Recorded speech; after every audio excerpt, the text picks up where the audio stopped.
Coverage of the Ambetter Health 400 live on KRC. Today's NASCAR Cup Series event at the Atlanta Motor Speedway, the second race of the 2025 NASCAR season, at least as far as points races are concerned, and the second consecutive drafting racetrack is, of course, the Daytona 500 last week. And now here at this new, what is not so new anymore, Atlanta Motor Speedway, already the fourth year of having this configuration with the same mile-and-a-half racetrack we knew of Atlanta Motor Speedway before, but significantly more banking, tighter racetrack, obviously leading into faster speeds, hence the reason we have the drafting package that we see typically at a Daytona or Talladega at Atlanta as well. And it has been one of the fast growing favorite tracks, at least for myself, that NASCAR's gone to the last couple of seasons. I think that 2023 summer race, I was like, oh, we got something good here. And then after last spring, I'm like, yeah, this is definitely in my top 5 for sure. Appreciate everybody tuning in here today. Hopefully we have another great race. It was an instant classic last season at Atlanta Motor Speedway in the spring event, second race of the year. And to get things kick-started on our pre-race show, as we did last week for the Daytona 500, it is quiz time. Now, I did go through the predictions for the Daytona 500 last week before we actually got into the Sporkle quiz that we're about to do here. This week, we're going to do a little bit different. I'm going to do the quiz first, and then we're going to blow through the predictions up until the start of the race. So without further ado, we're going to get into this. Today's quiz for the Atlanta pre-race is, of course, NASCAR Atlanta winners. I figured that was going to be easy enough. We have 18 minutes to name every driver in the NASCAR Cup Series who has ever won at the Atlanta Motor Speedway. The first race there was in 1960, and they've had at least 2 races there a season from 1960 up until, what year was it where they stopped running there twice a year? Up until, let's see, 2010, and then in 2011, they only ran there once a year until they ended up getting to 2021. So, obviously, I'll look at the chat if needed for help, see what you guys have. You can follow along. Dean Jallo, thanks for tuning in. Old McDonald on YouTube shows the race. Live, can't show commercials. The screen goes black. I don't know who that is, but yeah, you definitely can't show the actual race coverage. We will have live commentary, though, right here on the channel. So, okay, I'm just going to get into this because we don't have a lot of time. We have about 35 minutes for the drop of the green flag. We're going to start with the most recent winners here. Joey Logano was the most recent winner here. I got to be able to spell. I'm not locked in right now, I will say. Oh, it doesn't include 2024. I didn't realize that. Okay, so William Byron's on here twice. Chase Elliott. And that would be it for the draft in Atlanta. Then we had Ryan Blaney winning here in 21. Kurt Busch was the other one. And he's going to be on here several times. Same for Kyle Busch, so we'll get him. Keselowski has won here a couple times. Jimmy Johnson. Oh, we got Bobby Johns in there. That's a free one. I'll take that. Johnson, we're going to get Junior Johnson in there as well. Kevin Harvick was great here. Although he didn't win as many times as you would think. Only 3. Casey Kane has some wins here. Jeff Gordon has some wins here. Denny Hamlin has 1 win. Tony Stewart has a few. Carl Edwards. We're rolling through these 8. That was Dale Earnhardt Jr. In 2004, we got all the Dale Sr. ones with that too. Bobby Labonte was in 2003, several of his. 25 in 2000, that would have been... Who was driving that car at that time? That wasn't Rick. No, Ricky Craven didn't win until 03. Let's see here. Who is in that car at that time? Was that where Jerry Nadeau won? Okay, that was Jerry Nadeau. All right, that was his lone win of his Cup career. 88 was Dale Jarrett in the 90s. We're blowing through this thing. And we got Ned Jarrett on the list with that as well. 6 was Mark Martin in the 90s. He won there a couple times. 94 in the 28. That was probably Ricky Rudd. Oh, no, Ricky was in the 1587. 28. Gosh.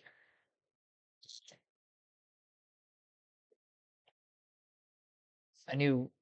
Okay, so Davey has it one here. Bobby was on the list. Davey wasn't around at that time. Rusty Wallace was in 93. Morgan Shepherd would have been the Wood Brothers in 93 as well. 91 was Schrader. Yep. Waltrip is on the list. Golly, I'm having a brain fart. Oh, that's gosh, Ernie Irvan. Yeah, Ernie Irvan, 28 car. That was bad. I should have gotten that one right away. At least I got it eventually. I just had a little bit of a brain fart. All right. Petty's gonna be on here a bunch. Richard No Lee Petty. Pearson is definitely gonna be on here. Yarborough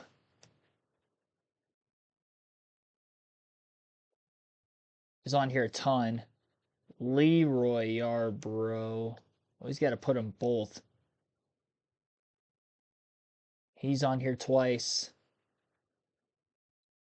Wood Brothers in 79. I feel like we had this at one point with our Daytona 500. Baker. That wasn't the Wood Brothers one, though. That was a 28. He is on here, though. Gosh, he drove the Wood Brothers in the late 70s, early 80s. Frank Powers, welcome to the stream, by the way, as well.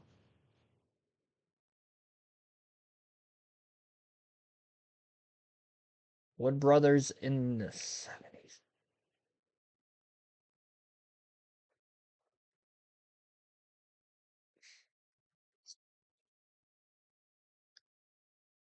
Skip that and come back. Fireball Roberts won the first race here. Yeah, we get to those 60s, and that's where it gets tough. Got a 1971 in the 21 car also. It wasn't Pearson. Man, oh man. Dave Marcus is on the list in the 71. It was in 76. Bonnet? Ah, yeah, let's go. Neil Bonnet. 3 of them. I always forget he drove for the Wood Brothers. Long time ago. 1984. I missed that one. 55 cars. See, that number doesn't ring a bell to me until Michael Waltrip drove that car in the late 2000s. 55 in 1984. Who would that have been? The fact that I've gotten this much by myself, I'm highly impressed, honestly. Just think of some names in the 80s I haven't named yet. Harry Gant. Oh, damn. Who else have I not named from the 80s? I wasn't expecting Sterling Marlin, but his dad might be on here. Nope. No, he's not. Never mind. I was waiting. I was waiting for Cuckoo Marlin to show up in the 60s. We're going to go Panch. Marvin Panch is on here twice for the Wood Brothers. It's all the Wood Brother entries. Who else have we not named from around that time? The early 60s. Is Johnny B. Champ on here? I might have spelled that wrong. No, he's not. He's not on here. Unless it's... That's not right. Yeah, he's definitely not on here. I probably spelled it right the first time. I might have to refresh the chat. No, still have a lot of people in here. Let's see here. No, I didn't get all the Wood Brothers yet. The 21 car in 1971 still. 55 car in 1984. Didn't know if Tim Richmond only raced at Hendricks or not. And won there. That was a shot in the dark. We tried Rudd already. He wasn't on the list. Who else was around at that? Well, Rudd was on the list in 87, actually. Gosh. Bill Elliott wouldn't have... Yeah. So Bill Elliott... We already had him when I put Chase Elliott. That's why I didn't name him yet. Benny Parsons? Yep, thank you for that. Knocks off the 84. All right. So we got 1971, and then the rest are in the 60s. Those 60s are going to be tough. Tiny Lund, I haven't named yet. Oh, he's not on here. Yeah, thank you for that. I was stumped on the Benny Parsons. The number throws me off. A lot of these Hall of Famers from like the 70s, I don't know their numbers that they drove for, unless they drove for like an iconic number. We only have 9 left, and we still have 10 minutes. We might be able to get this.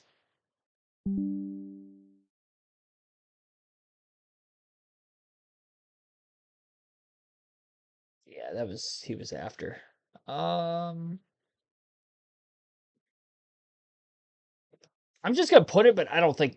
Oh, AJ Foyt did win in the. Okay, I was gonna say I didn't think AJ Foyt really raced much NASCAR outside of Daytona, but 71 he won at Atlanta. That was a shot in the dark. I'll give myself credit for that one. I didn't think I was gonna get that. I was wondering who the heck is that other Wood Brothers entry. All right, so we got AJ Foyt. Andretti's not on here. I'll try him, but well, I mean, I didn't think AJ Foyt was on here, and he was. So yeah, now we only have the 60s. I do have Buddy Baker. I was sure of that.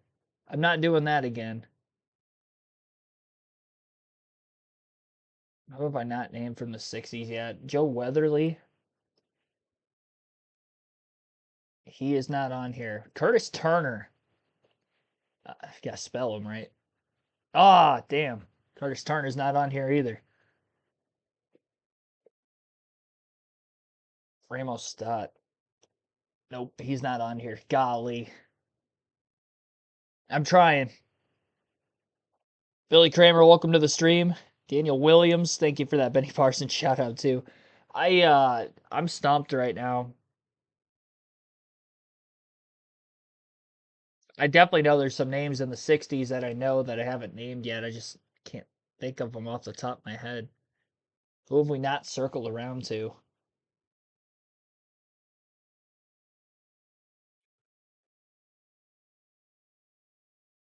Pete Hamilton, but I don't think he's on here. I don't recognize a number that he drove.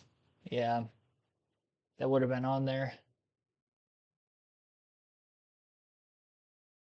That was more early 70s anyway.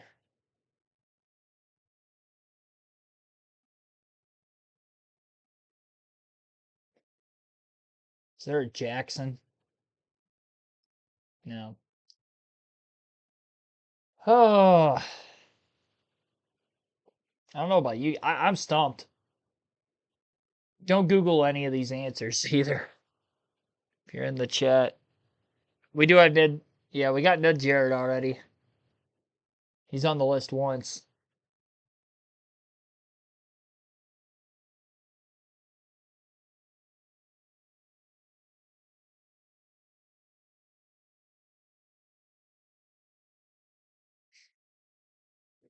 Yeah, I'm honestly stumped.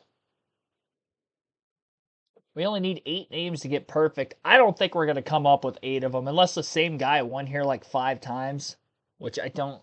We might have a couple. I mean, the 28 car is on here 3 times. Who would have drove the 28 car in the early 60s that we haven't named yet?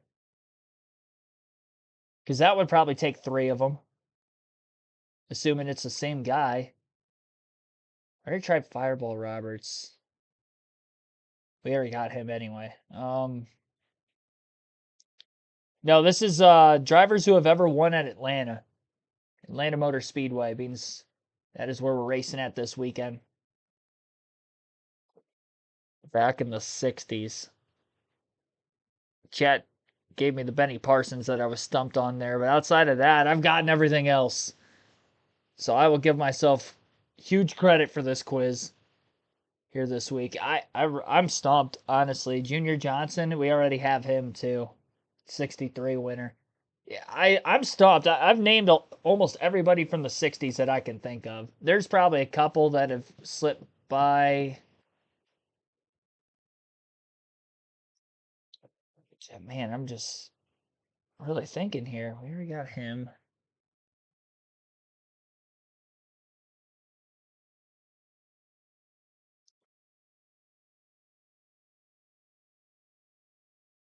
I don't know.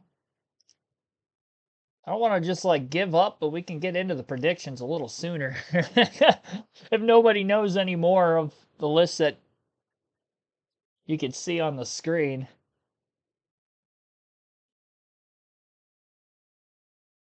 I don't think I'll be able to get them all myself anyway.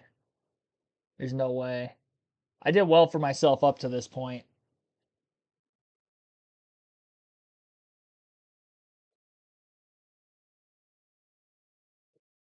I remember there was a dude with my last name. I didn't know if he won any races. I figured I'd throw it in there. Rex White. I'll try, but it's not going to. Oh, we did have one. Okay. I thought that was a little bit before his time. That's a good poll. Well, we got one. 1962 winner. One of them. 28 car 3 times. No way that was Robert Yates Racing back in the early 60s.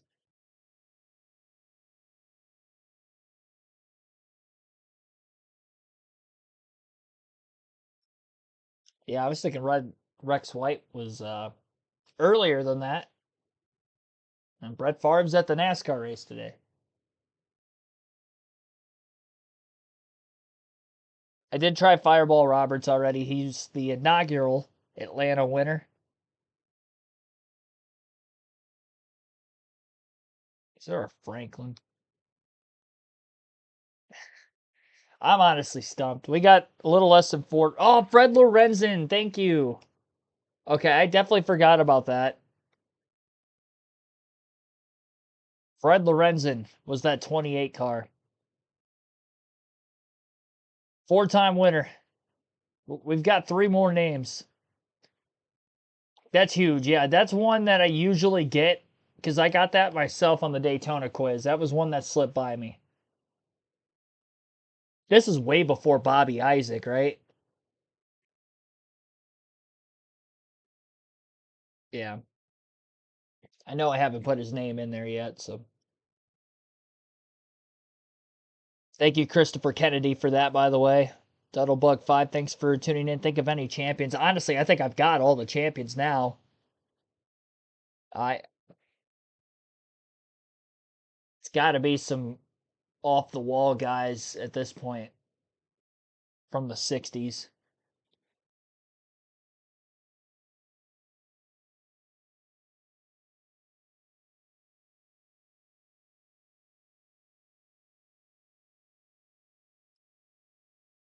Yeah, I don't know. Try Curtis Turner. It didn't show up.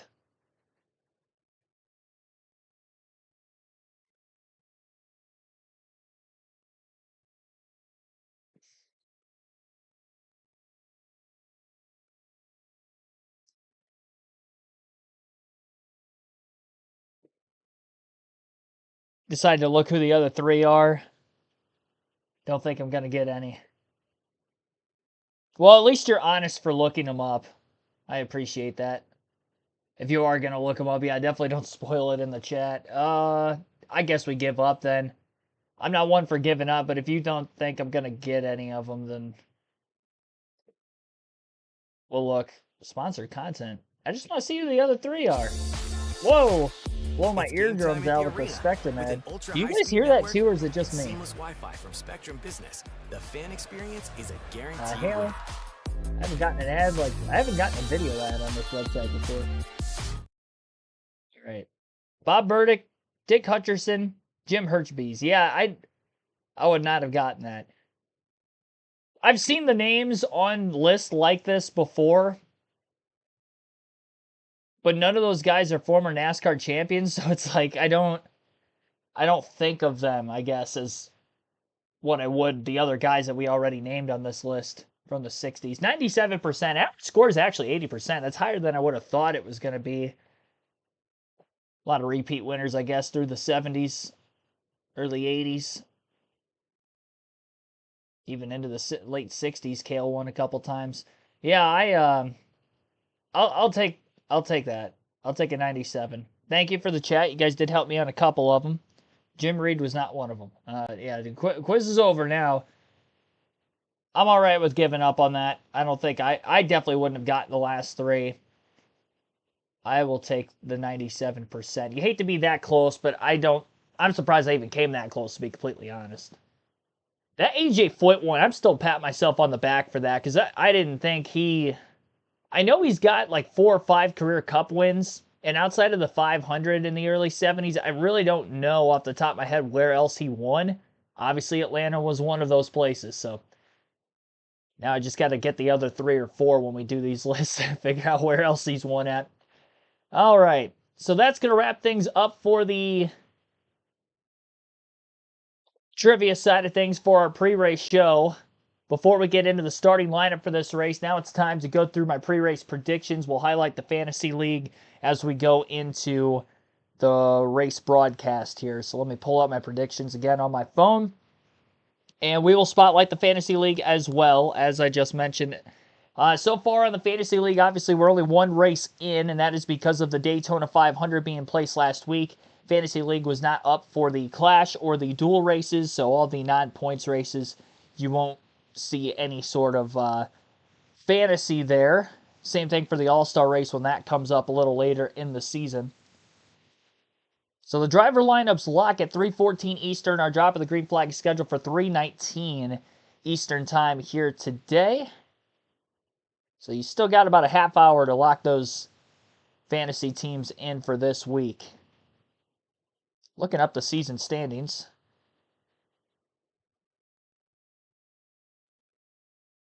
All right, so Derek Booth, who was our Daytona winner last week, scored 179 points. He's got an early 14-point lead after one race. Again, we do crown a regular season and a playoff champion, so we can have up to 2 different champions. And if you win our league, you win either one, the regular season or the playoff championship. You get 2 tickets to any NASCAR race if you're choosing the following season, excluding the Daytona 500. And I will do my best to make it out to that race as well. So as far as behind Derek Booth, who has the early season lead, winning our first race of the year, the Plow V3, who was up towards the top 5 for most of last year, didn't win either of the championships, but he's up in second right now, 165 points. Monster Jam X10 with 164 points in third. Sauce Mafia and Austin Dillon fan with 162 points in fourth. And actually, Monster Jam X10 won the regular season title last year also. Rumding GP with 159 points is in fifth. So I skipped myself. I'm actually tied for fourth. So we got a tie for fourth at 162 points between myself and Sauce Mafia and Austin Dillon fan. That's weird. It throws my ranking up at the top, but it doesn't throw me back in like the regular ranking, so I actually didn't see that. All right, so that's the top 5 so far through the first week of fantasy. I didn't change my lineup too much from last week to this week, but I did alter the don't haves. Both the don't haves for this week is different from last week. The sleeper picks, one of them is the same. And as far as the must-haves, I added one extra, so we have 4 must-haves instead of 3 this week. And as far as those names go, 2 of them are the same. So we'll start with the drivers who I don't think are going to run well and the reasons why, and then we work our way to the positive and who I think is going to win the race. I'm going to start off with Kyle Larson. Larson is not great at Atlanta. We know him not to be that great at the drafting style racetracks, but with the next gen car, he's actually been doing better at Daytona and Talladega than what he was in the Gen 6 overall, but not at Atlanta Motor Speedway with this next gen car. 4 straight DNFs. He has 5 DNFs in the 6 drafting track races. He's got a 29.8 average finish in those 6 races because of those 5 DNFs. Mostly, the other finish he didn't DNF in was also outside the top 10 where he finished 13th, so that's his best. And the only race, again, he finished. He qualified 17th for this weekend's race. I just don't like Kyle Larson to get a top 10. He'd be lucky to make it to the end of the race. It'd be an accomplishment if he doesn't DNF today. That'd be improvement from where he was in the last 4 races here through 2023 and 2024. So stay away from Kyle Larson. Obviously, you'll have many other tracks you can use him on. And remember, you could start a driver up to 10 times throughout the course of the season. Ryan Preece is the other man on my don't have list for this weekend to not have a good run, and not because he flipped at Daytona last week, but because his Atlanta stats are not great at all. It doesn't matter what equipment he's been in at Atlanta Motor Speedway, granted most of it underfunded equipment, and it doesn't matter whether it's the Atlanta drafting track, which he's ran only the last 4 races here with SHR in the drafting track race, or before the drafting track that we know of as Atlanta, even the worn out low grip racetrack that we had before. he has not scored a top 15 finish in 8 starts. He only has 1 stage point in the drafting races, and that is all in Ford, by the way. And Ford tends to dominate this race, dominate the laps led category when it comes to the super speedways with the next gen car. Ryan Preece just isn't one of those drivers that's going to be up there. He only has led 2 laps along with the 1 stage point that he scored in those races, so he's definitely not going to score a lot of points for you, and I expect him to finish outside the top 10. He's got a 21.5 average finish in the 4 races he's ran here with the drafting track. He did qualify 11th, and RFK Racing is probably the best equipment he's had for the super speedways. Didn't necessarily help him last week. He wasn't really running up towards the front of the field for most of that race. At times we saw Buescher and Keselowski. Didn't see Preece up there much, so stay away from Ryan Preece here today. He is on the don't have list as well. And I'm trying to cycle in different names more often than not. I'm keeping track of each category. I don't want to use the same name more than 3 times this year, so it's not like I'm going to be picking on Preece all year or Larson at every single super speedway we go to. I'm going to try to rotate the names. So those will be the 2 for this week. And I was 2 for 2 last week on the don't haves. I took Daniel Suarez, who finished 13th, and then Josh Berry, who wrecked out in the first wreck, I believe, with about 15 laps to go and ended up finishing outside the top 30. So I had those 2 last week, a different 2 this week, hoping to go 4 for 4 to start the season. And last year, I think I only missed like 9 times over the course of the year on the don't have list, so I feel very confident about those 2 not getting top 10 finishes today. My sleeper picks now, one of which is going to be the same as last week. Again, I'm going to try not to use them more than 3 times. Austin Cindric is on this list, and I'd say he's even better here than what he is at Daytona, and he's really good at Daytona, obviously, winning the 522. We went through all the stats we went through last week on him at that track, so I'm not going to reiterate all of it.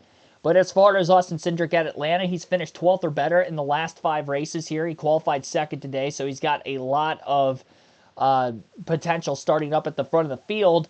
And he has 3 stage wins in the last 4 next-gen races at this racetrack. So he's up towards the front. He's leading a bunch of laps. And he's finishing well. He scored a lot of stage points. He's a great sleeper pick for your fantasy league. You're definitely not going to use him all 10 times throughout the course of the season. So I would definitely use Austin Cindric here today. He's in my fantasy lineup as well. Daniel Suarez, I just kept him out of my fantasy lineup, but I think he's a really good sleeper pick. Again, not a guy that's going to start you that you're going to put in your lineup 10 times throughout the course of the season, but he is very good at Atlanta. This is probably his best racetrack since they went to the drafting style version of the track. He's finished 1st or 2nd in the last 3 races. He won the spring race here last year in that classic photo 3-wide finish with Busch and Blaney, but he finished 2nd in the summer race here last year as well, and he finished 2nd in the summer race the year before that in 2023. He has 5 finishes of 6th or better, so outside of those 3 top 2s, he's finished 6th or better in 2 more of the other 3 drafting track Atlanta starts. He does start 29th today, but even though he starts deep in the field and didn't qualify well, those races as well. So he's done it before. He could do it again. He's had a knack for staying out of trouble when incidents have had him, and he was actually caught up in that first wreck around lap 3 or 4 last year, but he didn't have a lot of damage, continued on and won the race. So we'll see what Daniel Suarez can do today. He's definitely a good sleeper pick, so we'll keep an eye on him. The 4 must-have picks for this weekend. We got Chase Elliott, who is going to be my only Hendrick Motorsport entry. He is the best out of Hendrick Motorsport statistically at this new Atlanta. 15th or better in all 5 races. Remember, he did miss 1 race because of the 2023 snowboarding accident, so he wasn't in the spring event that year. But he did compete in the fall race later that season and scored, again, a top 15 finish. He has 3 top 10s of those top 15 finishes in the 5 races, and he is a winner here already, winning the 2022 summer race. So I do like Chase Elliott. He qualified 19th. I think of the Chevys, I think Chase Elliott is going to be very good today. He seemed to be the best of the Hendrick cars last week in the Daytona 500, even though William Byron got the win. He just seemed like when he was the 2nd or 3rd car in line, he was able to help kind of push the pack forward or pull the pack forward more than any other Chevrolet outside of maybe Kyle Busch. And then even the Hendrick cars too. Byron, we saw lead some laps at times early in the race, but then we didn't see him up towards the front again until that final lap when everybody wrecked in front of him. So yeah, I do like Chase Elliott. At the very least, I expect that he's going to get a top 10 finish. Maybe just keep that top 15 streak alive, score some stage points along the way. I like Chase for today's race. As far as the other Chevy that I mentioned, who I think could be better than him, Kyle Busch is going to be on my list. All 4 races with RCR he's had at this new Atlanta, he's finished in the top 10, 2 top 5s, including a 3rd place finish in this very race a season ago. Again, part of that 3-wide photo finish at the line. He won the truck race already this weekend, as he did last year at Atlanta as well. So he just knows how to get it done at this racetrack. He's the only Chevy that qualified inside the top 10, so he's got great single car speed. That's going to be great for trying to lead a pack or lead a line later in the race, especially if we see the Penske Fords dominate like they did at Daytona a week ago. And he was up at the front leading laps in both races last season. He led 24 and 28 laps in both Atlanta events. He scored stage points. Kyle Busch is a good fantasy pick for today's race. The two-headed monster at Penske, who I think are going to be the favorites for the win, and maybe even Austin Cindric, who's in my sleeper category. He only has 2 career Cup wins, so that's why I threw him in the sleeper. But I think one of the 3 Penske cars are winning today. There's no way they're blowing this thing 2 weeks in a row, you would think. They seem to have more control over Atlanta than Talladega and Daytona as far as trying to get one of their cars into victory lane, with Logano winning twice here. Ryan Blaney finished 2nd and 3rd in both races last season here. As for Joey Logano, he's got 2 wins, 187 laps led in his last 4 Atlanta starts. Qualified 4th. He was round 1 qualifying 1st, so he's got a very fast car yet again. In fact, Penske swept the top 3 positions in round 1 of qualifying, and they swept the pole. Logano dropped off a bit. Maybe that extra cooldown time from round 1 to round 2 hurt him. Whatever the case was, he qualified 4th today. Ryan Blaney, though, on the pole, and he has the best average finish of any driver at the Atlanta Motor Speedway. 7.1 average finish when it comes to the drafting style Atlanta. The only driver who's anywhere close to him in all 6 races is Daniel Suarez, who's actually 2nd on that list. And I actually failed to mention for Daniel Suarez's stats that he has the 2nd best average finish of any Cup driver here under the next-gen car. Chase Elliott is 3rd, but he's ran 1 less race. And Ryan Blaney has 3 top 5s. I mentioned the 2nd and 3rd last year, but 3 top 5s, 5 top 10s, 106 laps led in all 6 of those races. 7.1 average finish. Starts on the pole today, so quick car there. 5 straight finishes of 9th place or better at this racetrack. So the last 5 races is where all those top 10s have come from. No surprise. And I'm taking Ryan Blaney for the win. As a result of that, I picked Blaney to win both races last year because he looked quick leading up to the start of the race at Atlanta Motor Speedway, and he didn't even qualify on the pole. Either race last year, he got out-qualified by both his teammates, Cindric and Logano, last season. And it's very strange, too, because Blaney didn't qualify as well as them at Daytona last week, had a good car in the race. He qualified better than both of them this week. I would expect him to have a good car in the race again. I think this is going to be the best car Ryan Blaney has had at Atlanta in the last couple years, and he's already been quick here. So that's my pick. I know it might seem like a homer pick because he's my favorite driver, but I'm taking Ryan Blaney. And like I said, I picked him last year, and he ended up finishing 2nd and 3rd in both races. So as far as my average finish for picking a driver to win a race on the season, it didn't hurt that much. If anything, it probably helped it. Matt Hunter, thanks for tuning in. All Penske cars in the top 2 rows within 1/10 of a second of each other, yeah. Only 2 1,000ths of a second was actually the difference between Blaney and Cindric for that pole time as well. So very equal equipment. It's really just going to be dependent on who's going to have the track position late between those Penske cars. Who's going to be up in front after the final restart sorts itself out. If one of them can get clear of the other, I think is going to win the race. We'll just have to see who that's going to be and how the pit stops end up kind of working itself out throughout the course of the race as well to see if they can keep that track position. But the 3 of them by far dominated the race last week, and I think it'll be easier to control this week as well. So that's my predictions for this weekend's race at Atlanta. Again, I'll quickly go through that once again. So we got a special 4 must-have picks for this weekend. I got Ryan Blaney, Kyle Busch, Joey Logano, Chase Elliott. They're all my fantasy team. Elliott's going to start in my garage. I do have Cindric on my fantasy team. And then I think I have Brad Keselowski on my fantasy team as well. But Cindric and Suarez will be the 2 sleeper picks for this week. Ryan Preece, Kyle Larson, the don't-haves. The likelihood of me going 6 for 6 between the must-haves and sleepers, I have 6 drivers listed for top 10 finishes on my predictions. It's a speedway race. The likelihood of all 6 of them making it in the top 10 at the finish is very slim. So honestly, if I just go 4 for 2 or 4 and 2 and get 4 out of the 6 there, that'll be great. I went 0 for 3 last week on the must-haves because they all got in a wreck in those final 15 laps. So anything, even 1 would be better than last week, but I definitely want to do better than 1. I'd be shocked if a Ford doesn't win the race entirely. I'm like 80% certain a Penske Ford will win, and I'm 95% certain that a Ford will win. 10 Fords in the top 11 positions in the qualifying order. Kyle Busch, the only outlier, but not having any manufacturer help, especially early, I think is going to hurt him. This first stage is only 60 laps in this race, so they will not have to pit for fuel in stage 1. That could also hinder anybody trying to get track position over the Fords, especially the Penske car starting up at the front of the field. Getting ready for the pre-race ceremonies at Atlanta. Let's listen in. Department of Public Safety Honor Guard presents our nation's colors. Here to offer today's invocation, please welcome from Pinecrest Baptist Church in McDonough, Georgia, Mr. John Anderson. Let's pray. Our Heavenly Father, we are thankful today for our great country. We're thankful for this great event that brings us here together. Lord, how we pray today that you would protect all of the drivers, all the crews. And Father, we pray that today would be just a great day to enjoy your blessings in our lives.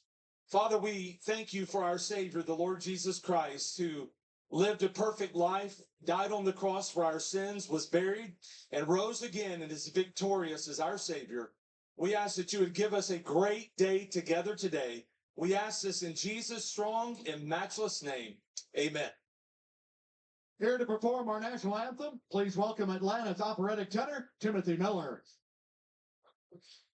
Oh, say, can you see by the dawn's early light what so brightly we heard at the twilight's last gleaming, whose broad stripes and bright stars through the perilous fight o'er the heights we watched were so gallantly streaming.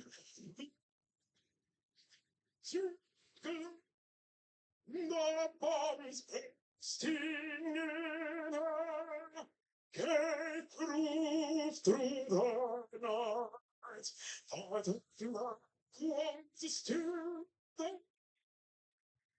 Oh, say does that star-spangled banner yet wave o'er the land?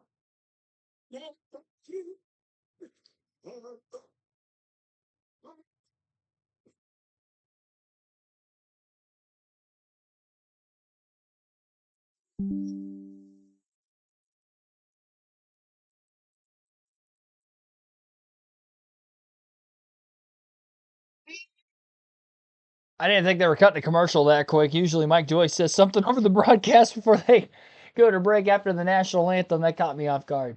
Had the Lion King. I could have gotten copyrighted for that. Music playing in the background. All right. We'll wait to go over the starting lineup until we get the command to fire engines. Actually, no, we'll do that right now because they'll probably allude into interviewing some drivers in the pace laps again. So we'll go through the starting lineup right now. Why not?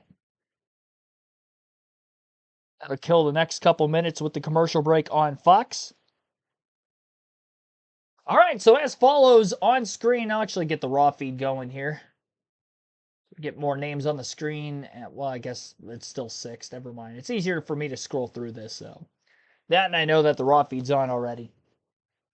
All right, so the starting lineup for the Ambetter Help 400 is as follows. Ryan Blaney on the pole for the first time in his Atlanta Cup Series career. He's the 2021 summer winner here, trying to get his first win on the drafting track. His teammate outside of the front row, Austin Cindric, has 5 straight top 12s coming into the race today. In row number 2, it'll be Josh Berry making his 4th Atlanta start, and Joey Logano, the 2-time Atlanta drafting winner in 2023 and 2024. In row number 3, Todd Gillen, who led 58 laps in this race a season ago, and Kyle Busch, 2-time Atlanta winner, though on the old surface, 2008 and 2013.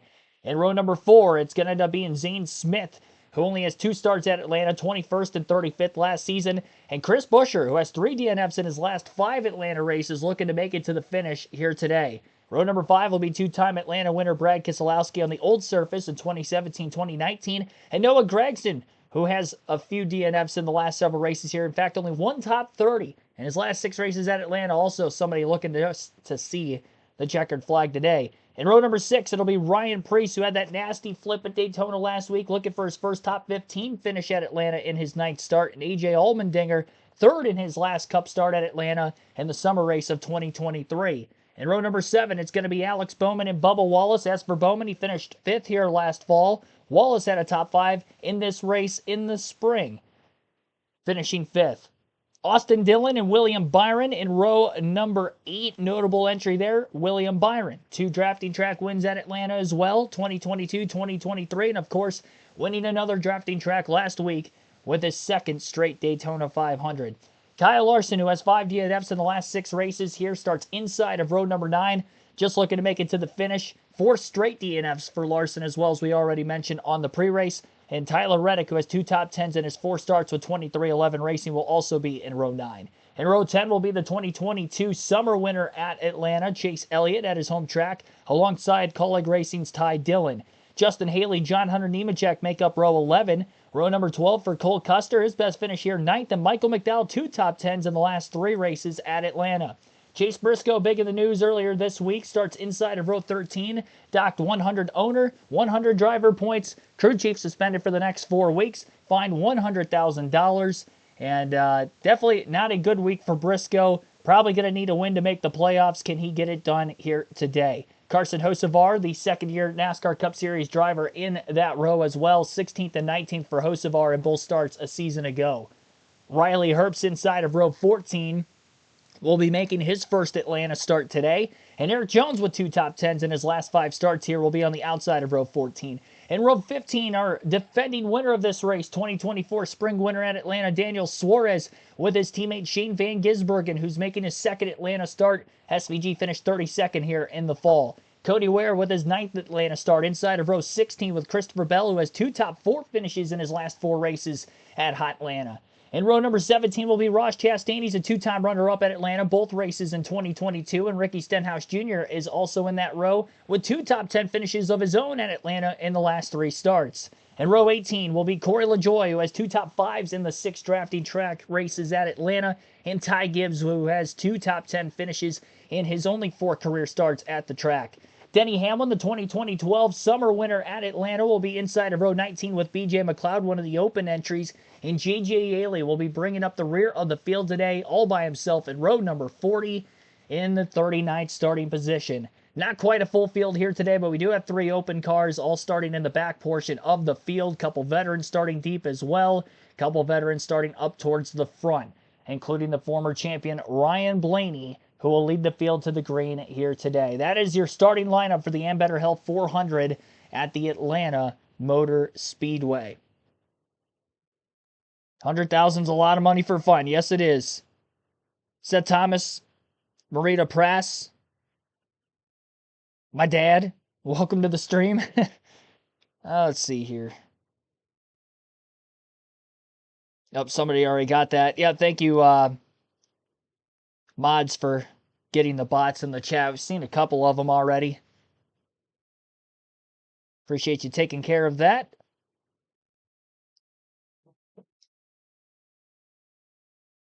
All right, getting ready to fire engines. We'll go trackside again. Which he led the most laps in this race last year. Let's go trackside. And now, race fans, here to say the most famous words in motorsports, please welcome the founder and frontman of the legendary ZZ Top, Billy F. Gibbons. Oh yeah, we are all here to have a good time, and as the saying goes, how do we do it? Have mercy, Drivers, start your engines.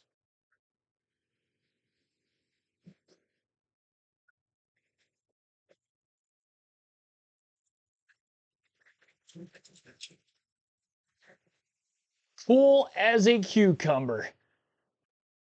Can't get any cooler than that when it comes to giving the command to fire engines to start a NASCAR race, especially after the flyover that just happened minutes before. It's almost time to go racing. Our scheduled distance today, 260 laps, 400 miles at this mile-and-a-half drafting/super speedway version of Atlanta Motor Speedway. Our stage splits today, 60 laps in stage 1, and we will have 100 laps in stages 2 and 3. And as for the first stage, they will not have to pit for fuel or tires, so you're going to see them going flat out from the beginning. There will not be any fuel saving whatsoever going on there. And, yeah, interested to see how stages 2 and 3 go with that as well. Of course, one thing that's unique about pit road here at this new Atlanta, since 2023, they did move the entrance to pit road towards the entrance of turn 3 of the racetrack, and it's still 45 miles an hour all the way around. So as a result of that, you will lose multiple laps under green flag conditions if you caught an ill-timing caution. So you're not going to want to see anybody try to pit earlier in the run. They're going to try to make it as far as they can under green flag conditions before a stop would be made in stages 2 and 3 if we do get a long enough green flag run in this race. I believe we had 7 cautions in the Daytona 500 last week. Not that many, though, in the first 2 stages. And as far as the racing so far at Atlanta this weekend, the first 2 stages have been very calm. 1 caution combined in stages 1 and 2 between the truck and Xfinity races yesterday. With the short first stage here at Atlanta for the Cup race, we'll see how that's going to work. Obviously, different car, different package as well, where the Cup Series uses the low horsepower, high downforce package, compared to the truck and the Xfinity Series programs using a low horsepower, low downforce package. Overall, less grip. Cool day today compared to last year, and especially what we would attempt to see in the summertime races at Atlanta. An ambient temperature high of 55 degrees for the start of today's race, according to the Weather Channel, which I checked earlier on. They had Crank It Up last week. They did, but it was during pit stops, which is what they did for most of the Crank It Ups last season as well, which I did not like.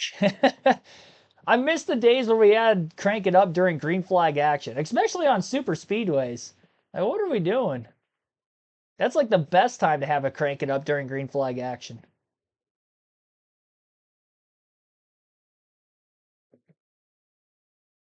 Yeah, last year we either didn't have it at all or we pretty much only had it during green flag pit stops. And this year we're 1 for 1 on the green flag pit stop side of it. Hopefully it happens during green this week and you guys can listen in. The field rolls off behind the safety car. How about we get a word with our Folster? All right, let's do it. Here's Ryan Blaney on the mic. Dude, you got us? Yeah. Man, you were the man of the hour, leading the Penske Brigade at the front of the pack, second and a third last year. What's it going to take to find you in victory lane? Yeah, well, it's nice to, have the pace in our cars, all the Ford, and the show really good pace, especially our cars. Yeah, we got the first part. Now it's just how do we stay up here, and how do we, try not to lose track position and utilize that number 1 pit stall. So I appreciate the fast cars by everybody. Body armor 0, Sugar 4 Mustang's really good. Hopefully, drive is good. I'll let you know here in about 10 laps, but should be a good day. All right, man. Can't wait to watch. Good luck out there. All right, thank you all. All right, let's have a look at the starting grid for today's race, presented by Toyota. Up front, Team Penske Fords, Ryan Blaney and Austin Cindric, who led the most laps here last September. Row number 2 for the Wood brothers, Josh Berry. They're a Penske affiliate with Penske's Joey Logano. All Fords so far. Row 3, Todd Gilliland for Front Row Motorsports in a Ford, and Kyle Busch, the only Chevrolet in the top 10, who won the truck race yesterday, Kevin. Let's talk to Todd Dillon. Hey, Todd, Kevin up in the Fox booth. We see everything that you did in this race last year. You've got a great qualifying position. It looks like the Ford is a place to be. What do you expect today? Yeah, like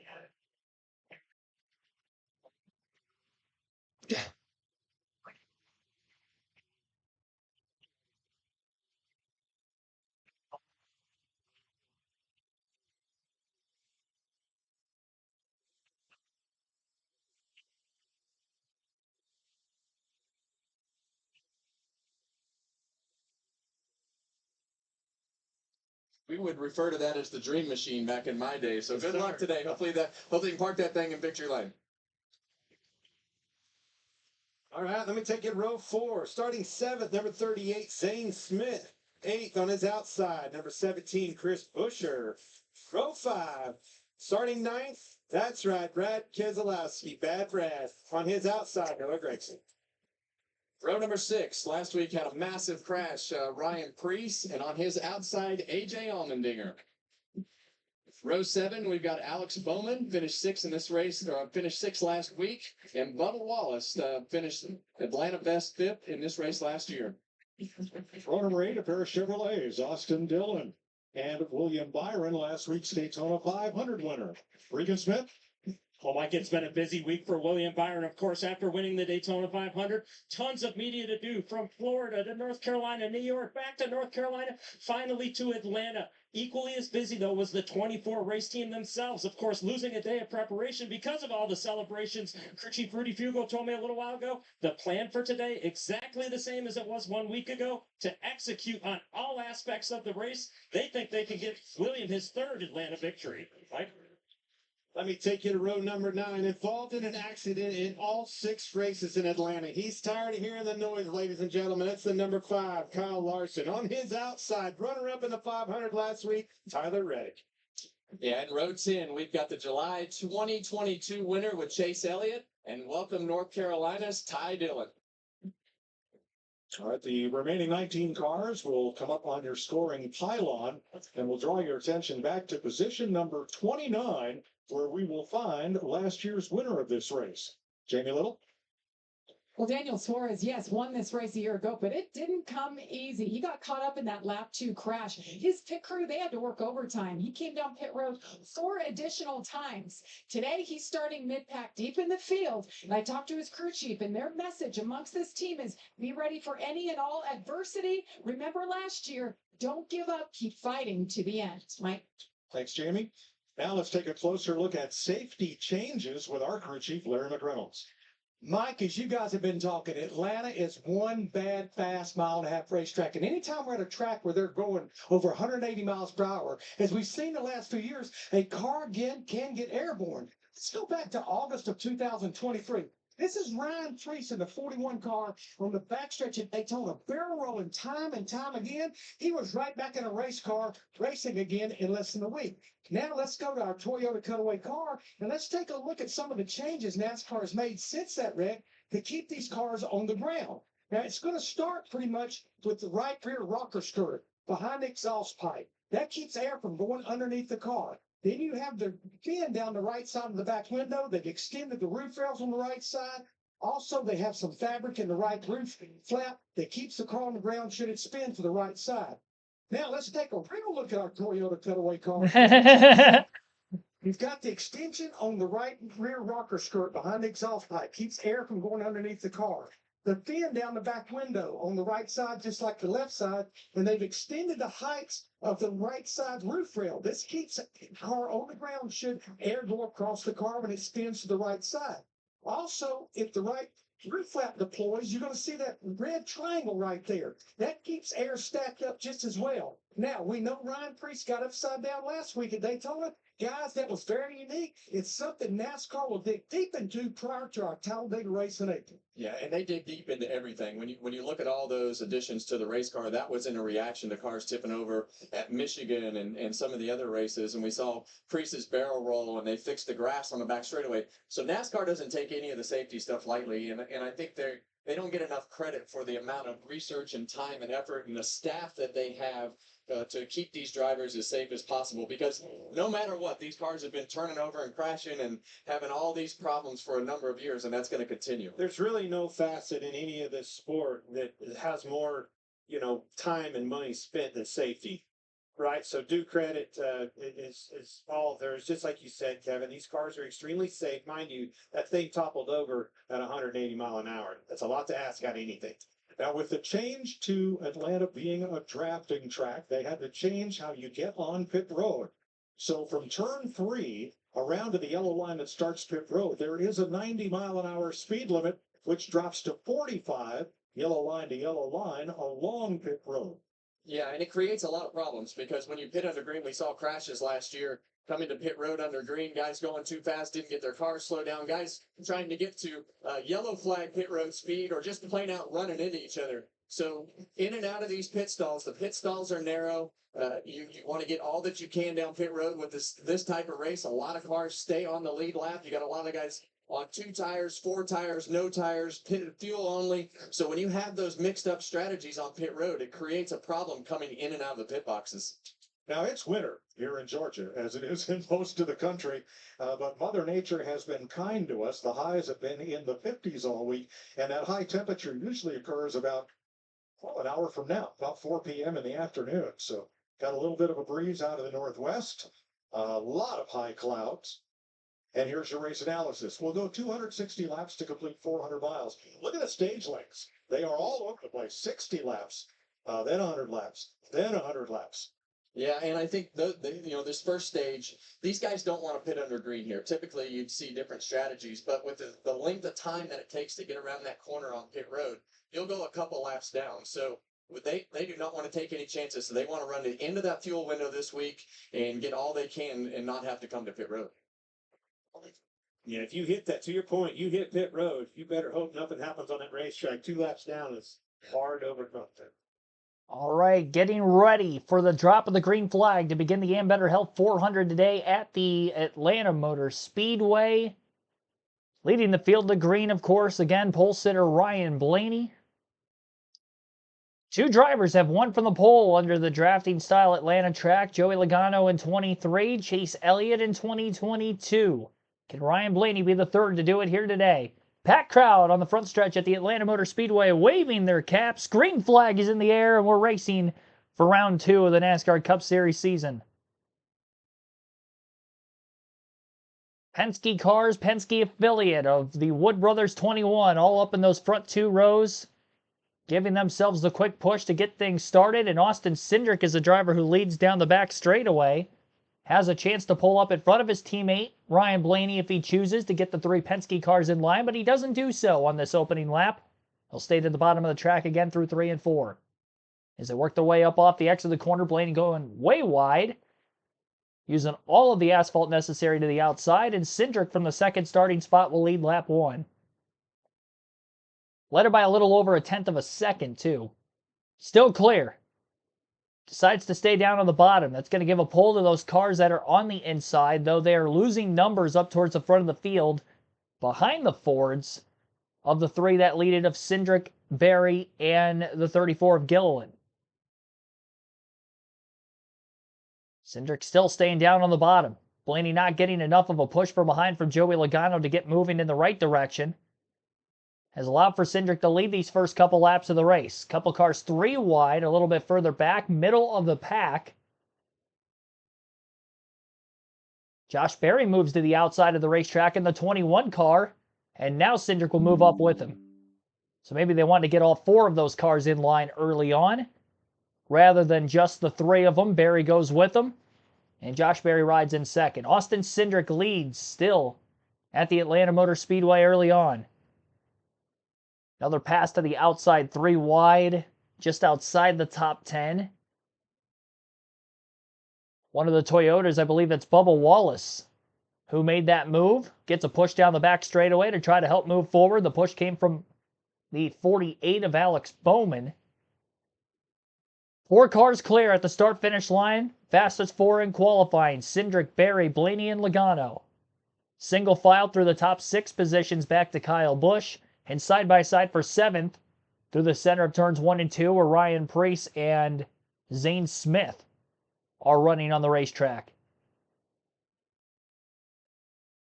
So definitely trying to set this pace early on, get out ahead, control the race. 10 Fords starting in the top 11 positions.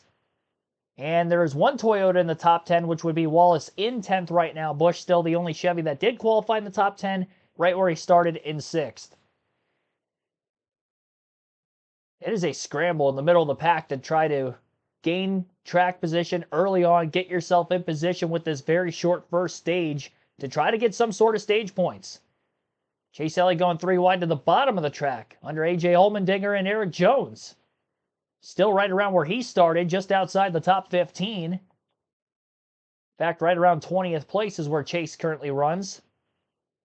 Another 3 wide pass to the bottom, this time into turn 1, and it's Austin Dillon to the inside of Elliott. Now about the top dozen cars, maybe a little more than that, are single file to the outside of the track as things are tame in the early going of this race.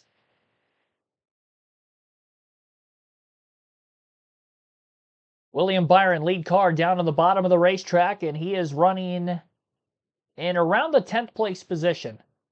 Must have just made that move, pulling from the outside a couple laps ago. Denny Hamlin, who started back in 37th, has moved up a few positions, running in 30th right now after making the pass on Justin Haley. Haley on the inside of Shane Van Gisbergen, who finished 32nd last fall in his only Atlanta start.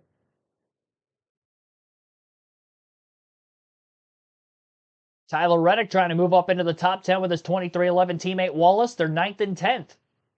So a couple of Toyotas cutting through the field, and those two 2311 Toyotas outqualified the rest of the Camrys in yesterday morning's qualifying session. No practice this week for any of the top 3 series, qualifying only, single car of course. Biggest movers of the race thus far, Carson Hocevar up 11 positions, BJ McLeod up 10 positions as well. And on our screen, we'll take a quick look to see who some of the bigger losers are in this race as far as positions. Hocevar now up 12 spots, gained another. Zane Smith, who started in the top 10, is down 8 spots to 15th already. Noah Gragson, who also started top 10, is down to 20th as he has lost 10 spots from the initial start. So a couple of those Fords that started up towards the front of the field have dropped back. Justin Haley also back 10 positions just outside the top 30 in the Spire Motorsports number 7, while a couple of his Spire teammates are moving forward here, especially Carson Hocevar in the 77. Now it really is single file. I think all the way back to Hocevar in 14th, it looked like that last time off turn 4, getting to the start-finish line, they were single file. Kind of right in the middle line of the racetrack, in the center of the corners, running the outside down the straightaways. Everybody being patient here in the early laps of this race, which is, again, basically what we saw from the Truck and Xfinity race through Stage 1 yesterday as well. Curious to see how long they keep this up for before anybody tries to make any headway to the front of the field to break up the Penske cars that lead the way.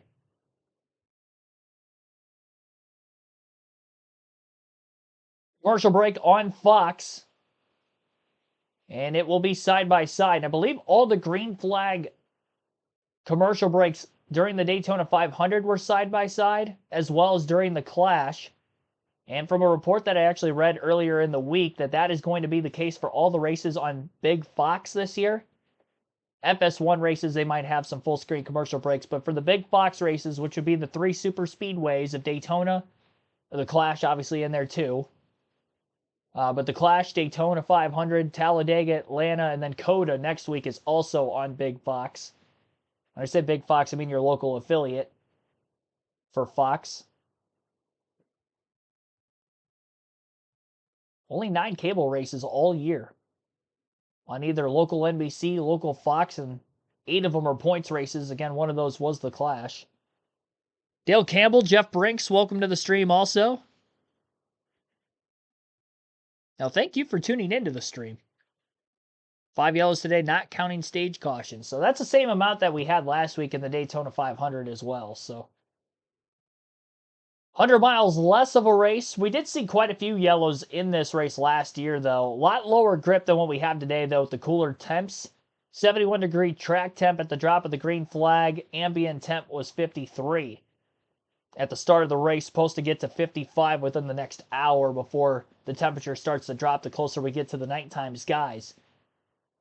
This race starting just after 3 p.m. Eastern. It will be about dark by the finish of this race, especially depending on what the pace is going to look like by way of cautions. Just one lead change, which was that opening lap when Cindric, who started second, got in front of his teammate Ryan Blaney. Better push from Josh Berry from behind, stayed down on the bottom. They were able to eventually pull clear of the 12 and 22, and that's why Cindric and Berry, who started second and third, are leading the way at the front of the field. One car pulling out of line on the bottom of the track, and that would be Joey Logano in the 22. Not wanting to sit in line, he saw Keselowski was moving forward on the bottom, chose to go down with him. He wants to lead the inside and try to get to the front of the field and control the pack himself. That, and he probably doesn't want to get boxed in line on the outside, fourth car back. If the inside really does start to make headway, then he's going to end up moving backwards in the pack. So jumping ahead of the curve rather than waiting for them to get to him first, and then it's too late. The Ambetter Health 400 on Fox is sponsored by Progressive Insurance. Save when you bundle auto, home, or motorcycle insurance. And by Papa John's. Better ingredients, better pizza. Single file, no more. 17 laps complete. Here's the battle for the lead. Joey Logano leading the group on the bottom against Austin Cindric. Blaney got down there too. Right against the bottom line, and as they get more aggressive, we saw this in the truck race yesterday. They'll start to form up a little better on the top. As you see Josh Berry get into the back of the 2-car down the back straightaway, and that is very beneficial here. Just any sort of bump that you can give them down the back straightaway to get that car shoved out there a little bit, but you see the momentum that it carries through 3 and 4. Tell you who I'm impressed with. All right, who's moving? Look at William Byron. You can see him. We haven't talked about the Chevrolets pre-race much. There he is. Last week's winner, Daytona 500, running 6th, moving forward. And you see him down like in the middle of the racetrack to get that the air on the front of the car so that you don't get that big slide. These cars will get a huge slide, an arrow push, we will call it. But you see him offset to the 34 car in front of him, just a half a lane to be able to put some air on the front of that car. The pack has been running laps a full second faster than yesterday's pole speed. One car on the track by itself. And that just tells you the power of the pack. And when you get all these cars together, you know, we've seen Larry put up his animation of how much faster these cars go when we get them in a line. And that's what this is all about. And Austin Cindric hasn't lifted yet. All the guys in the back of him have lifted a lot because of the runs and the draft that they get into the corners. And you have to time those runs and really be able to put yourself in a position to capitalize on people that are lifting and go dive down to the bottom of the racetrack. We've seen Bubba Wallace on the top of the racetrack, and now we see Todd Dillon dive down to the bottom to try to take the lead. I love the move that he made. He backed up, got a run off of 4, went by Josh Berry and made a move to the lead on the inside of Cindric here. Yeah. And no surprise, he led the most laps of any driver in this race 1 year ago, which kind of put him on everybody's radar. I think that was a defining moment in his career here last year. Yeah, the thing you got to be careful with is, especially if that bottom lane gets spread back out, and if you don't clear that front car, his ultimate move would have been to dive off into the corner and clear the 2-car of Austin Cindric. All right, we're forward to the top 5 spots. Good time to look at track facts, sponsored by Ford Performance. In the reconfigured Atlanta, the last 6 races, Ford has won the last 8 stages. They've won 2 out of the 6 and led the most laps of any manufacturer, 800. Well, you're talking about them Fords and who's strong. Where are they coming from? Now we see Byron and these guys. Bubba Wallace, Keselowski's moving up. Gregson, Custer, Buscher's the one I was looking at. Buscher's fell back. Handling woes. Jamie. Yeah, and you mentioned Brad Keselowski. He's the winningest driver on this style of racetrack. And I talked to him this morning in his hauler with his crew chief and just asked about their overall strategy. And his crew chief told Brad, hey, this first stage is 60 laps. We can get there no problem. So just race. Don't think about saving fuel. And Brad looked relieved. He said, good. We get to go out and just focus on racing for at least this first stage. Dillon and Cindric. Todd Gilliland's dad won on the drafting tracks of NASCAR. Austin Cindric's dad has been running Penske Racing for the last, couple decades. just eased back from that roll. You know who will get you a ride, but it won't keep you in a top rank elite car like these two are driving now.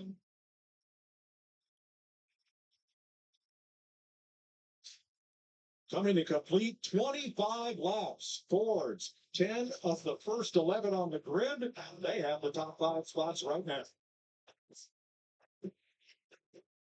25 laps complete at the Atlanta Motor Speedway. Todd Gillen leading his first laps of the race as he took the race lead away from Austin Cindric. Hasn't cleared him yet, though. Still side by side for the lead. And Cindric, actually, who just got passed by McDowell on the front, or by the 34 Gillen on the front stretch that time, got crossed over into turn 1. Cindric was able to pull back to the bottom of the racetrack, get the push from Logano, and now it's Cindric back out in front of the field. A lot more cars starting to go 3 wide. Again, more grip here at Atlanta than what we usually see with the sub 60-degree ambient temperatures. Track temp still right around 70. And this has felt more like a pack race than what we tend to see here. Not as much off-throttle time. We'll have to wait and see exactly what the tire wear is going to look like, as that will continue to grow later in the stage. A little contact off turn 2, 3 wide. Right around Carson Hocevar, who's in the middle. Kyle Busch and Chase Briscoe are around him. Looks like he banged fenders with the 19 car. Initially off turn 2. That could have been a disaster in the middle of the pack. Those two are running pretty deep in the field, actually. Just outside the top 20 now. We'll go through the full field running order real quick. Austin Cindric is leading now after making that crossover move on the 34 a couple laps ago. Joey Logano slid in line into second with his teammate. Josh Berry third, Todd Gillen fourth, and Bubba Wallace rounds out the top 5 in fifth. Kyle Larson at 6th, William Byron 7th, Tyler Reddick 8th, Brad Keselowski 9th, Kyle Busch is 10th, Chase Elliott 11th, Ryan Blaney's fallen all the way back to 12th, John Hunter Nemechek in 13th, 14th for Ryan Preece, Carson Hocevar 15th, 16th Alex Bowman, AJ Allmendinger in 17th, Christopher Bell 18th, 19th is Chris Buescher, 20th for Eric Jones, Denny Hamlin in 21st, Ricky Stenhouse Jr. 22nd, Zane Smith 23rd, Ross Chastain 24th, Shane Van Gisbergen 25th, Chase Briscoe 26th, 27th for Austin Dillon, Noah Gragson 28th, Michael McDowell 29th, BJ McLeod 30th, 31st, Justin Haley, Riley Herbst 32nd, Corey LaJoie 33rd, Ty Dillon 34th, Cody Ware 35th, Ty Gibbs 36th, Daniel Suarez 37th, JJ Haley 38th, Cole Custer rounds out our 39-car field. I believe Ty Dillon has the most positions. No, scratch that. Noah Gragson, most positions dropped since the start of the race. Started 10th. He is now back to 30th. He's lost 20 spots already from the get-go in this race. Christopher Bell is up 15 to 17th after starting outside the top 30. And several other drivers have gained just less than 10 positions or 10 apiece. Kyle Larson up 10 spots to 7th. 9 spots gained for Bubba Wallace, who's the highest running Toyota in 5th. He's on the outside line, right behind Joey Logano and Austin Cindric as we run. 28 laps to go this time by in Stage 1. Out of a 60-lap first stage to begin the Ambetter Health 400 at Atlanta. Blaney trying to make headway to the front of the field once again. After falling to 12th, he's back in the top 10. Makes a 3-wide move to the inside of William Byron and Tyler Reddick on the front stretch. The 16 of AJ Allmendinger went there with him, gave him a quick push. Blaney still has momentum. Larson bobbing and weaving in the outside lane. He's now on the outside of the 24 and the 12, who progressed forward past Reddick for a brief moment, and now looking to overtake Larson in the 5. Near contact as it's very close quarters racing around the 24, 5, and 12 still. 3 wide just behind them between the 1677 and the 45 as well, so a couple of rows 3 wide now. Gridlocked at the front of the field 2x2. Josh Berry, who was second in line on the outside, trying to make a move for the lead for the first time for himself. Clears Cindric off of turn 2, and now Josh Berry and the Wood Brothers 21 leads for the first time today.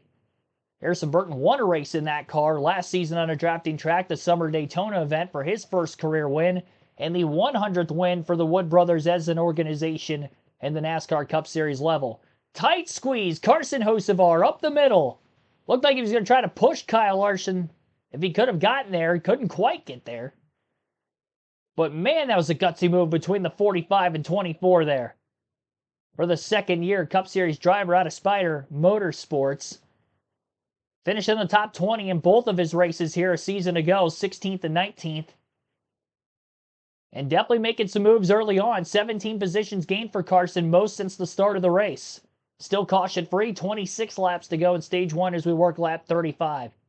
260 laps again total in this stage, and they are definitely going 100% since the start. Again, no fuel saving here, especially at this first stage, as they can go flat out without having to pit for fuel at all. And they have definitely gone flat out. We've only had 4 lead changes, but a lot of changing in the order in the top 10 through the last 15 to 20 laps. Todd Dillon trying to get to the lead for the second time. Didn't get enough help from the 6 of Brad Keselowski down the straightaways that last lap after moving to the bottom again. Pulled to the inside for second on Cindric. Hasn't had him clear yet. Cindric side drafts the right rear corner panel of the 34, trying to hold door-to-door with him down the back straightaway. And the 34 of Gilliland moves up to the outside, blocks Logano. Quickly, though, back to the bottom. Cindric moves to the bottom with him with a run, and Josh Berry blocks as he tries to hold on to the race lead. Byron's been in the middle 3 wide for what feels like an eternity at this point. Hocevar nearly throwing a block on John Hunter Nemechek in the 42 on the front stretch. Blaney, who was on the bottom, third in line there a couple laps ago, has worked his way back to the outside again as he falls outside the top 10 to 11th.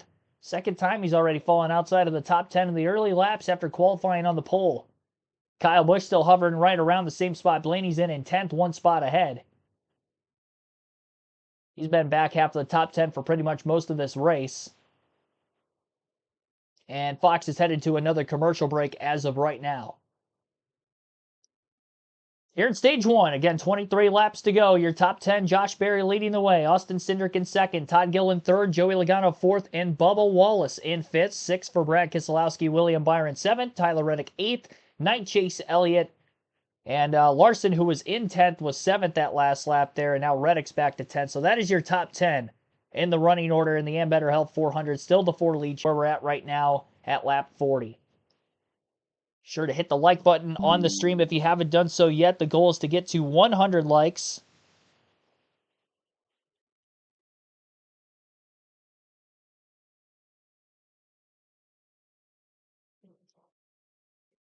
Not sure where we're at right now. Might be above 40. I think I got to refresh my chat. Oh, no, we're still 39, actually. We've dropped 1 like since where we were before. So, at 39 right now, though, goal of 100, excuse me, for this stream.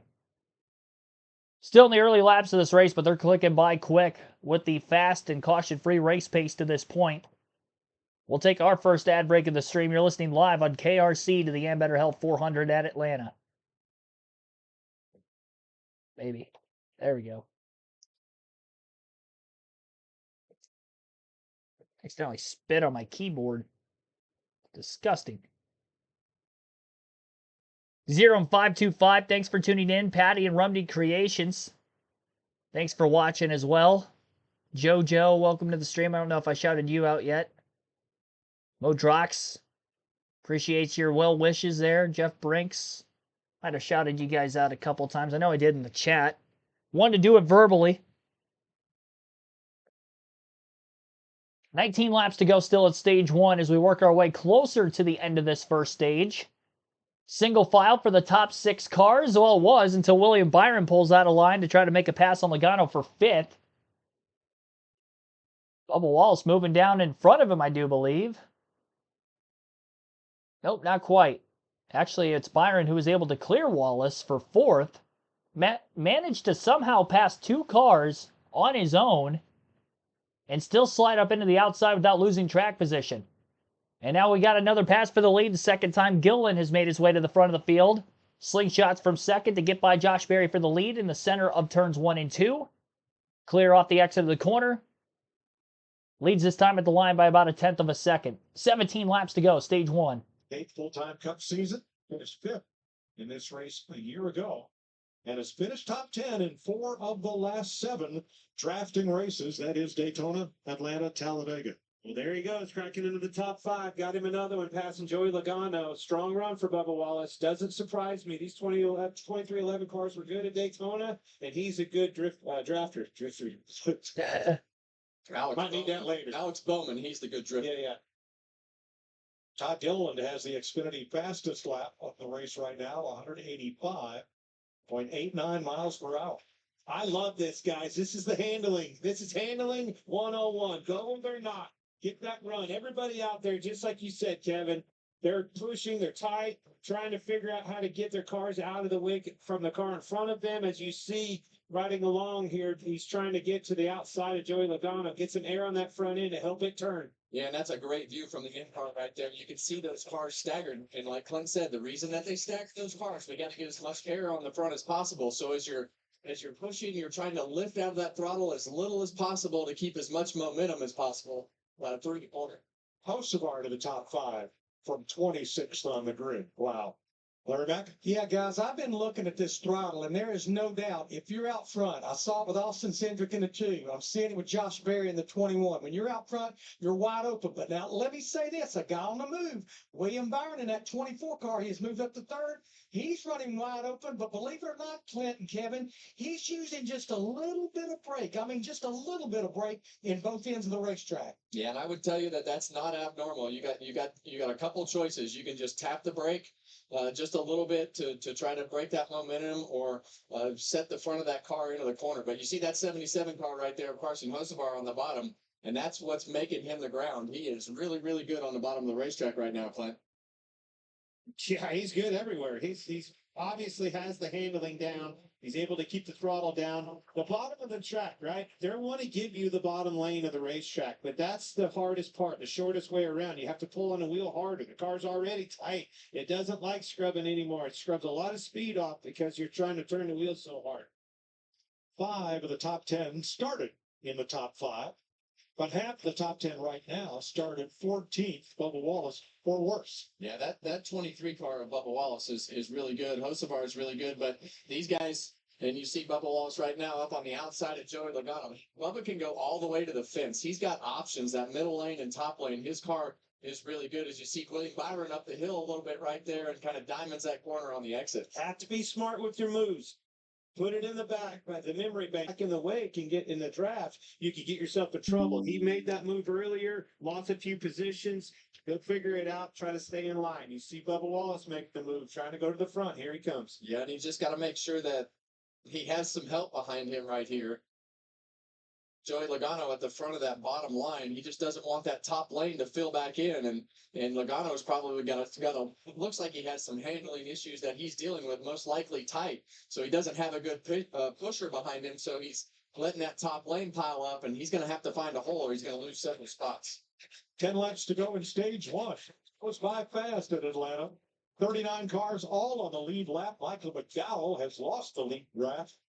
Penske by no means in control of this one at the beginning of the race, although they do have a Penske affiliate leading the way, Josh Berry, and one of those Penske Blue Oval Fords in second of Austin Cindric. Cindric has 3 stage wins at Atlanta in the last 4 races here, so we'll see if he can win this stage again as we are down to 9 laps to go, this time by at the line. The top 5 with Josh Berry in the lead, Austin Cindric second, William Byron third, Bubba Wallace in fourth, Tyler Reddick is in fifth. We have seen a ton of 2 and 3 wide splits, a lot of slingshot moves, both ends of the racetrack, pretty much the entirety of this first stage, or really since about lap 15 onward. It was calm the first 15 laps or so. They were single file, and it hasn't been calm since over the last just over 25 to 30 laps. Top 3 cars have broken away from the side-by-side racing at the very front of the field. Make that 5, 6, 7 cars now. Not sure how long that's going to stay for. Not very long at all. Carson Hocevar trying to make another move. He has been making the most moves. Up over 20 positions since the start of the race. Qualified 27th. Worked his way into a position to try to get stage points. Hocevar finished 20th in points last year as a rookie. So you wonder what he can do this season as a second-year driver. These points could be vital for him to try to make the playoffs at regular season's end. 6.5 laps to go now in stage 1. Berry and Cindric have been at the front of it for most of this first stage. The pushing is going to get way more aggressive in these closing laps. The overall grip level is going to be lower as these tires are getting old. They will be taking them off and changing tires more than likely for the first time today when we get to the stage end. Or a caution, whatever happens first. Now a little less than 6 laps left as they work their way through turns 1 and 2. Joey Logano has really fallen back. He's outside the top 10 to 11th. Boyer over the broadcast seemed like he stated that that car looked like it was tight. He's having to lift more in the corners to try to get it to turn. He wasn't able to be on the offense to make the moves. Ryan Blaney has fallen back since the start of the race as well. Where Berry and Cindric have had the clean air in the track position, they're still holding on to it for now, but they've got a lot of other manufacturers lined up behind them. Top 10 on the manufacturer race right now. Josh Berry leading in a Ford as well. Cindric in second. And then you got a Toyota Chevy behind him. Back half of the top 10, Toyota. 2 more Fords, Chevy. The only 2 Toyotas in the top 10 throughout most of this first stage, if not all of it, has been Wallace and Reddick, the 2 2311 Toyotas. And they're right nose to tail with each other. Or at least they were, but they are riding. It's like third, fourth, and fifth on the leaderboard. So that's kind of changing a little bit as we have more side-by-side racing going on in the top 10.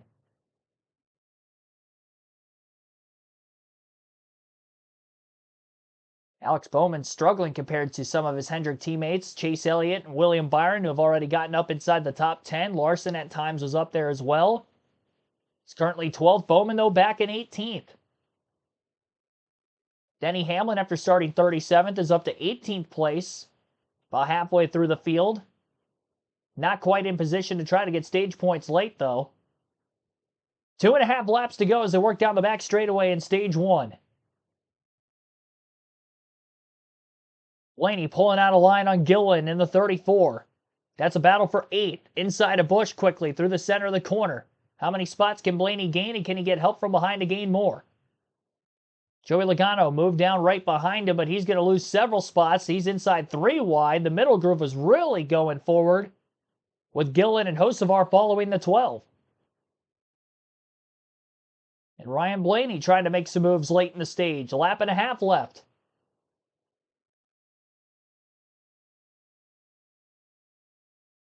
Front of the field, it's still Josh Berry. Working their way to the line. Final lap, stage 1. Berry leads. Side by side for second now between Byron and Cindric for a brief moment on the front stretch. Before Byron pulls back up in the outside lane behind Cindric at the front of the field in third. Hocevar gets a bit loose right in front of Kyle Busch off turn 2. Both cars had to lift. They're going to lose some ground on the back straightaway. Byron cuts off the 23 of Wallace. Wallace gets tight center of the corner. Byron trying to get the second on Cindric. Josh Berry should hold on easily here. And Berry going to win stage 1 at Atlanta. Cindric did come home second in the stage. William Byron third. Bubba Wallace fourth. And Chase Elliott rounds out our top 5. Tyler Reddick in 6th. Todd Gillen 7th. Ryan Blaney 8th. 9th for Carson Hocevar. Joey Logano will round out the top 10. Second year Cup Series driver Josh Berry for the Wood Brothers going to win the opening stage of the race today, and I believe he has led the most laps in the race so far as well. 27 for him and actually 30 laps led for Cindric, so pretty even between those two for laps led. He's ended up leading all but 3 laps in stage 1 between the two of them. So they started second and third. They got to the lead on Blaney early. They were able to hold off the rest of the pack despite all the movement we saw from third on back throughout the rest of the stage. Chris Davis saying go Chevy in the chat. Thanks for tuning in. Earl Arnold Jr., also shout out to you. Welcome to the stream. Now the pit crews must be perfect. Yep, a lot of 4-tire stops, I assume. Might see some drivers try to stretch it with 2, but then that means they're going to have to take 4 under green. I don't think that you're going to see that much. That's assuming we get a long green flag run in stage 2, so I expect everybody to take 4 tires under this first stop of the race. First chance for these teams to make adjustments. Again, no practice, but they were racing like they've had a full week of practice. They felt comfortable with their cars, at least it looked like it by the naked eye. Some better than others, and we'll see how much closer they can get to working themselves as the fastest car in the field to try to catch that 21 and 2 who set the pace early. Disadvantage for Cindric and Barry, they haven't been back in traffic yet today like the 12 and the 22, so they might not be able to make the offensive adjustments to their car compared to what those Penske Fords were able to do that did fall back in traffic early on.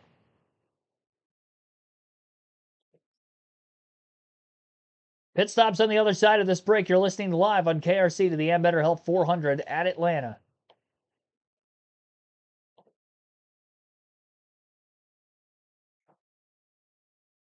We will have 2 diecast showings today because I didn't get one out during the Daytona 500 last Sunday, so I'm sorry for that. We will get the diecast showing out here.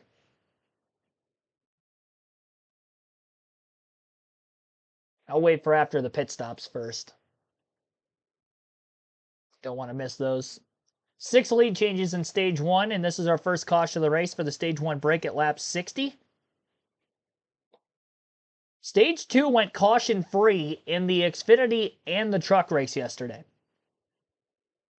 Obviously, stage 2 in the cup race being 100 laps, longer than any stages, stage 1, 2, or 3 from either of those races yesterday, so we'll have to see if that will be the case again here today, too.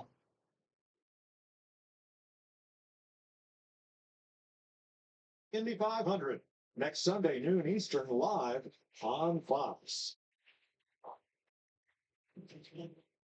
Well, the whole first stage ran under green, no cautions. In their pre-race meeting, the 99 team, the defending champions of this race, talked about that possibility. Let's get started. Stages 60, 160, 260. So need fuel in the second and third stage. First stage we run hard. The biggest issues today is just to try to keep it clean on pit road. Tight pit boxes, slippery pit road.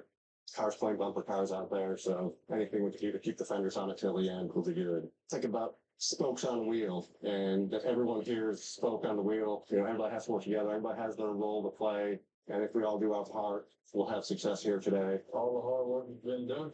So we ride this day off. Execution on 3. 1, 2, 3. Execution. Daniel Suarez team, defending champ of this race, currently 35th at the end of stage 1. Speaking of pit crews, Jamie Little. Well, Mike, William Byron's pit crew got it done last week. Front tire changer. I want to pick up trucks. They cut Jamie off. That's 2 weeks in a row they did this. Rear tire changer. Father to Sona Osaskia. Ryan Patton, tire carrier. Picker mid for all 14 of William Byron's Cup Series wins. Spencer Bishop, Jack Pat, former tight end for the Wake Forest Demon Deacons. Lana Walker, fueler, Clemson University, 2-time Daytona 500 champion. And that is the same exact pit crew that he had last year. A couple of football standouts from college. We've got some veterans, and one of the few left-handed tire changers make up William Byron's 24 crew, Mike. It's interesting, Jamie. Never thought of left-handed versus right-handed tire changers, but okay. All right. Under caution, they come around the flap of turns 3 and 4, and we've had a lot of issues on pit road here. More speeding penalties at Atlanta than any other track last year, and lots of contact on pit road. Yeah, the stalls are narrow, and you have differing strategies here. 2 tires, no tires, gas, 4 tires, whatever that is. They wind up meeting in the middle as they're trying to get in and out of their boxes. Jamie? Joey Logano making his 578th consecutive start in the NASCAR Cup Series right now. He's lacking overall grip. Said if he gets loose under compression, they want that fixed. 4 tires and fuel. Bring it. 24 car William Byron, a nice move up since the start of the race right now, a little tighter than he wants. Josh Berry actually a touch free with his car. They're going to leave it. They don't want to tighten it up in case they get in traffic. And the 2 car of Austin Cindric, he's on the tight side. That's mainly what he's been chasing. It's really crowded here as you try to get exit pit road, and Alex Bowman takes a chunk out of Austin Cindric's car. Yeah, that's Fire on pit road, and that's just a little bit of spilled fuel, and they'll get that quickly extinguished. Stage 1 in the books. Pit stops complete. Joey Logano, first off pit road. Two-tire stop to get that track position back for Joey Logano. He'll lead for the first time today now. Josh Berry, who won stage 1, comes out second off of pit road. Austin Cindric third. Tyler Reddick fourth. So those will be the top couple when we get back to racing. There were 4 cars that stayed out of the pits, but they were already at the back of the field, and they're just looking to pit after the scrum of 30-something odd cars in front of them came onto pit road at once. They can have a cleaner stop, change tires, do whatever they need. Just looking to keep themselves in the race. All 39 cars that started finished on the lead lap through stage 1. Michael McDowell, though, during the stage break has fallen 1 lap down, so he might have some issues. We'll have to see if Fox reports on that when they come back from the break. But Michael McDowell is off the lead lap. In the 71 for Spire Motorsports. Haven't seen much of him there at the top of the field. Hasn't cracked the top 10 yet today. Only Spire car to do that so far has been Carson Hocevar. All right, stage 1 diecast showing. I figured this guy qualified on the pole. He's my favorite driver. He's my pick to win the race. I'll show off a Ryan Blaney diecast. And I want to show off this one specifically, and that is because he won with this very paint scheme at Atlanta in the summer race of 2021. Actually, no, it was the spring race of 2021 where Ryan Blaney won. Excuse me for that. But that was under the old configuration, obviously, the last year of which. And this diecast specifically is from 2020.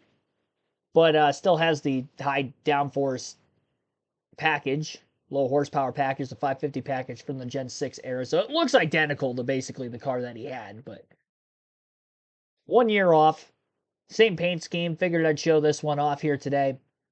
Again, 2 diecast showings for this week because I didn't get one off during the Daytona 500 stream last week, despite being live for over 9 hours. So here's this one, and we'll have another one at the end of stage 2 per usual.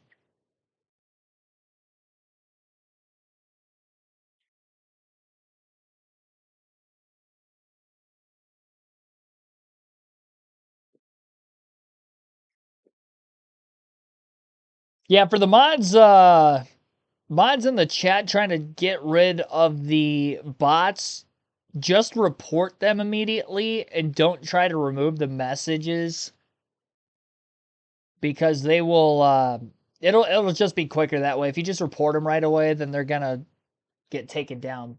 Report them, ban them right away, and it'll take down every single message, so that way you don't have to go through every one individually. Coverage with Jaden McMurray, Chris Myers. We're enjoying the race inside turn 1 on a fans plus a party. But whose bus is this? Jeff. Jeff? Okay, well, thanks. Just Jeff. Thanks. Thanks to have another one. They're enjoying the race. All right, so how about the changing weather conditions? It's gotten a lot cooler here. The sun will be setting shortly and it's cloudy. Well, you said it, Chris. Since we were out here for pre-race, the clouds have come in, and I've heard Kevin and Clint talking about the handling of the cars. If it cools down, that might take a little bit of that away. The guy I got my eye on, though, is Stenhouse Jr. He's up 21 spots, started in the back of the field. He's won 4 times on a drafting style track. Suarez was 19th after one stage last year. Remember, he survived an early crash and a speeding penalty to win in that close finish. Let's get back upstairs to Mike and the guys. Thanks a lot, by the way. We appreciate that. Thanks, Chris. Joey Logano had a great pit stop, but his rolling time down pit road was less than anybody else in the top 10, so he came in 10th and came out with the lead here. A lot of problems on pit road. We talked about it. The 6 car drug equipment out of the box. Kyle Busch had trouble all the way back to 32nd. Yeah, and we talked about the 8 team, and we thought that as they choose here, we thought that if they could keep it clean on pit road, they would have a shot today, but that didn't happen. So let's take a look at some of that congestion.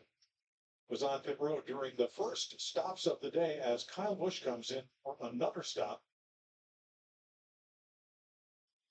Close quarters there. Now on Brad Keselowski, the fueler, Cody Osborne, watch him. Car is down to come away, but the quick connect, quick disconnect would not. And he gets dragged out of the box, and so Keselowski will have to start in the rear, along with J.J. Yaley, who's too fast exiting. Here's Brad's radio.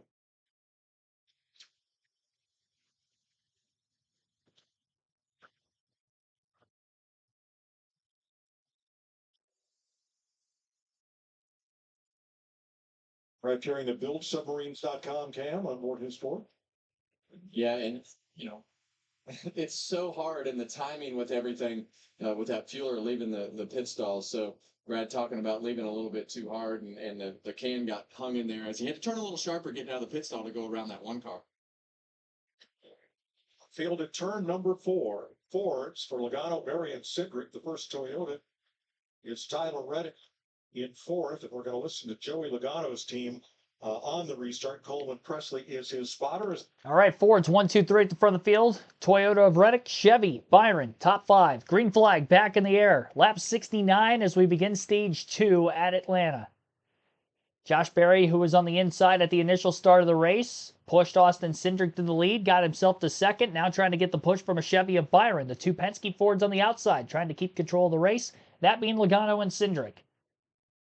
Berry, who won stage 1, trying to keep pace at the front of the field and keep the track position.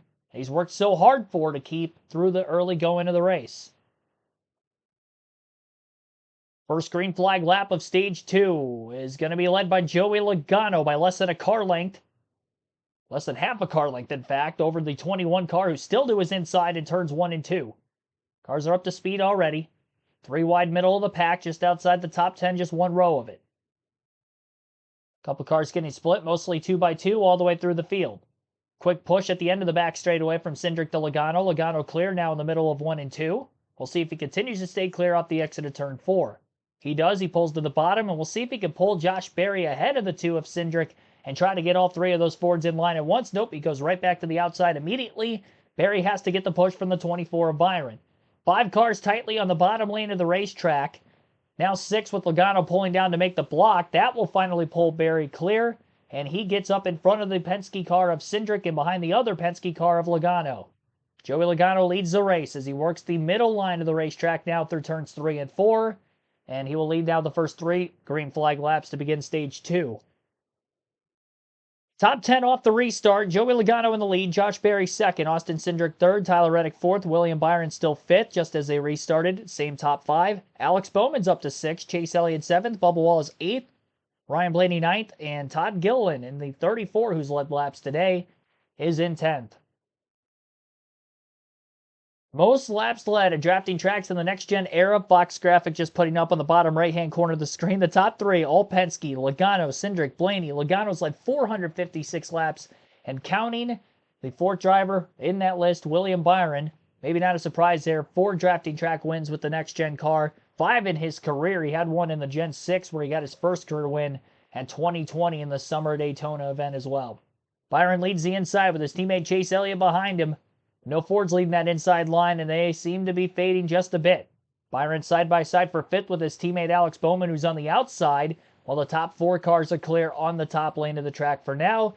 The 3 Fords of Logano, Berry, Cindric, and Reddick, who qualified in the middle of the pack, got to the top 10 before the end of stage 1 with his teammate Bubba Wallace, but had a better pit stop, and that's why he's in front of the 23 right now. Couple rows of 3x3. Bowman pulled off the top, or maybe Wallace got to his outside, one or the other. It's a mess of cars entering turn 3. 4 rows of 3x3. Almost 4 wide. Briscoe had to back out of the gas after Nemechek lifted all of a sudden. It's getting dicey. He's feeling better about the handling of the cars. They know what to expect now. Now you see him pushing even harder, 3 wide, 2 or 3 rows deep. Yeah, and when the cars are packed together like this, sometimes it's the best time to make those passes and put yourself in a position to gain the most spots. So, we see SVG on the bottom right here and went to the bottom, and middle and top lane stayed together, and he wound up losing some positions in that WeatherTech Chevrolet.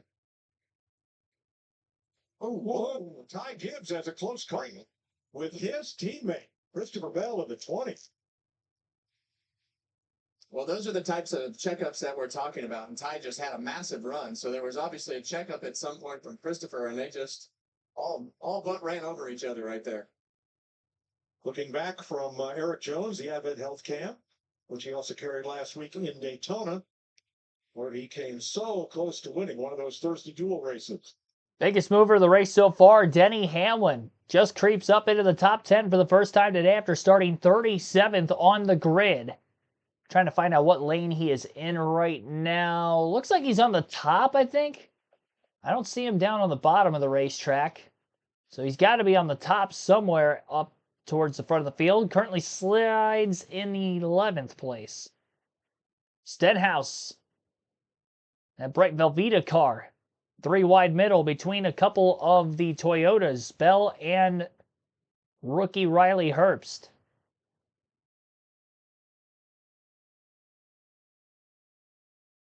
Bowman still down to the bottom of the racetrack. Todd Gillen in the 34 leads the inside. All the top 3 or 4 cars are still single file. Gillen's done a great job, though, since the restart. He was in 10th just a few laps ago, so already getting to 4th, catching up with the other Fords. Definitely seems to be the quickest of the 3 front row cars. The other 2 went backwards from the start of the race, but Gillen did not. And he was able to lead multiple times for a couple laps at a time on the Penske cars. Penske and or Wood Brother cars that dominated stage 1. Lap 80 overall out of 260, 20 laps in out of 100 in stage 2. Once again, Joey Logano leads. Josh Berry second, Austin Cindric third, Todd Gillen fourth, fifth is Tyler Reddick. Alex Bowman in 6th, Bubba Wallace 7th, Carson Hocevar 8th, Kyle Larson 9th, William Byron in 10th, Denny Hamlin in 11th, 12th for Ryan Blaney, 13th Chase Elliott, Ryan Preece 14th, Ricky Stenhouse Jr. 15th, 16th for Eric Jones, Riley Herbst 17th, John Nemechek 18th, Ross Chastain 19th, Ty Gibbs in 20th, Corey LaJoie 21st, AJ Allmendinger 22nd, Christopher Bell 23rd, Noah Gragson 24th, 25th, Brad Keselowski, SVG 26th, Chris Buescher 27th, Chase Briscoe 28th, Kyle Busch 29th, Justin Haley 30th, Daniel Suarez 31st, 32nd for Zane Smith, Cole Custer 33rd, BJ McLeod 34th, Austin Dillon 35th, Cody Ware 36th, JJ Haley 37th, Ty Dillon 38th, and Michael McDowell still with problems, 7 laps down, but I believe is back on the track last in 39th. He's the only car off of the lead lap. Lap 81 entering turn 3. Carson Hocevar up towards the front of the field, bottom lane, 3rd car in line. Once again, back inside the top 10. Gillen is pulled to the inside of the 2nd place car, Josh Berry on the front stretch. Looking to get a push at the end of turn 1. And now he's inside of Logano for the lead. Caution is out further back in the pack, and that would be for Ty Dillon in the 10. He's got quite a bit of damage to the right front of his race car. And he is going to be beached somewhere on the racetrack. Looks like it might be on the back straightaway, but it's hard to tell for sure. He's trying to get going in the right direction, but I think that right front tire is down on the roadblock, and he's not going to be able to go anywhere. He's basically just doing burnouts wherever he's stalled out. Exit to turn 4. Definitely going to fall off the lead lap. He was close to pit road before the tire was down to the rim, and now we're under caution. First incident of the race today. We'll have to wait and see exactly how that started. Again, working lap 83 before we got that first caution for incident.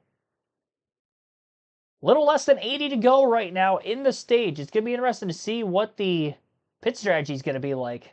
2 laps complete. We're under caution in Atlanta. Ty Dillon, turns 3 and 4.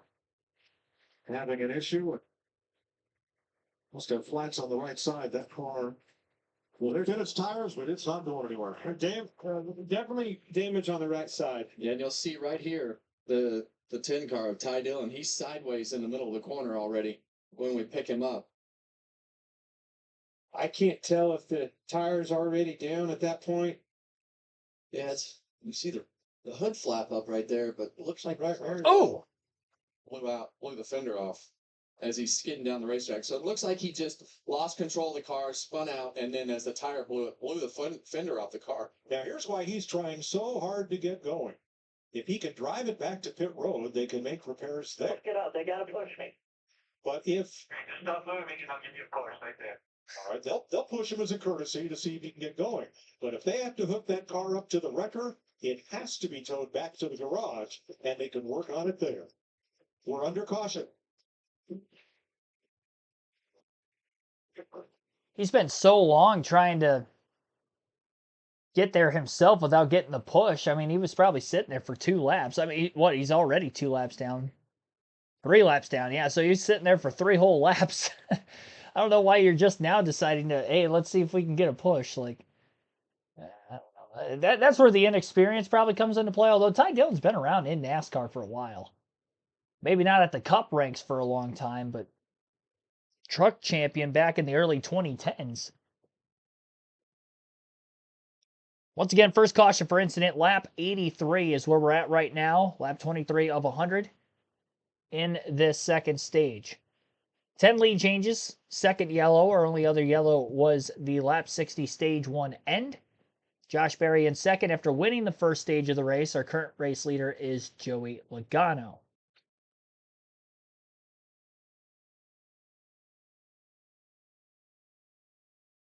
Most laps led, Josh Berry with 31. 30 laps led for Austin Cindric. Our current leader, Joey Logano, has led 17. 4 laps led for Todd Gilliland at one point in the race. 1 lap led for Cody Ware under caution because he stayed out of the pits for a lap under the stage 1 yellow. So those are the 5 different drivers to lead at least 1 lap in this event.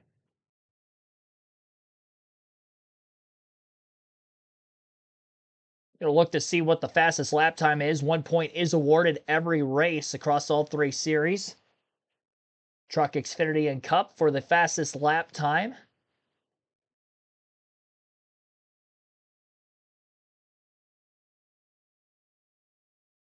At the back of the pack, I believe JJ Yaley has the quickest lap time of the race. Probably intentional to run that at the very tail end of the field, play catch up for a lap. 29.673. Average speed of 100. That ain't right. That's the last lap under the caution. But yeah, 29.673 looks to be the quickest lap so far. Nope, actually 29.63 for Brad Keselowski is what I'm seeing. I missed that first time through. So Brad Keselowski's got the fastest lap as he tries to work himself from the back of the field to the front. Probably caught a big run in the draft somewhere in there. Couple hundredths of a second, he's got the fastest lap by up to this point. That can still change, obviously. We're in the first half of today's race. By Liberty Mutual Insurance. Only pay for what you need. 84 laps complete. We're under caution because Ty Dillon had a right rear tire going down, had planned to come to pit road, but had a sudden air loss before he could get there. Pit road is open for everybody to top off. Joey Logano leads them down. He's led 19 laps today.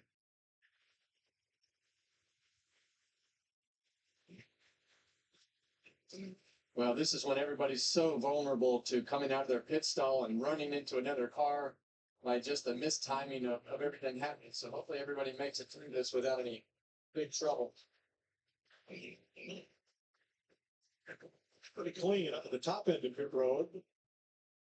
And no apparent contact. A little bit of jostling and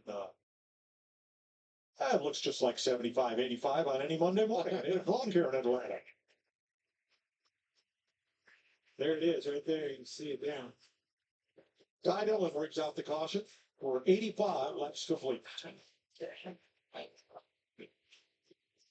It's amazing when that right front tire popped, it just blew the whole fender at really very, very minimal speed. Such a violent tire failure, too, that not only it blew the right front fender off of it, but it looked like it blew the tear off the windshield as well.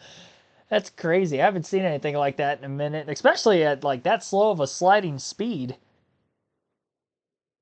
NASCAR Rep says Brad K. Yep, yeah, Keselowski's got the fastest lap right now. I did double down on that. I double checked going back through the field again. 29.63 from Keselowski's the time to beat right now for the fastest lap of the race and that extra bonus point.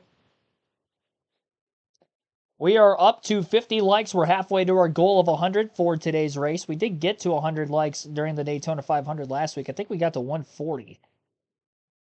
Just shy of the 150 marker. So be sure to hit the like button, subscribe for more daily NASCAR content like this, live commentary streams every NASCAR race weekend for Truck, Xfinity, and Cup Series races, as well as Cup practice and qualifying. No practice this week, but we did have qualifying late yesterday morning on the channel. We'll take a look at the chat poll for the first time today. 83 votes have been casted by viewers watching at home, on the go, wherever you're watching. 48% taking somebody other than Kyle Busch, Ryan Blaney, or Joey Logano for the win. I usually try to put like my 3 favorites for the race in the chat poll, or 3 of the favorites. I didn't want to put just all the Penske cars up there, so threw Kyle Busch in there as well.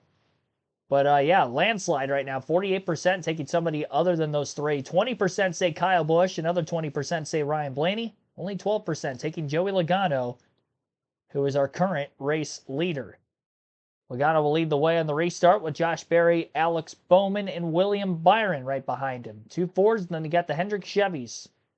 Will be lined up as well as we get set for this next restart. We'll take a quick break before that. You're listening live on KRC to the NASCAR Cup Series race at Atlanta.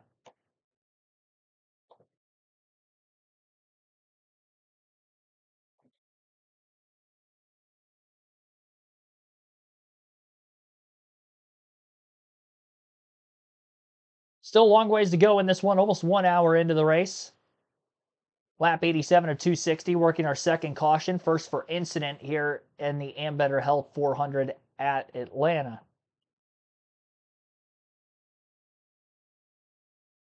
I didn't go through the head-to-head play on the Fantasy League. Got Joey Logano over William Byron. Took Kyle Busch over Daniel Suarez. Ryan Blaney over Christopher Bell. And Austin Cindric over Chase Briscoe. So far, 4 for 4. Long race still to go. Here's your aerial coverage of Atlanta Motor Speedway, provided by Goodyear. The best seat in the house since 1925. Happy 100th to the Goodyear Blimp. Do you remember when it was all silver like that? All silver. I'm not sure. I don't know if that was in our era or not, Kevin. It was the way we see it now. You're being older than I am, so I'm not sure. I was directing that not towards you, the man standing next to you. Family's having a great time here at Atlanta. I like that. Yep. Checkers and records, baby. Let's go. Joey Logano in front, Josh Berry second. Then a pair of Chevrolets, Bowman and Byron. Dillon in fifth. The first Toyota is Reddick in sixth. Denny Hamlin drove through too many boxes on the way into his pit stall. He will start out back as the drivers approach the... That's a tough break for Hamlin because he just worked himself into the top 10 after coming from 37th in the field. Still a long ways to go in the race for him to do it. He did it once. We'll see if he can do it again. Green flag back in the air. Great restart for Joey Logano. Easily pulls clear into the first turn. His teammate Josh Berry pushing him almost clear the inside lane cars as they get into the first turn, but not quite. Alex Bowman trying to lead the way on the bottom. Bowman has a little bit of drafting help. Bump draft from behind by the 34 until the 34 ducks out. Now they're 3 wide for second down the back straightaway into 3. Logano almost pulled all the way down to block the 34 of Dillon, who was the driver who pulled out of line behind the 48 of Bowman. Got the push from the 2 of Cindric. Kyle Larson up the middle, 3 wide. He's got Ryan Blaney and Ricky Stenhouse Jr. coming with him.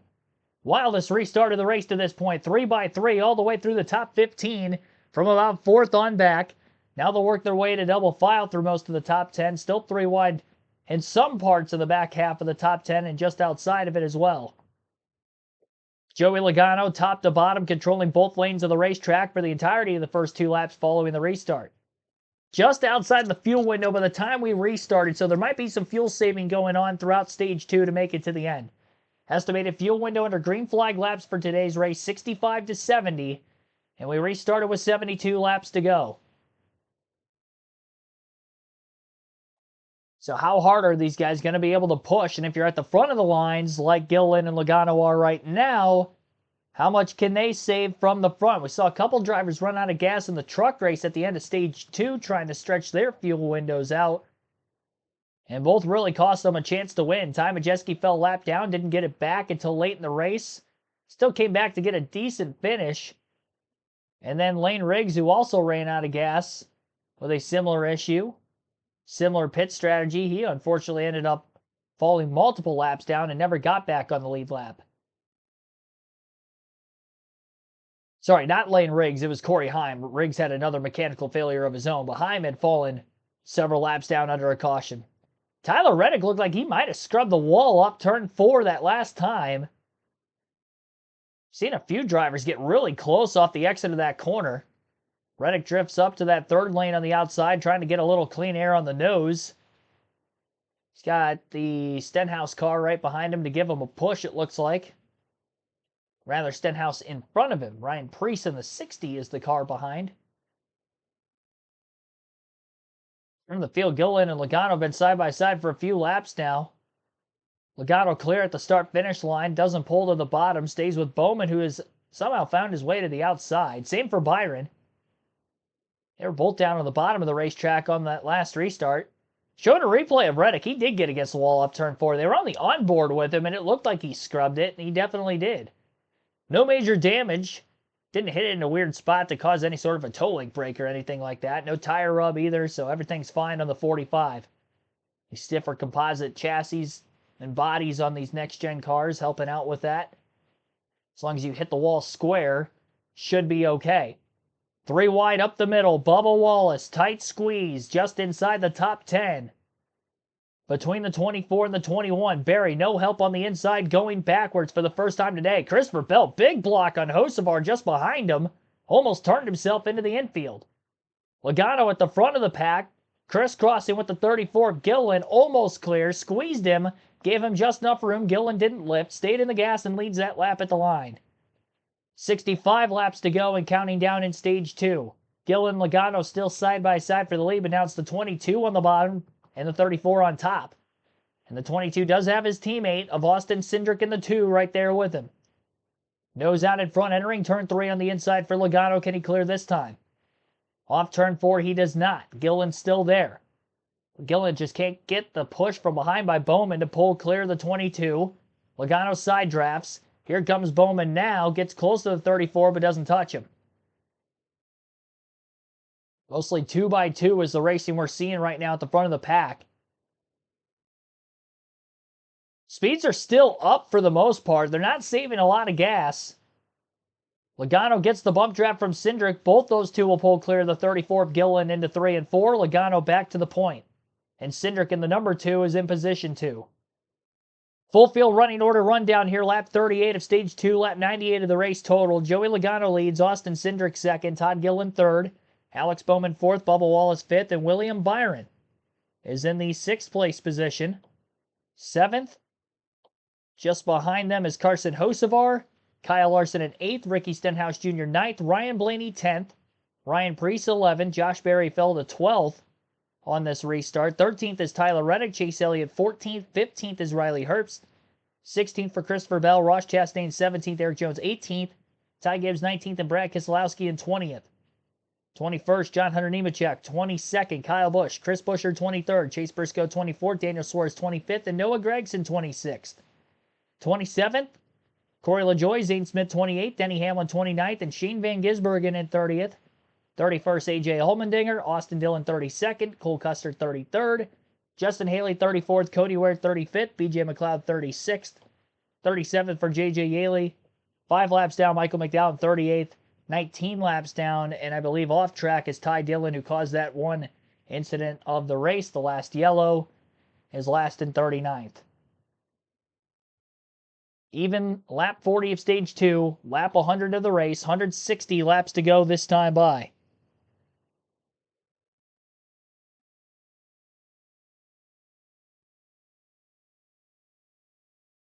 You're listening live on KRC to the Ambetter Health 400. Mike Goff, Patrick Shadley, welcome to the stream as well. Kyle Busch win is all I want this Sunday. What position is Chase out in? I just read it when I was going through there. I'll try to find him again quickly. He's not that far back in the field. I think I skipped him. 10th place for Chase Elliott, back half of the top 10. Hendrick's been doing pretty good for the most part so far today. So Logano leads still. 3 wide middle, Ross Chastain. Look out. Look out. Got tight off turn 2. Oh, and Jones gets clipped in the left rear. He's going for his slide. Back straightaway, nose first, into the wall. And the caution flag is out. And if we weren't inside the fuel window before, this caution's going to allow these teams to save fuel under the yellow and try to make it from there. Left rear tire is down, and that was after the slide from the 43. Definitely had contact in the left rear corner panel before that. After spinning in a big pile of traffic here at lap 102. Welcome back to NASCAR Cup Series Racing from Atlanta, presented by Toyota. What happened here? Well, they were three wide racing hard here. Watch Herbst move up the track, had to get out of the way. I think Eric Jones was trying to move down to get out of harm's way, drove across the nose of Busher there and got turned around. Unfortunately, blew the tires out into the inside wall. Dang it. Let's watch from Chase Briscoe.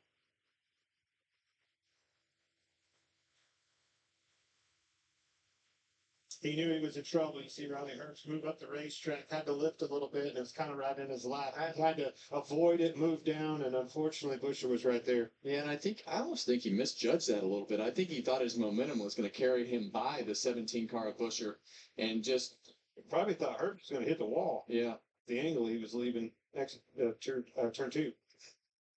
Well, let's ride with Eric Jones.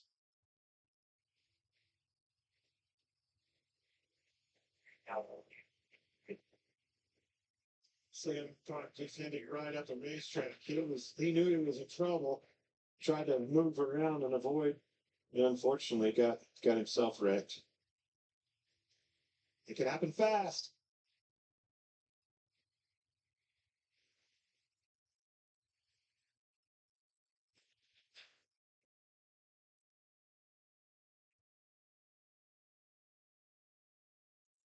Great drafter. Does a great job on these super speedways. You can see him lifting right there. He's trying to get out of the way. Herbst is way off the pace. Wrong place at the wrong time. Heard one big hit there, but does that car look badly damaged other than the four tires down? I think you'll see it go to the garage and come back out. Okay.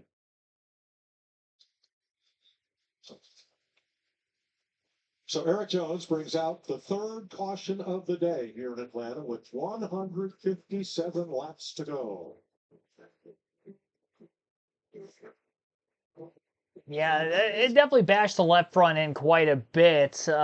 Jones, significant damage. Definitely going to take him out of a chance to try to win this race today. Legacy Motor Club had a great speed week at Daytona. Jones second by nose in his dual race on the Thursday before the 500. Two Legacy cars finishing top five, Jimmy Johnson and John Hunter Nemechek in the 500 itself, third and fifth. Unfortunately for Eric Jones, though, on the wrecker in the early going of this race, so he will be going to the garage area. And as long as he stays in the car, they can make the repairs, and he can get back out onto the racetrack. That is a part of the new DVP rule. There's no time limit to make the repairs.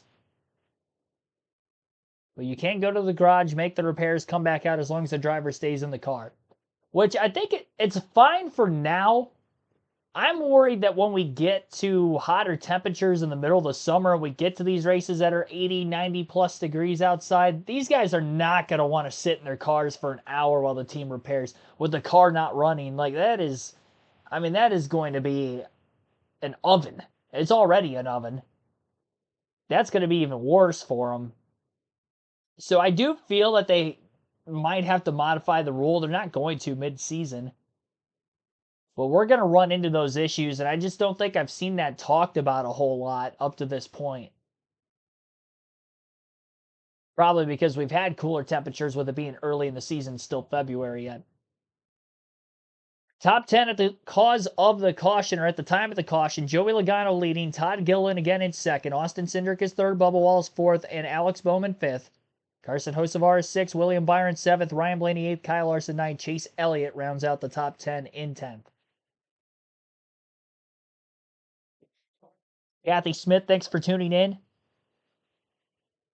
Regine Huddleston, welcome to the stream as well. A couple of newcomers into the chat for the first time today. We'll take a quick break. You're listening live on KRC to the Ambetter Health 400 at Atlanta.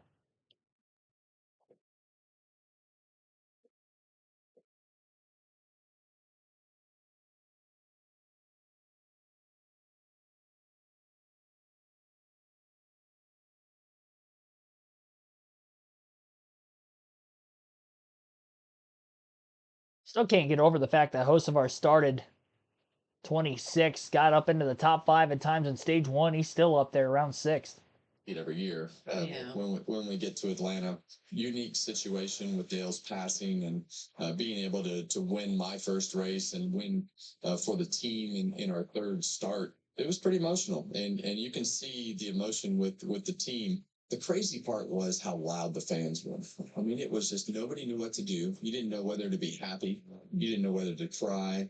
You didn't know if you should, be excited, talk about Dale, not talk about Dale. There were so many confusing things that were happening during that time period. And I mean, look at the grandstands. Nobody left. I flipped that car around and you could hear the fans just screaming.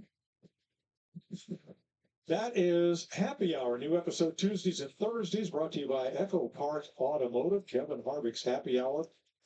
I think that was a day of healing for the entire NASCAR community. I'm sure years later, you realize the impact that had, not just on you and your race team, but on all of us. Yeah, I think when you look back at it now, you realize the impact that it had on really the whole sport, and the meaning of that moment and the magnitude of it really made sense several years down the road. During that time, all we did was race. We tested, we raced, we tested, we raced. So we really hid from all of the questions and things that can be had during a situation like that. But really, when I look back on it, and people always ask, well, what do you think about this moment? You won this race, did that. I did my biggest press conference at Rockingham that I ever did in my whole career before I even ran a race. I won the biggest race that I was ever going to win in my career right here at Atlanta in our third race. So really everything that happened in my career was backwards, and it all started right here that day. Well, first of all, I have no idea how you handled that much pressure. You had so much pressure on you that day. But you said it, people don't realize that you tested that car a lot. You had a lot of experience, a lot of time, even with that group, away from so-called Sunday's racetrack, but you were at the track a lot with that group and that car in particular. Yeah, I actually did all the testing for Dale Sr. at that time away from Daytona and Indianapolis. We did all the development testing with Chevrolet at Kentucky. We did all the open tests, and I did all that with Kevin Hamlin and Dale's team during that time period. So I knew the team pretty well. So they have just come from the shoes. Look at the top of our pylon, and that scoring tracker indicates how much green and how much yellow we've been. You see there we're in the third caution of the day for Eric Jones' spin on the back straightaway. Here's your Progressive Race summary. Got that same thing right here on our screen, too. 6 today, 16 lead changes, 36 cars have been on the lead lap. Every lap has been led by a Ford, but one. One Chevrolet has led this race. BJ McLeod stayed out on a caution after everybody else came to pit road and then made his pit stop a lap later. You say that, but there's three there and there's three there. They just keep getting closer and closer to the front. And I think they're going to be a force to be reckoned with and give these Penske cars a challenge. Logano's holding his own up there. Todd Dillon, what a great job he's done. No surprise there with Dillon. You cannot talk about him enough. All right, lap 48 restart, green flag back in the air. Logano, Gillen, front row this time. Both the Penske cars of the 2 and 22 on the outside. Alex Bowman, William Byron, the push cars behind Gillen. In fact, 300 cars on the inside behind the 34. Kyle Larson would be the third Hendrick car in line there. Chase Elliott, back half of the top 10 on the outside as well. Bowman pulls clear of the Penske Fords along with the 34 after pushing Gillen to the lead, and they control the pack at the front now. And we'll see how aggressive Logano is to try to get back out in front, because he was very early in the day, though unsuccessful in stage 1. Does he have the car after adjustments on multiple pit stops to try to make the move? This time, he's going to attempt it inside of Bowman for second as they enter turn 1. He'll pull to the inside of Gillen for the lead. His teammate Austin Cindric went with him every step of the way, and Logano is clear down the back straightaway. Not going to move up yet. He's going to get the push from Cindric. We'll see if they both can pull clear of the 34. They do. They'll slide up. Gillen trying to go as high as he can, trying to get clean air on the nose as they both pull up in front of him. Didn't want to get too tight in the dirty air. In line in the center of 3 and 4.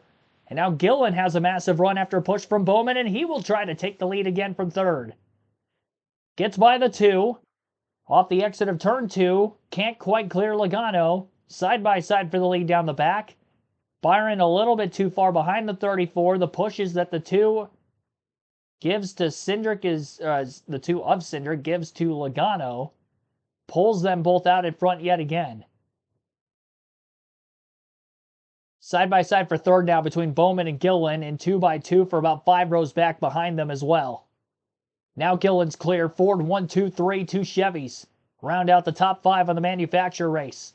Byron pulls clear of his teammate Bowman on the high side. Cindric lost the top for a brief moment, hesitated to pull up, now does it into turn 3. Logano still around the bottom of the racetrack through the center of turns 3 and 4, running the middle groove of the track now on the front stretch. Just past halfway through stage 2, 49 laps to go in this stage. Overall in the race, we're still not quite halfway, about 18 laps shy of getting to lap 130. No weather on the forecast rain-wise today, so we won't have to worry about not racing to our scheduled distance. Dillon trying to slip back to the outside of Cindric again. He's been close a couple times. This time he will get there. Didn't even need a push. That 34 car's been pretty strong. I haven't seen Ryan Blaney up towards the front of the field really all day outside of the initial start. In fact, he qualified on the pole, never led a lap. But it's been Cindric and Logano in stage 2 at the front. Stage 1, it was Cindric and Josh Berry of the two Fords that dominated then. Logano fell back as well, gained track position on pit road. Blaney did not. Blaney still back in 13th, 14th, battling with Chastain side by side at the moment. 2 and 22 pulling well out ahead of the rest of the pack in the front stretch as they lock bumpers pretty good yet again. Moving forward. Gotta make sure they don't get too far out ahead of the rest of the pack. That's probably why they're running the bottom of the racetrack most of the way around. Might be able to pull Alex Bowman clear of the 34 of Dillon, though. Josh Berry looked to get tight in line behind Bowman, lifted 2 car lengths, lost for the 21 of Berry behind the 48. Alex Bowman nowhere to be found in stage 1. Stage 2, he's been up towards the top 5 the entire time. Quick pit stop, and he's been quick enough to try to keep that track position as well. Reddick up the middle 3 wide. His teammate Bubba Wallace going to follow him into that line as well through 3 and 4. Tight gap off the exit of the corner. Hendrick Motorsports sandwich for Wallace with the 5 and the 24 around him. Larson gets a push from behind. Funneling down the front stretch, more lanes of 3 wide starting to build just behind them. Chase Elliott's in the middle 3 wide between Keselowski, Chastain. He pulls clear. Gets to the outside behind his other teammate Byron. Larson, I believe, was able to get to the outside also. Cindric Logano still around the inside of the racetrack as they work their way to lap 117 at the line. Joey Logano's got to be closing in on the most laps led to this point in the race. Yeah, he has already eclipsed that. 46 laps led for Joey. Cindric has led the third most laps with 30, 31 for Josh Berry. So Blaney not in the mix like he was in the 500 for the top 3 in the most laps led. It's his affiliated teammate Josh Berry who kind of takes over that spot as far as today's race has gone thus far. Top 5, once again, you got Joey Logano leading, Austin Cindric 2nd, Alex Bowman 3rd, Todd Dillon 4th, and Josh Berry in 5th.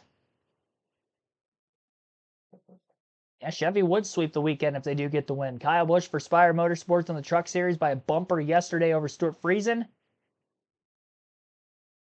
Domination from Austin Hill in the Xfinity race en route to his win yesterday as well.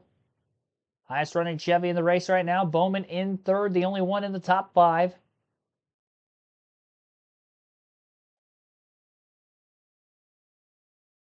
Josh Berry with a big block into the front stretch. I believe he was blocking Dillon off. Dillon had to lift big time getting into turn 1.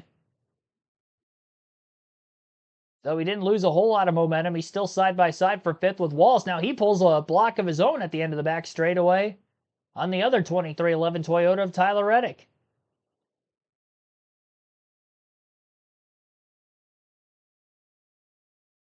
Going back to the inside of Josh Berry. Side draft, makes the pass. Elliott near contact. Also trying to block the bottom of the track before getting split 3 wide middle again. It was one of the RFK Fords. I couldn't tell if that was the 60 or the 6. Looking at the leaderboard, it looks like it would have been the 6 of Keselowski. 40 laps to go in stage 2. 10 laps shy of halfway in the race. Things have been wild since the start here at Atlanta. It has been a great race thus far. And everybody well inside the fuel window to make it to the end with that Eric Jones caution in the middle of the stage. It was going to be tight if they would have ran it out, but I think those extra caution laps should be fine. Everybody going 100% again. And we have seen so much movement through the field. Tough to break into that top 2 or 3 with a couple of Fords leading the way most of the time. At times you can pull underneath them, and if timed out right late in the race, I'm not going to say that there's a chance that, or not a chance, I should say, that somebody else could go up there and steal the win late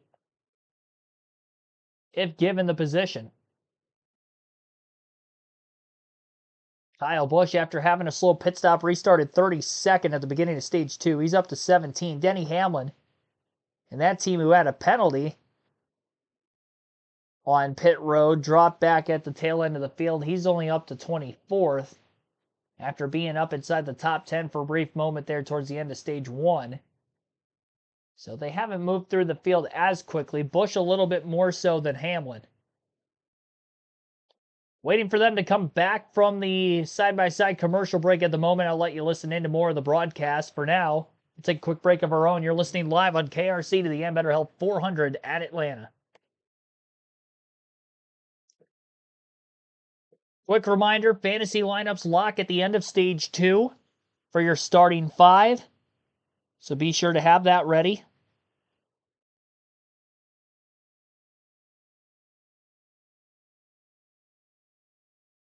Elliott was in my garage, but he scored 6 stage points. He's looking good today. I'm putting Brad Keselowski in my garage. We haven't seen him up in the top 10 hardly at all today.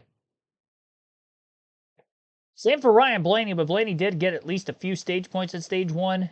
So Brad and Blaney running just outside the top 10 right now. I'm going to hold off on that, unless one of them start to make some headway towards the very front of the pack and could get way more stage points than the other late in stage 2. 4 laps complete in the Ambetter Health 400 on Fox. Joey Logano's been out front for 54 of those. Austin Cindric for 30 laps. Josh Berry for 31. Todd Gilliland for 7, all in Fords. Yeah, and that wide shot right there in turns 3 and 4, you can really see how they're all over the racetrack. You've got so many options of grooves, and you want to put your car, like we talked earlier, in a place that's not in the same line as the car in front of you. That second pack. They're wild. Yes, they are. The aggression level has really picked up here. But you see right there, you see how they're all kind of staggered. And the thing that you don't want to happen, you don't want those cars to come down in front of you too early to make the front end of that race car take off up off the corner with the front tires pushing up the racetrack. And that's exactly what I'm seeing here, Kevin. I'm watching this. Here, go ahead, Mike. Just call it. The 3 wide racing back there, the runs, they keep getting bigger and bigger and stronger, and now they're starting to get in front of them and try to block them. That's where it all happens. Chris Ravel just backed up about 4 rows. He was in the midst of all that. And not sure if something happened with his car or things just got too close for comfort. The thing that happens is you get in a position right there where like a Kyle Busch or somebody, a car will slide up in front of you or somebody checks up. But in his case, I'm sure he had to lift because the front end probably took off up the racetrack and to keep it from going all the way up into another car or into the wall. So Bell drops to 17th. Kyle Busch was inside. And let's go on board with Joey Logano up front with Ford Performance Cam and Foot Cam. Well, this is what you want. You want to have your foot just mashed on the gas pedal right there and just go ahead and hold her down because we're leading this race. And that's the difference between being in the middle of the pack and when we get later into this scenario where he has to deal with some people or traffic or anything like that. And you see his left foot dangling right there. You do not want to touch the brake pedal at all. If your foot is resting on that brake pedal, it can give you a 4 or 5% brake pressure, or, 40 or 50 pounds of brake pressure, and that'll actually slow the car down. So you have to make a conscious effort to keep your foot off the pad of that pedal. I used to actually grind the bottom of my shoe off so that my shoe was thinner so that I could feel that pedal. That was one of the adjustments that I had to make in this car because that brake pedal is so sensitive and a mandated part. Now, back in the days of carburetors, you would keep your foot on the floor and slow your car with the brake if need be, so to not go part throttle and lean out the engine. What about now with these electronic fuel injection and managed engines? Well, you don't worry about it. Yeah. That's exactly right. That was my question. Because it would lean them out. That's when you part throttle, it would lean it out to the car. With the old way of a carburetor. But back here with these big runs, that's where they get these monster aggressive runs and have to slow down and just bail completely out of gas. Listen to Keselowski here. You hear him starting to breathe it for you? Now watch this run as he approaches these cars getting into one. Yeah, and these cars had to check up, and that bottom lane is off the pace. Massive run, but you hear him lift all the way out of the throttle there, getting in the corner, and that's to set those front tires or put your car in a position or give it some space in front of you to get some air on the front of that car to make sure that those tires are going to turn and you lose the least amount of time.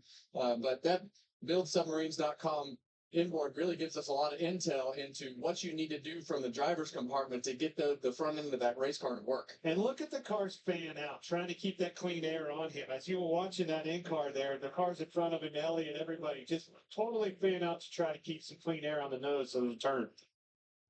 Joey Logano and Austin Cindric are edging away from the field. They have half a second on Bowman, Dillon, Larson, Hocevar, and the rest of his field.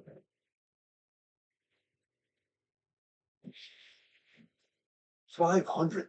27 laps to go as they cross the line in stage 2. Joey Logano, Austin Cindric continue to lead the field. One car against the wall, and it's one of the heavy favorites here. I believe that's the 34, and it is Todd Gilliland. Up against the fence, riding slow, still under green for the moment. Definitely has a tire down. Not sure if he got against the wall first or not. The right rear is down on that 34. 26 to go in the stage this time by at the line.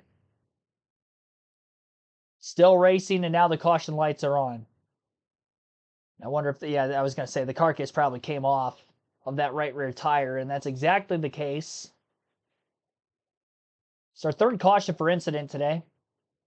All single car incidents. Ty Dillon, then Eric Jones, and now Todd Gilliland. Tough break. Todd Gilliland had led laps. He was up in the top 5 for a vast majority of this one. But got against the wall. Significant damage. He's definitely going to drop off the lead lap under the caution. This will give us 35 cars on the lead lap then. If, assuming that team does fall lap down, although they just changed the right rear tire, got that off first, try to keep them on the lead lap, and then they'll make repairs probably the next time by when they come down to pit road. That was a great move. Might be able to stay on the lead lap overall anyway. Very fortunate it didn't get down to the rim like we saw with Ty Dillon's car. Same for Eric Jones on the back straightaway, although he had a lot more nose damage after hitting the inside retaining wall from his spin. Fourth caution of the day, third for incident. And we'll see if we get any pit stops coming up here shortly when pit road opens. Could definitely make it on 2 stops from here, so if you pit now, I would imagine you'd end up staying out during the stage break. See who maybe tries to gain track position in an attempt to get stage points, put themselves behind with 100 to go, and we begin stage 3. We'll just have to wait and see how this all works out. Cowboy stopped at the caution for stickers, driven back to 14th. Yeah, he came back down under that second yellow because he was already at the back of the pack after the stage 1 caution when they ended up having an issue on pit road. It sounded like it was just a slow stop from the Fox broadcast. I don't think he had any contact with anybody in the pits. I don't think there was a penalty either. Probably going to have a little less than 20 laps to go in the stage, though, when we get back to racing. Showing a replay, he was outside of Bowman for third. And the tire looked like it just went down on its own, unfortunately. Wow. That's a very tough break. Kept it off the wall on the front stretch. Carcass came off on the back straightaway. No major damage. He did get away from the wall when needed. Great driving control to keep it from spinning out on him and then stalling on the back straightaway. And I think Dillon's going to remain in this race, and a great job by his pit crew as well, making that quick change, keeping him on the lead lap. The only thing you have to wonder is the diffuser underneath the car, which affects the downforce, damaged? Riding on that flat right rear tire for as long as he did. That's the big question we have here. Not sure if pit road was open that time into turn 3 or not. Didn't see anybody. Oh, yeah, pit road is open. There are several cars that are down there looking to pit just outside the top 10. Chase Elliott is on his way to pit road. Same for Tyler Reddick, Ross Chastain, Christopher Bell, and others. Well, we're seeing exactly what I thought we would see. We're going to go back racing with about 20 laps to go. For the most part, everyone could make it on fuel. But these guys that are pitting, what they're doing, they're going to probably get their 4 tires here, and then maybe we'll just do fuel only at the end of stage 2, where these guys that stayed out, they're going after those stage points, maybe a stage win. Their stop will be slower at the end of stage 2, doing 4 tires and fuel. This is where it really gets jumbled up. Chase Elliott is the first to pit from 9th position. We'll recap when we come back. We're under the 4th caution of the day for Todd Gilliland's tire debris. Anthony Mazzano, thanks for tuning in. Hendrick Motorsports been struggling today. How have they performed overall as a team? I mean, they've been good. They haven't led laps like the Fords have done, but they've been in the top 10 throughout the entire race, really, all 4 of them. Bowman not really until stage 2, but he's been up in the top 5 pretty much the entirety of stage 2 now. Larson's still up there. Elliott just pitted, so he's going to be further back. But he was 10th when he hit pit road. Byron's still up in the top 10. Elliott was the only car in the top 10 to pit. Again, he pitted from 10th. Waiting for our leaderboard to update and get back to the line. There weren't that many cars that pitted behind him, so I don't think he's going to drop back all that far, but he's definitely not going to be in the top 10 anymore. It's definitely more than 9 cars that stayed out. Probably dropped just outside of the top 20 if I had to guess.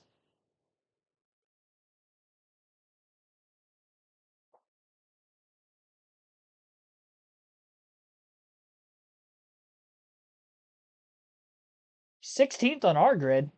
I guess if you only lose 6 positions there, actually it worked out pretty well for him. It was pretty much a matter of once one of them pit, most of them behind also pit.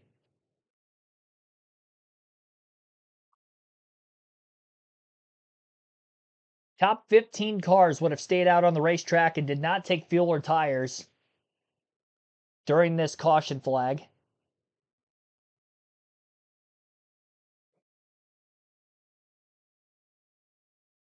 While we await the restart, we'll take another break here. Again, you're listening live on KRC, Atlanta Motor Speedway, and Better Health 400.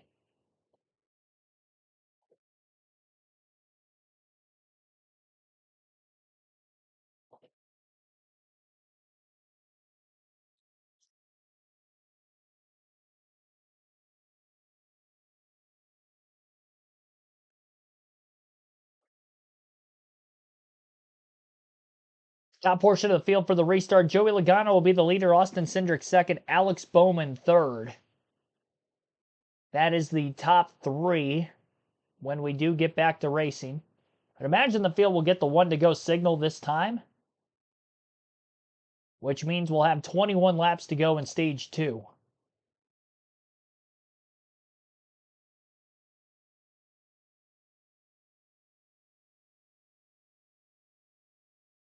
Saturday, Fox Primetime Hoops in La La Land. Gigi La La Watkins Land. 4th ranked USC against crosstown rival Lauren Betts at number 3 UCLA. It's a fight for the Big Ten crown Saturday, 9 Eastern, 6 Pacific on Fox. Is that normal that they call it La La Land? Explains what I hear in my ear a lot. Jamie. Well, Michael McDowell, who started in the pole here for both races last year's had a tough go of it so far. 3 laps down And that's because he lost power steering at lap 38. So they ended up bringing it into the garage. They swapped out a pump, and now he's back out on the track. Pretty cool to see this new DVP rule in effect. These teams can go That back to the happened garage, make a change over and come 100 back laps and ago, and they're just now reporting on it. Himself back in position after he came back out of the garage. Now there's some other guys there. Yeah, he was 5 laps down, Yeah. and this will be his 3rd free pass trying to get those laps back. They're not out of this thing. A couple more cautions untimely when these guys have to pit. Now, Todd Gilliland is on the lead lap after cutting that tire. Now, he is not charged with the caution flag. A debris caution is not charged to a particular car. Yeah, so what I was calling is working on 2 laps down. They were keeping themselves actually on the lead lap with the way that the caution fell. So I miscalled that by a lap. So Logano, Cindric up front in Fords, Bowman and Hocevar in Chevrolets with Kyle Larson. Blaney, Byron, Wallace, Barry, Keselowski were the top 10 at the choose. We still have 36 cars on the lead lap as we come up the Echo Park Automotive restart zone, and we are back to green. Logano taking the bottom to be in front of his teammate, and another set of teammates on the outside. Is that the preferred line, Kevin? Here they come. Well, it all depends on who gets the best push. I mean, the 22 and 12 got a good launch, but now they're apart, and the 48 and 5 are together. But at some point, that top row staying together is going to get them back to the front as we see a Oh, he missed the block. big run from the outside lane. He tried to get up in front of Bowman. Logano was a little late there. Still on the bottom with his teammates' help. Cindric behind him. Here it comes. Big push by Larson. And Bowman becomes the first Chevrolet to lead under green flag racing today. Yeah, and look at that mess behind him. You see those guys up against the wall. That every lane of this racetrack is usable. Look at that, Clint. Wow. Cluster. It's unbelievable. That's Atlanta rush hour like you've never seen. And this is where it gets really tight when you're 3 wide and in the middle. The front end is you see Christopher Bell go up the racetrack, and that's just what we've talked about all day. That's just dirty air on the front of these cars.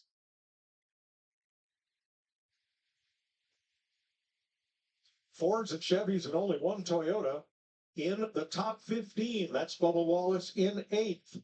The rest of them are from 17th on back. 18 laps to go. I can't help but think these guys that pitted there and took tires.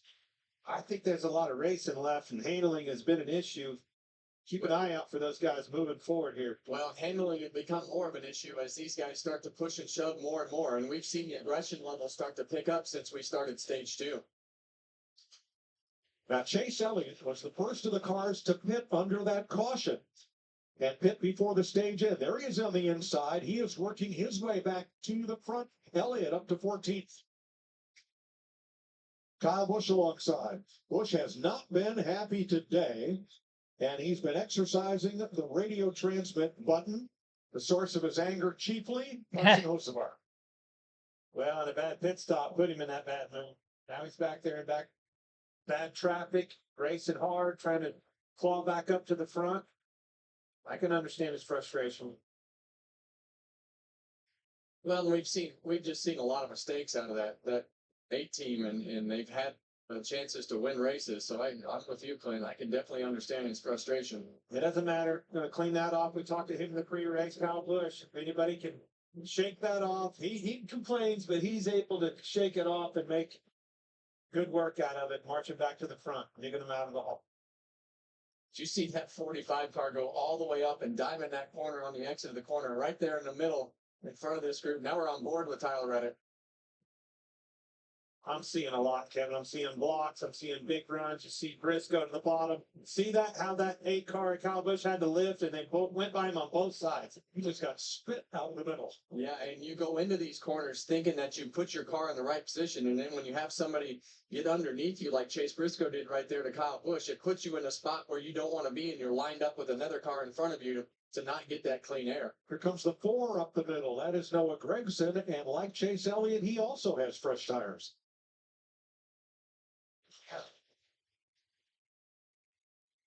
14 to go at stage 2. Hocevar, great job so far out of that kid. A 77 card's really strong. He's putting it in the right positions. Doing a good job. And I think this style of racing rewards a guy like Hocevar. He's just super aggressive, right there on the edge. And it looks to me like with the way that they qualified, they definitely lean towards the handling side as he has to lift right there. As his car gets tight, and Kyle Larson doesn't clear him, and that puts Bubba Wallace on the inside all by himself. These tires are going to prevail. You see Chase Elliott in the 9 car there, Reddick behind him. Those were the 2 that I saw on tires. The 4 car, Gregson. I think they're going to get there with 12 to go. A lot of racing. Well, 12 to go. I just hope they make it all the way to the end of the stage. Valid.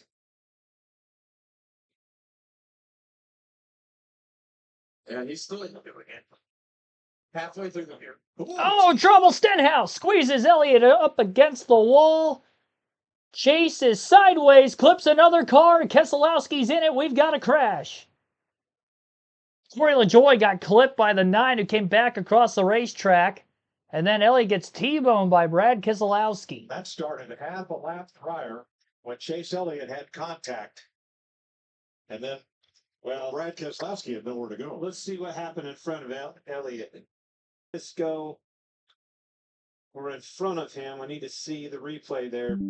Something happened in front of Elliott around Stenhouse. Briscoe and Stenhouse may have had contact that precipitated this, and the Georgia home crowd is not happy. Chase Elliott, the only driver from Georgia in the field, and there is Brad Keselowski with the window net down on his BuildSubmarines.com Ford. Okay, here we go. Look around here. You see them 3 wide. Briscoe, Stenhouse are on the bottom. Oh, they just, yeah, the car right there of Ryan Blaney came down the racetrack, and when the 47 car came down the racetrack, they made contact. The 19 and 47 got together, and it shot the 47 up the track.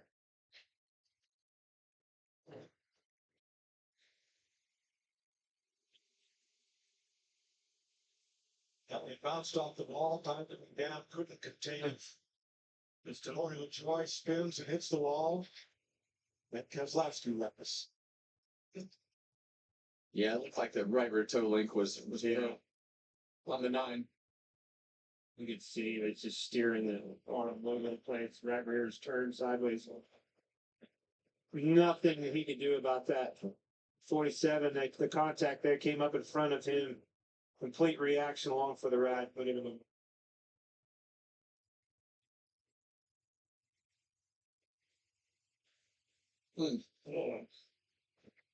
How far it moved his helmet.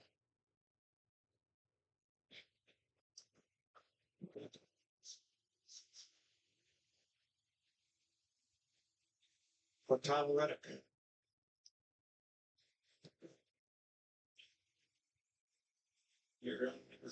I mean, even further than the 47, the 12 kind of came down and all squeezing together.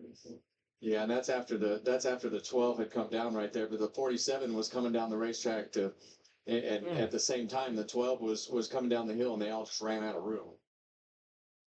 Unfortunately, right in Chase Elliott's lap.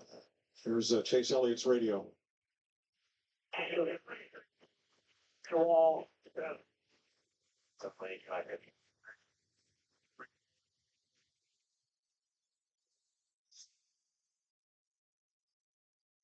Trey Poole, the spotter, was most of that transmission. And for Brad Keselowski, it's 2 weeks in a row ending up on the hook with a wrecked race car. It's just like 2 years ago for Brad. And you know, I think even next week is kind of one of those wild card races. Going to 2 super speedways and a road course the first 3 weeks. When we get to Phoenix and they reset these points, we're going to have to find the back of the garage with some of these cars that are buried in the points. And that's the worst place in the world to start the season. Now, let's remind you of the new policy. If the car is towed from the accident scene, it has to be towed to the garage area where the team can make repairs and, if possible, return to the race. It's to me like they're taking it to the infield. Well, it's through the road course. Maybe it's the long way around. Let's take a closer look at that tow link on the number 9 car with crew chief Larry McReynolds. Well, let's go to our Toyota cutaway car and let's show you what the tow link is in the rear of the car. There's one on the left rear and the right rear. Remember, independent rear suspension. The toe link is like a mini tie rod in the rear. It's the red piece you see there. Very easy to change out. You have a bolt on each side, but a lot of times that thing will get so mangled, they have to take a torch and cut it out. But no question, if that's the only major damage they have, they can easily get him back out there. You see, put a new one in there, put the bolts back in, and go back racing. I think you're spot on there, and I think they're going to do it on pit road. I don't even think they're going to do it in the garage area. They're going to stay on pit road, get this fixed, and maybe take a chance to get back out there. Got to meet minimum speed under green, and once they do that and accomplish that, they'll be fine. And they have an 8-minute time limit. The DVP clock, damaged vehicle policy clock, 8 minutes here at Atlanta. A minute added, it was 7 minutes, because of that long extra pit road. And they have to complete repair within that time, get back on track, or go to the garage where they can continue to work on it. I like this adjustment. That rule needed to be done. Saw too many people have DNS last year for a flat tire or one of those toe links being bent or broke. Take them out of the race. Joey Logano out front. He's led 78 laps, and he has passed Denny Hamlin for most laps led on drafting tracks among active drivers. Fox has all your motorsports covered, all your favorites. Here's a look at what's around the turn. Next Sunday, Fox's inaugural NTT IndyCar race from St. Pete, 12 Eastern, followed by our coverage of the NASCAR Cup Series from Austin, Texas at 2:30 p.m. Eastern Time. It's all on Fox.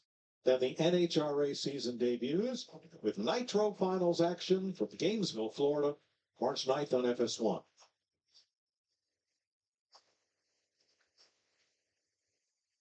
It's a lot of racing, Mike. It is, and all on Fox, family of networks. So 7 to go in stage 2. The final stage, like this one, will be 100 laps. So what are we doing here, Larry? Do we want the points or do we want the track position when we get done with this stage? This is going to be all over the place. I promise you. We're going to go back racing with less than 5 to go. I think your leaders up there, Logano, Cindric, Bowman, Larson, they're going to stay out. They're trying to win this stage. But if I'm back outside the top 10, I'm coming right now. Whether I pitted a while ago or not, I'm putting 4 tires on, I'm filling it up with fuel, and I'm actually going to stay out at the end of the stage. Thanks, Larry. Now, of the cars that recently stopped for fuel and tires, Chase Briscoe is the highest up in the running order in 9th. Justin Haley in 10th, Tyler Reddick in 11th, Todd Gilliland in 17th, Ross Chastain and Christopher Bell also in the top 20 with 16-lap tires, whereas the top 8 cars for last on pit road almost 70 laps ago. Here come most of them. Boy, oh boy, that's a lot of cars, Clint, for Logano and Cindric and those guys that stayed out to have to go through. So from 9th on back, most of them come to pit road. So with Chase Briscoe, even though he was just on pit road 17 laps ago, he is one of those coming in.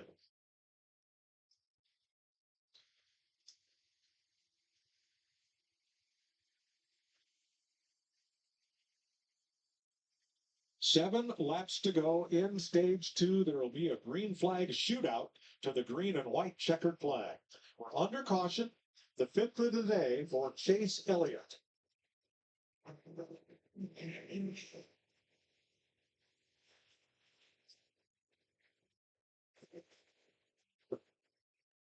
Hometown driver Chase Elliott caught up in the incident. I'm sure a lot of the fans at the Atlanta Motor Speedway not too thrilled about that happening.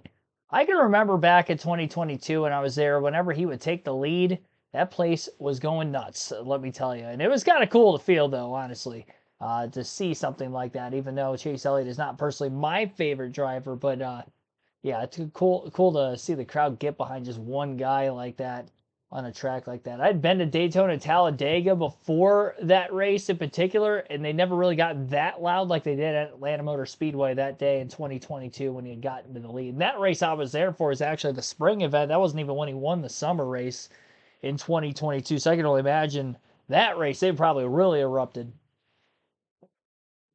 Kyle Busch had a pretty good standout crowd cheering him on in the victory speech on the front stretch there after the win in a photo finish in the truck race yesterday. Great to see the crowd packed in the way they are, even with the cool temperatures today. They know how good this Atlanta Motor Speedway is, and they wanted to come see the action. No matter the temperature. Definitely cool, especially for Atlanta. Usually the coolest temperatures of the year around this time of the year anyway. Through January and February around most of the U.S. All right, so top 5 of the restart. You're going to have Joey Logano in the lead, Austin Cindric second, Alex Bowman third, Kyle Larson fourth, and Carson Hocevar will be fifth. 1 to go signal this time by, so we'll have 4. We'll have 4 laps to go in stage 2 when we get this next restart in.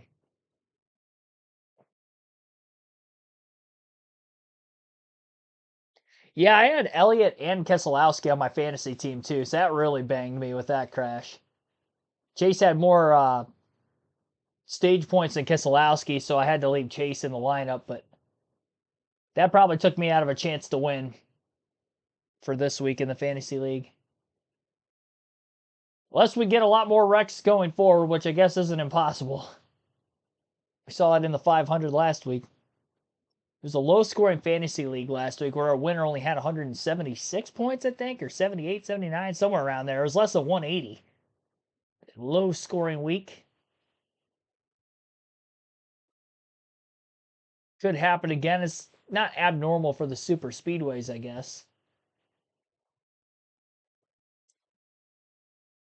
Waiting for the restart on my end on the broadcast. Again, we'll have 4 laps to go in stage 2. A little sprint, if you will. Stage points awarded to the top 10. Playoff point on the line for whoever wins the stage. Stage 1 was won by Josh Berry. He's nowhere to be found. Up inside the top 20 on the restart. Joey Logano, Austin Cindric inside lane. For Penske, outside lane. It's the 48 and the 5. Green flag back in the air. Now, it looked like the 48 launched before the 22, excuse me. That stacked everything up further back in the pack. They were 3 wide well before getting into the first turn, as a result of which I'm sure that restart's under review. It looked like Bowman was going early. Now, I'm not sure if that's because the 5 of Larson pushed him early, but it looked like Bowman took off before Logano by the naked eye. We'll see what NASCAR calls here at the end of the stage. For right now, we got 3 to go, and as far as if Bowman is not penalized, he could still go for the stage win. He's got to run from Larson. Entering turn 1, gets to the outside of Joey Logano, side by side for the lead, up off of turn 2. Having the advantage on the outside is going to be crucial. Larson, another big pop, big push to the back of Bowman. Bowman clear into 3.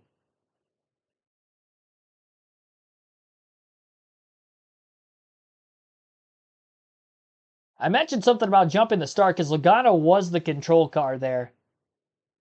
And it was the end of the restart zone when Bowman took off, but if it was before that last white line, basically if they got out of the restart zone, then it would have been a legal restart for Bowman. If they were still in the restart zone, that would not have been the case. It would be a penalty. Bowman went to the bottom, surprisingly getting into turn 3 that time to try to block Joey Logano. Meanwhile, on the outside, the 5 of Larson was getting a push from the 23 of Bubba Wallace. And now it's the 2 Hendrick Chevys side by side for the lead through turns 1 and 2. Final lap of stage 2. Get Bowman on the bottom, Larson on the outside. Logano tries to side draft the 22. He goes to the bottom, splits Bowman 3 wide. Cindric goes with the 22. Larson to the lead into 3. Wallace slides up to block the 24 for second. Side drafts Joey. Should beat him back to the line for second place. Does. Larson in front of it all. Kyle Larson. The terrible luck at Atlanta leading into this race under this configuration. Will it be gone as he wins stage 2? Is that his first stage win on a drafting track? I'm not entirely sure on that. It definitely is at Atlanta. And what is now our 7th race here under this configuration.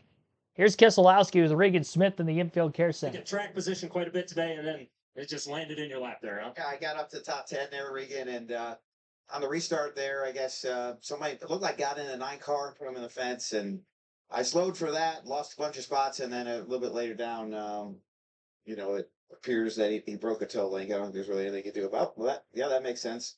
But yeah, he broke a toe link. I saw it initially, and I'm like, all right, he's fine. I started to go, and as soon as I went, it popped right in front of me. Just kind of nowhere to go. Broke the radiator. So hate it for everybody on our team, but you know, that's part of racing, and I'm excited about some of the speed and prompts for showing. We just got to get the result. Thanks, Brad. Brad Kislep. So Larson wins stage 2. Bubba Wallace second by a nose over Joey Logano in third. William Byron was fourth. Tyler Reddick fifth. Alex Bowman in sixth. Seventh for Carson Hocevar. Ricky Stenhouse Jr. in eighth. Austin Cindric ninth. And Noah Gregson rounds out the top 10. Nothing on the radio for Bowman. Yeah, they haven't said anything on the broadcast yet, so it might be a clean restart there for the 48 then. Surprised he fell all the way back to 6. He was side by side for the lead with Larson in turns 1 and 2. Lost 5 positions on that final lap. I don't know why he went to the inside and abandoned his teammate as Larson was getting the push. Now, he probably couldn't see the push, obviously, that he was getting from Wallace, but allowed for Larson to get to the lead into 3, and easy to hold on from there with the side drafting going on for second between the 23 and the 22 coming to the line. Don't forget to show the diecast. I will not. Stage 2 diecast showing. Here you go.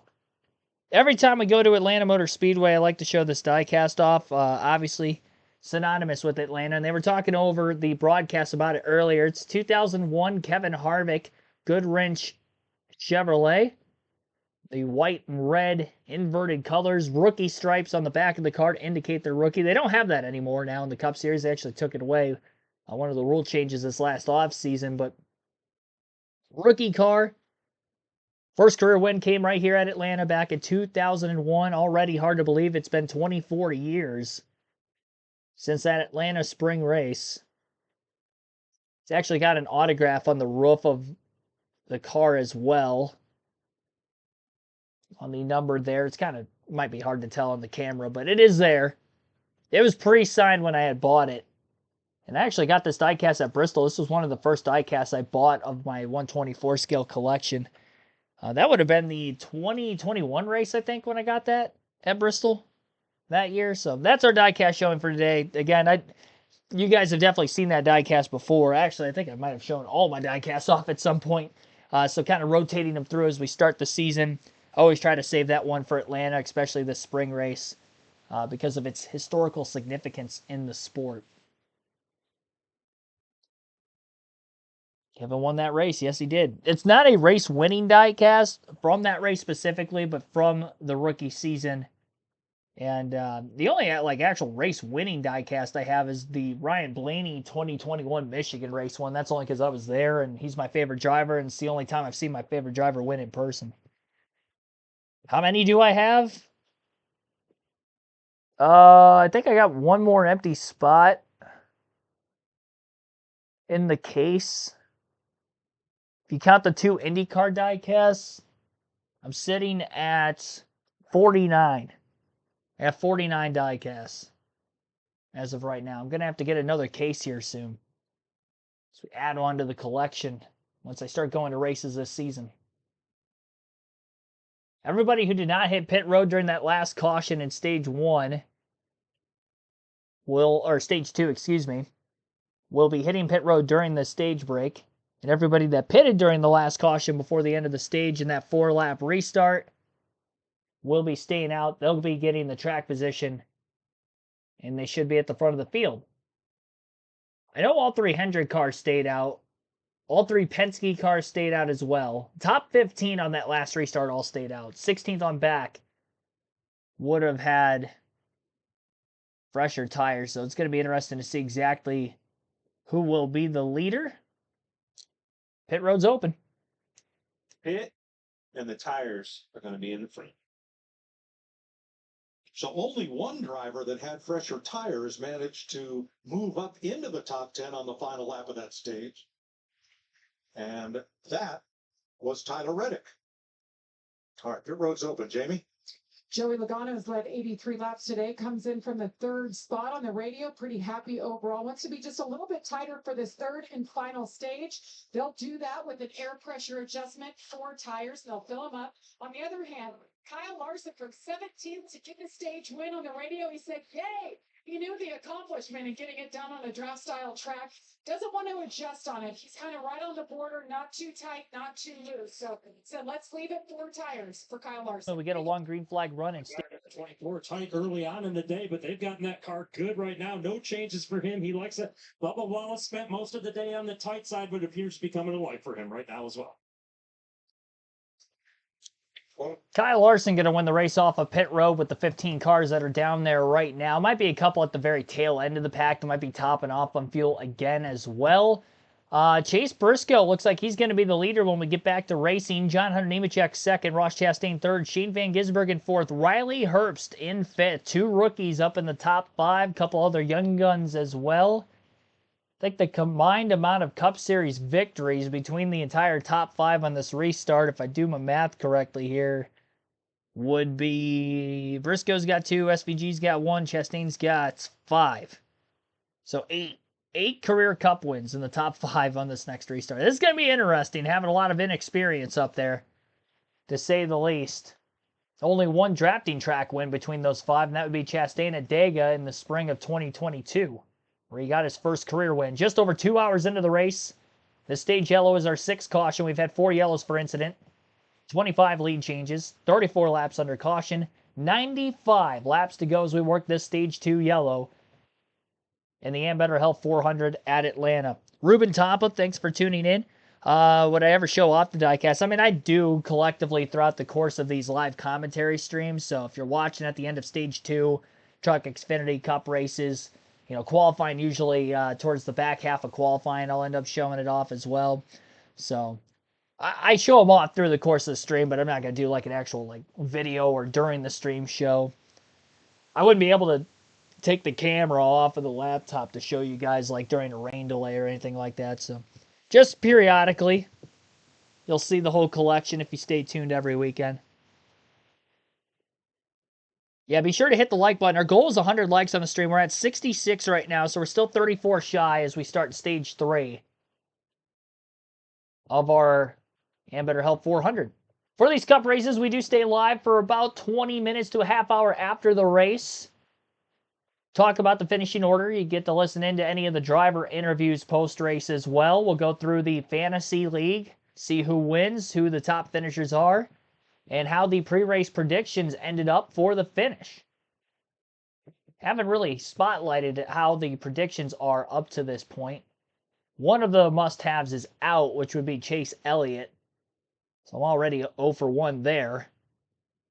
And as far as drivers who are out of the race, Eric Jones did return to the racetrack after his incident, but he's 26 laps down. Keselowski is done for the day with the hole in the radiator, as you heard him in an interview. Chase Elliott, surprisingly, still out on the racetrack. They fixed the toe link, but he is 2 laps down. And Michael McDowell, who was 5 laps down at one point after a power steering failure, made the change at the end of the stage 1 break earlier, got back out on the track 5 laps down, and because of all the cautions we have seen through stage 2, he is now 1 lap down. He's 1 more yellow away from getting the free pass. Nobody else is 1 lap down, so he would get it under the next caution. I think Corey LaJoie is out of the race as well as Keselowski. Ty Dillon on track 24 laps down. Again, Eric Jones on track 26 laps down. So next weekend,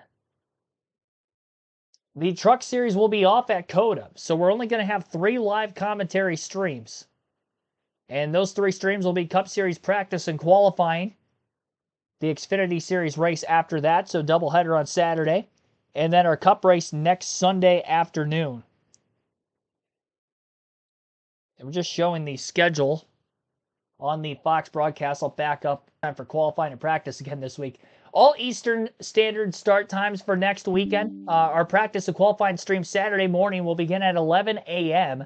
The Xfinity Series race will be at 2:30 p.m. Eastern on Saturday as well. Again, part of our doubleheader on the channel. Truck Series off. And our Cup race coverage will begin at 3 p.m. Eastern with our pre-race next Sunday at COTA. That race will be on your local Fox affiliate. Xfinity Series taking control of the CW. And again, Stage 3 about to begin in this race here today. Practice qualifying on Amazon Prime again next week as well for the Cup Series. So that's where you can watch that. As that will be the case for most of the first half of the season here.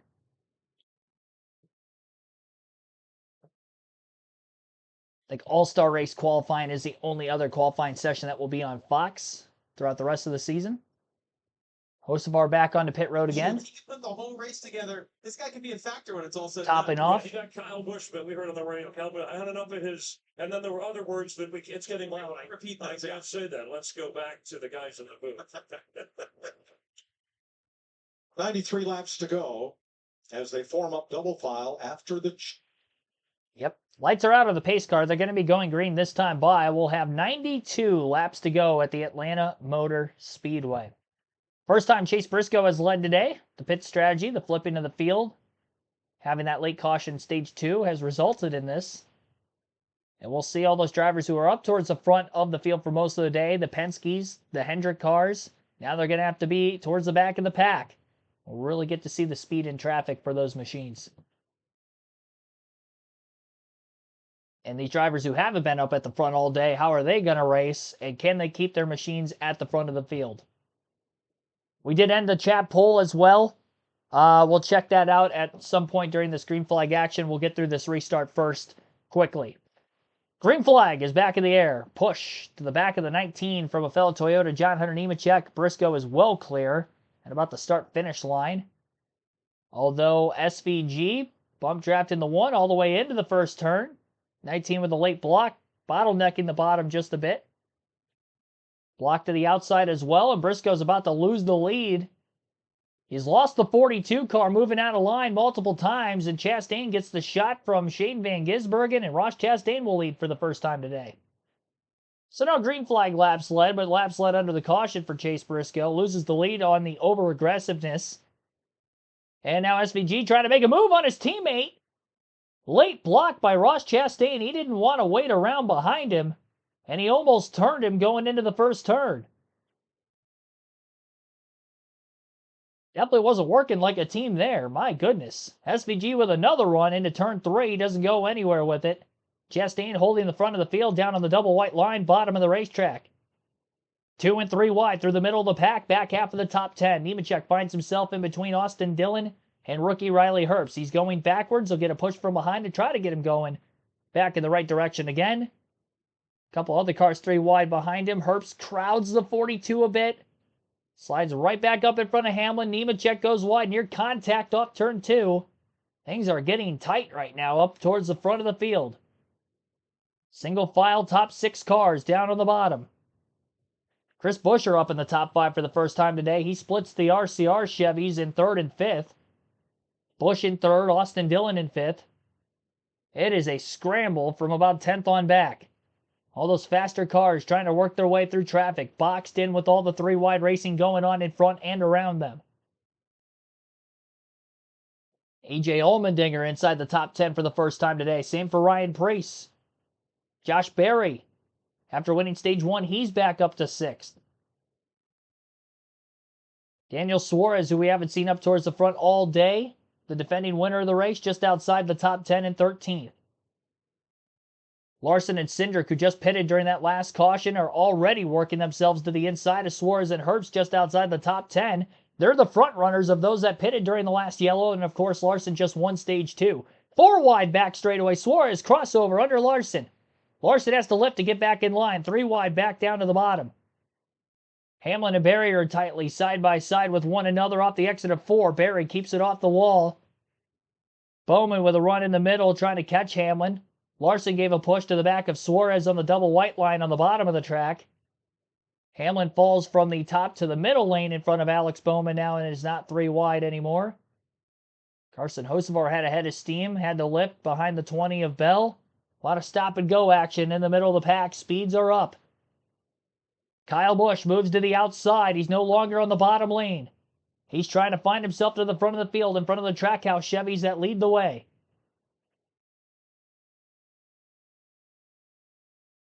Watching some of these in-car cams right now with Ty Gibbs in the middle of the pack, and you can see how close it is. Drivers wanting to change lanes and then not doing it. Logano and Hocevar nearly make contact. Off turn 2, that stacks everything up behind them. We stay green. Pandemonium to begin stage 3 at the front, really the middle of the pack. That's the dangerous area. Front of the field is staying pretty steady, at least with the top 4 or 5 positions. Hamlin and Bell might have touched a little bit going into the first turn, 3 wide as well. They hold on to their race cars.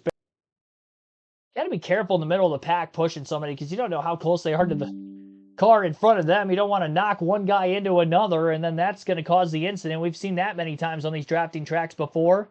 SVG, bottom of the racetrack, looking for the lead. Doesn't have a lot of help. Kyle Busch will push the one of Chastain in the outside line, trying to get back into second again. Got the one of Chastain back out in front.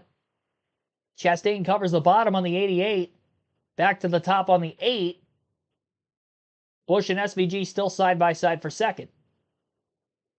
First time we've seen Busch in the top 5 since the very early going of the race. And really, even then, he was kind of back half of the top 10 all the way through stage 1. In contention to try to find his way to the lead. Highest running Ford is Buescher in 4th. Barry in 7th are the only Fords in the top 10. A lot of Chevys. Couple Toyotas up there. Briscoe, the highest running Toyota, in 6th. Herbst in 8th. Nemechek 9th. Chastain's led every green flag lap since the restart. Blocks Busch up on the outside lane of the racetrack. Hornet's Nest in the middle continues. There's no way they're going to continue this for nearly 80 laps without a wreck. It has been wild. And a lot of that, again, is because of the faster cars, middle, back of the pack. Because of the inversion at the end of stage 2. The drivers who pitted before the end of stage 2 that haven't been up at the front all day have leapfrogged. And they're trying to hold on. Herbst went wide in the middle of 3 and 4 a couple laps ago, squeezing the 20 of Bell against the wall. Bell, despite scraping the wall, still up inside the top 15, currently 13th, with Byron and Reddick underneath him, and now just Byron, no longer 3 wide into turn 1. He's trying to get out of harm's way behind the 35 of Herbst. Might be slowing up that outside just a little bit. Byron made a move down to the bottom, got by them both that last front stretch, and then Reddick down the back straightaway, drafts behind Byron, pulls past as well. Average lap speeds we've seen up over 185 miles an hour at times in the middle of the pack and in the draft. Here we go, NASCAR Fox, crank it up.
Still that mad scramble middle of the pack. It's been like that every lap since the restart.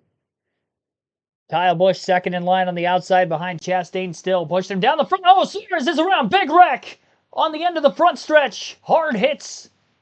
Suarez got the heaviest impact it looked like in there. Ty Gibbs also involved. I think I saw the 4 of Noah Gragson. And that might have been the big one. Back half of the field, we've got about a half a dozen cars at least taken out. Big hit for Cole Custer. He's parked against the inside wall. There's Gregson. He's got a flat or 2. Yeah, and that's one of the cars that hasn't been running the airlift system to get the car off the ground when you have flat tires. AMR safety team quickly on the scene. Oh, the rear end. Look how bent that rear end is up underneath the sheet metal of Cole Custer. Gotta be killed out on fire for JJ Yaley caught up in that one in the 44 as well. Was on the lead lap. Front end all piled in, and there's Ty Gibbs trying to get his car back to the pit so it can be repaired there instead of going to the garage. Toyota on board. Watch right here. Actually, all of this. Yeah, Starts to slow him up from the block. You see with Wallace. See Suarez have to lift as he got in the wake and got tight. The hole closes up here with Gibbs, Gilliland, and Suarez. Suarez into the wall. And then here comes Custer and the rest of them. Big hits right here. Oh, That's where that wall turns back out through with the dog leg. Custer hit a ton. Yeah, and that whole wreck happened because of the two cars of Riley Herbst, and that checkup, Wallace, that checkup of Bubba Wallace and Riley caused everybody else to have to go somewhere else. And you see right here, it looks to me like the 99 didn't know that they were all down there. There was two cars below him and kind of turned over the front of the 54 right there. Well, everybody's pushing hard. I mean, again, sitting here, watching out the window, looking on the screen, it was just a matter of time. You could feel the energy, the racing, the vibe was really picking up. The runs were coming harder. The blocks were getting bigger. It was a matter of time. Look at him lift right there. See when they see the He has to lift for the 35 because Riley's car would not hold the bottom. So Gibbs gets the run, tries to shoot the gap. The hole closes up with Gilliland and then puts Suarez in the wall, and it's that easy. Custer hit him. He hit hard. Yes.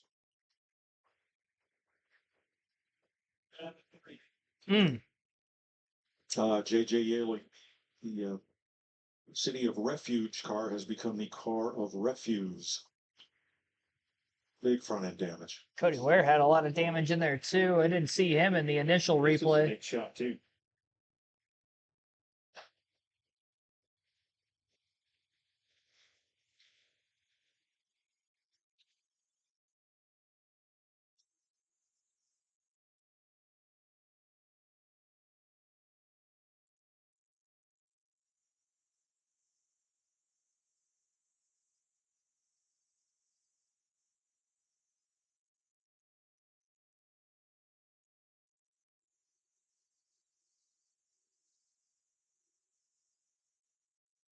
Happens fast, Kevin.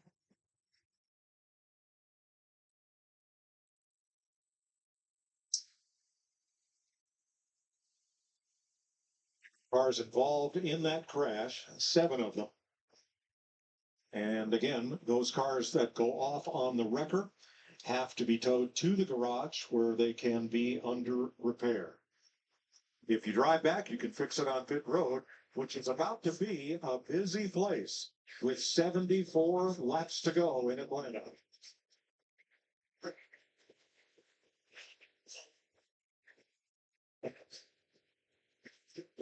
With the caution laps ran, we should get to within the fuel window by the time we get to the restart. So definitely going to want to top off here. I expect everybody to come down to pit road, likely for the final time and likely for fuel only, unless you're at the back of the pack, then maybe taking tires there. You don't want to give up track position if you're at the front at this juncture of the race. Stage 3, a little less than 75 laps left. Top 10 before these pit stops are about to be upon us. We have Ross Chastain leading, Shane Van Gisbergen in second, Chase Briscoe in third, Austin Dillon fourth, Kyle Busch fifth, William Byron sixth, Chris Buescher seventh, Austin Cindric eighth, Josh Berry ninth, and Tyler Reddick is in 10th. Again, this is before the pit stops that we are about to see. We'll take a quick break while we're waiting for them to come back full screen from their commercial break under the yellow and waiting for pit road to open. You're listening live on KRC, the Ambetter Health 400 at Atlanta.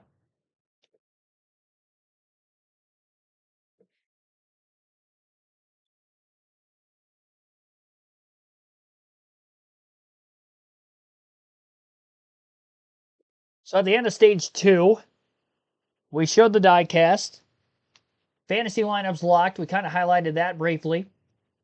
And now it is time to go over the poll that was open that I did close at the end of stage 2, but haven't talked about the finishing results yet. Asked you guys who you thought was going to win the Ambetter Health 400 at Atlanta today. 46% had somebody other than Blaney, Logano, or Busch winning. Neither one of those three won any of the stages today. Josh Berry won stage 1. Surprisingly, Kyle Larson wins stage 2. Both of which did miss that wreck. They were ahead of it. Same for the 3 in the chat poll. But yeah, again, 46% taking somebody other than those 3. Second place on the poll was Kyle Busch at 22%. Joey Logano at 11% was last. And Ryan Blaney had 19% of those votes. Sit for Brains. Thanks for tuning in.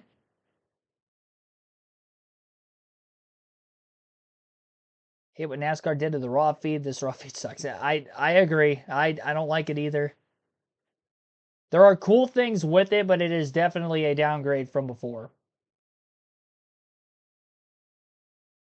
I feel like it does hinder the experience of the stream. Commentary and all that, that's still the same, but the visuals are definitely different. I wish we had something else than what we 7 have. caution flags today already. You see them up there in the race tracker in the upper left. And defending champ Daniel Suarez is out. Cole Custer being towed to the garage. Chase Briscoe up toward the front. There's Noah Gregson with a lot of damage to his number 4. Now, next Sunday on Fox, the NASCAR Cup Series moves to Austin, Texas. It's the Echo Park Automotive Grand Prix on the new short course. Well, it's not new, but it's new to us. The short course at Coda. Pre-race coverage, 2:30 Eastern, green flag at 3:30 only on Fox. I'm looking forward to getting down there and seeing the difference that that's going to make, the distance in that racetrack, Kevin. Well, it's definitely going to add a new twist. It's going to take a lot of the, the length of the lap out of the racetrack. But it's anytime something changes like that, it's going to change the dynamic of how you race and what you do. So definitely excited. I'm more excited about the third race being a road course after we've had 2 super speedway races. I'm glad I'm not in the car because it adds elements to everything that we do that are just so unique compared to the past. And such a nerve-wracking start to a season with 2 super speedways and then a road course, which, by the way, is new, a whole mile shorter. How about this guy, speaking of road courses? Doing a great job. 30th to 2nd, holding a pretty wheel out there, Cowboy. He'll be much more comfortable next week, and I'm sure that, Shane will be one of the guys that we talk about. Well, at the top of the day, if you'd said with 70 laps to go, the Chevys would be running 1-2, you probably could have got long odds on that, but here we are. And flipping that stage played in their favor, right? The Logano's and everybody that had to pit there, they didn't get the track position they needed. These guys they're in the catbird seat. Well, they're going to need more fuel. And most everybody is headed for pit road. Jamie? Ross Chastain in the 1 has led 19 laps listening to them on the radio. They last pitted on lap 137. That's longer ago than most around him. So they warned him we're going to have to wait longer on fuel than the others. So they're going to make a slight adjustment for tires for him. And right in front of him is Chase Briscoe will come into his pit box. He's pretty much been tight all day, but pretty happy with it as he slides to a stop in his box just on the line here for just fuel for the 19. Shane Van Gisbergen in the 88 had no ability to move around on the track earlier on in the race, but got out front and said, man, it's really nice out here, guys. In the 8-car, Kyle Busch, big adjustments all day long. Had been loose most recently, no comments this time. St. Smith had to put 2 wheels in the grass. They were so clustered coming out of and entering into the pit boxes up at the top end of pit road. And Kyle Busch picks up a ton of spots. Easily. You see Ty Gibbs there on pit road. They fixed that toe link. The car's not near as damaged as I thought it was. Yeah, and sometimes when they have flat tires and they can just fix the toe link, it looks a lot worse when they're crab walking in. That's close. That's as close as last year's finish right there. Well, I was going to say, get ready because you're going to have to call a finish about that close here in, It's good to 30 see. minutes? It's good to see how sharp those line edges are now, though. Now watch Chase Briscoe launch out of his pit here. Yeah, he almost sideswiped. Big slide. Another car waiting to come in. Out of the way, boys. I'm coming through. Yeah. Yeesh. And for those of you that watch, we talk about this all the time. These cars do not turn good when they're sitting still or going slow. They feel like you got to turn the wheel 3 times as much compared to when they're at speed. Well, plus, they don't want to turn right at all coming out of that box. Very fair point, Mike. Did you not see that both of those tires didn't have any lettering on them anymore? That car had been in the wall harder than I thought. Details, Clint. Speaking of tires, here's our aerial coverage from Goodyear, celebrating 100 years of a great American icon, the Goodyear blimp.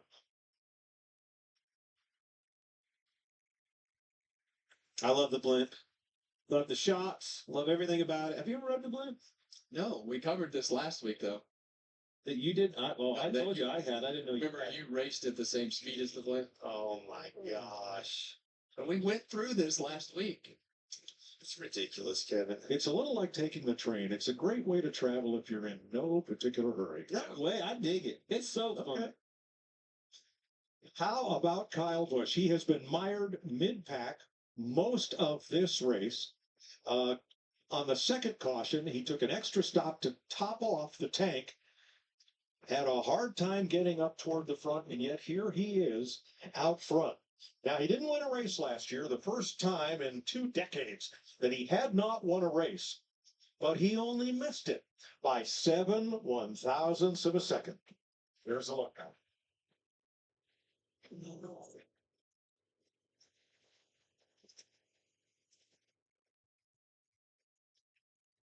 At the finish line, Busch in the middle, Blaney on the bottom, Suarez right an inch or so.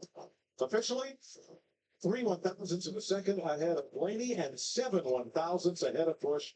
Closest 1, 2, 3 finish ever. Without Kyle Busch's move getting into 3, that finish wouldn't have happened 3 wide like that. He made a bold move, took the shot for the win, getting into turn 3 with a big run, head of steam, went to the middle, shot the gap, almost made it happen. Won the truck race yesterday. Something about it. Feels good. Maybe Kyle Busch's day. He's going to restart with a Chevy behind him in William Byron. Yeah, and I think this puts him in a pit window where you take some of the pit road variables of mistakes and things happen. So this is going to be interesting to see how this all plays out at the end. You see Austin Cindric, one of those Fords, and Blaney in 4th, Austin Cindric in 6th. So it'll be interesting to see if they can keep marching their fast cars back towards the front. Now, Larry, 4 cars just stopped at the back of the pack to top off on fuel. Are we going to be close? I mean, we're 69 to go. We're going to go back racing at 68. I mean, we should be good to go, Mike. But I think that's just insurance because never rule out overtime finish at a speedway. That stage and flipping the end of that sure has put new life in a lot of these teams. I mean, you look back there and Kyle Busch's teammate, Austin Dillon. I mean, he's right there in the 3 car. Busch, you really haven't seen or heard of much of him. He's there. This just in from Bert and Elmo, our stat boys. The probably most random stat of the day is that 6 of the top 8 have a last name that starts with B. I thought it was Bert and Ernie. Well, Ernie stayed home. Oh, that's what they came up with? That's dynamite intel over there. I love it. Well, I got some intel for you. We're going green here, boys. Let's go. All right, here they come to the Echo Park Automotive Restart Zone. It'll be 68 to go. Yep, 68 laps left. Green flag back in the air. Kyle Busch leads for the first time today at Atlanta. We'll see if he can lead a green flag lap. He's got a fellow Chevy of William Byron just behind him who won the Daytona 500 a week ago. Blaney trying to push the 19 up ahead. He's got his teammates just behind him. Austin Cindric, Joey Logano are in contention but side by side behind the 12. And now the 3 of Austin Dillon is behind his teammate Kyle Busch as Byron, who after pulling Busch to the lead or pushing him to the lead, makes a move to the outside to get in front of Chase Briscoe, and he's trying to take the lead for himself. Busch doesn't lead his first green flag lap of the race yet. Byron leads at the line. The 19 is clear for second. Busch is fading on the bottom. By the time the 3 of Austin Dillon gave him a shot, it was a little too late. And now Kyle side by side for third off turn 2 with Ryan Blaney. Head of steam for Austin Cindric. 21-22 still boxed in behind the RCR Chevrolets just in front of him. Briscoe pulled off the top to try to make a move on Byron. Byron blocks it successfully through 3 and 4. And Willie B holds on to the lead yet again. This is the first time we've really seen Byron up at the very front of the field as well here today. He had been up in the top 5 at times in the middle going to the race, but never led until now. 3 wide, middle of the pack. Shane Van Gisbergen, the rookie, in the NASCAR Cup Series, right in between the 2 Fords of Josh Berry and Austin Cindric, who were first and second at the end of stage 1. Joey Logano, good car right behind him, is pushing him. Through that middle, will Van Gisbergen be able to hold on to it? Blaney pulls down in front of the 88, saw that lane moving quite a bit. cut it off. 5 rows of cars in the middle groove of the racetrack. SVG moves wide, and I believe Cindric cut him some slack. Almost got squeezed into the wall. He lifted. Still gets momentum back down the back straightaway. Van Gisbergen just tried to pull out of the middle line, and now he is no longer in the middle until he makes a quick move on Austin Dillon in the 3. Dillon's fading. Kyle Busch still at the front of the field, though. But now Busch doesn't have a lot of help until Berry pulls off the top, and he goes to the bottom lane behind Busch instead. SVG hung out by Cindric and Logano in the middle groove of the racetrack as they try to fight their way closer to their teammates of Blaney and Berry.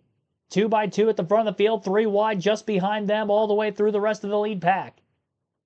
Cindric back to the outside, pulls out of the bottom from behind the 21. Now he's behind his teammate Blaney on the outside. Blaney and Cindric are second and third up there. Joey Logano's close to the back of the 22. He just can't quite clear the 19 of Briscoe yet. Kyle Larson with a big run. Not quite going to be able to get to the 22 to push him, though, into turn 3. Luckily for Logano, he's at least clear of the bottom lane car of Austin Dillon. Still close to clearing the 19 of Briscoe. Doesn't slam the door shut yet. Byron by inches leads that lap at the line. 62 laps to go as they cross the stripe. Oh, little contact down into turn 1. I think Austin Dillon and Carson Hocevar got together there. Quick tire rub. Somehow, no crash. And Busch pulls to the lead, meanwhile, in front of the pack. Down the back straightaway into 3 and 4. And now he'll lead his first green flag lap of the day at the line this time. 61 laps to go. Busch double duty this weekend. Won the truck race. Trying to have a return to old and win the cup race as well. Blaney up the middle. 3 wide between Logano and Byron. Can he swing in front of the 24? Nearly gets clipped by Van Gisbergen, who is getting a big bump trap from Hamlin. Nowhere to go for SVG other than to lift into the next corner behind Joey Logano as he almost got squeezed there as well. Van Gisbergen still underneath the 2 and the 24. A lot of 3 wide racing continuously going on at Atlanta, and it has been like this for most of Stage 3. And at times throughout Stage 2 and Stage 1 we saw this as well, but maybe not as deep through the field as what we have right now. Josh Berry, off camera, did make a pass on Kyle Busch for the lead once Busch pulled clear. Berry and Busch now control both lines together, single file 1-2 at the front. First time Berry's led since winning Stage 1 earlier today. Chase Briscoe, who's probably going to need a win to make it to the playoffs following the L2 penalty earlier in the week. The flipping of the field position's been up in the top 10 ever since the start of Stage 3, although it's fading a bit. Chastain with a big block on Briscoe in the outside lane in the center of 3 and 4. Briscoe's fallen to about 10th. He's going to bump draft Chastain, try to get him by the 77. Nobody was in that third line down on the bottom of the track on the double white line on the front stretch. Hamlin was losing a ton of positions there. First time since the end of Stage 1 that Hamlin's been up in the top 10. He's had to fight front to the back now twice. A lot longer for him to do so this second time. But he's slowly progressing through the field. Definitely a more aggressive approach than what he had in the fall race here last season. Not just hanging out at the back hoping for a wreck this time. Chastain trying to look to the outside. Briscoe covers him. I'm not even sure how the 19 got by the 1, but he did. Logano 3 wide to the bottom underneath Byron, but his teammate didn't go with him. 3 wide and tight. Briscoe up against the fence there in the middle of 3 and 4. He's slow. That's going to stack up the outside lane just a bit behind him. Doesn't seem like he's broken a toe leg or anything, so that's good. Oh, we got trouble further back, though. Alex Bowman and Chris Buescher have gotten together. Ty Gibbs involved again. And caution is out for the 3rd time here today. Gibbs is sitting backwards on the back straightaway, rather. Where I believe Bowman and Buescher made contact with each other on the front stretch, and that might have been in the aftermath of what happened to Chase Briscoe. 56 laps to go, our 8th caution of the race. Already more yellows than we had in the Daytona 500 last week, which was 7. Then after they crossed the start-finish line was when the 8th came out. Wait to see exactly what happened here. I saw Briscoe up against the wall right as they were going to that Toyota all-out. And we didn't see how it finished. Briscoe scraped the walls very slightly. He didn't have any contact, which led into it. But then as he was trying to get his momentum back, he did come up off the outside a bit, squeezed the 17 of Buescher. Buescher got knocked down into the right front fender of Bowman. Bowman's whole right front fender's tore up. It looks like the right front might be flat on the 17 of Buescher as well, as he's got to limp it all the way around the racetrack to pit road. Yeah, Buescher got squeezed there. The 19 didn't really come down a whole lot, but the 88 also being on the bottom of the 17 and the 19 3 wide. The hole closed up. The 17 was in the middle of it.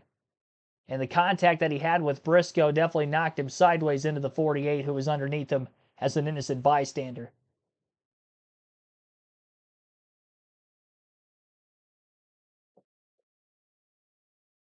Delbert in the chat predicted 5 cautions for incident. We have 6. Yeah, Atlanta tends to breed a lot of cautions. Just tighter confines than what you see at Daytona Talladega, so there's less room for error, a lot lower grip. Everything that happens in the middle of the corners just happens so much faster than you'd see at Daytona or Talladega when it comes to the drafting style of racing. And that has led to more cautions in these first few years with this configuration.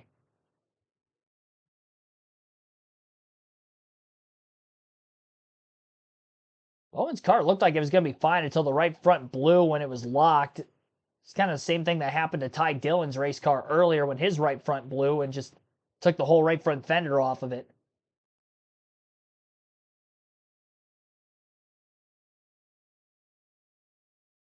Oh, wow. Big moment for, oh, that was Gibbs. So that was on the back straightaway. So he probably had a problem before that. Gibbs was well off of the lead pack.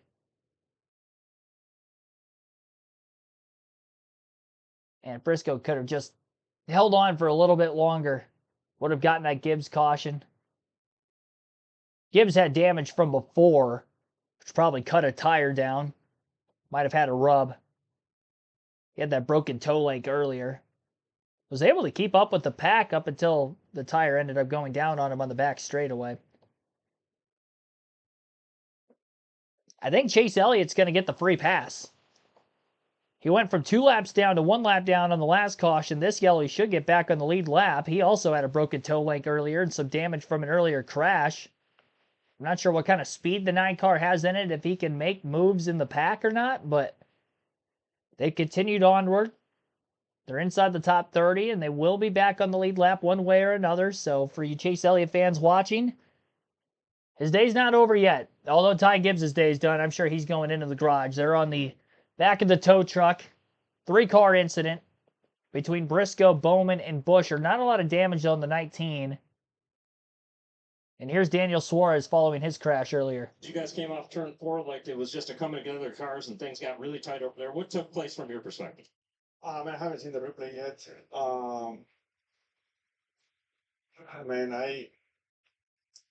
I wasn't good enough, man, today. I felt like I didn't know that 54 was there. That was, I think it was on me. I didn't know that the 54 was there. Today we were just not good enough. I mean, we struggled a lot with the balance of the car since the first stage.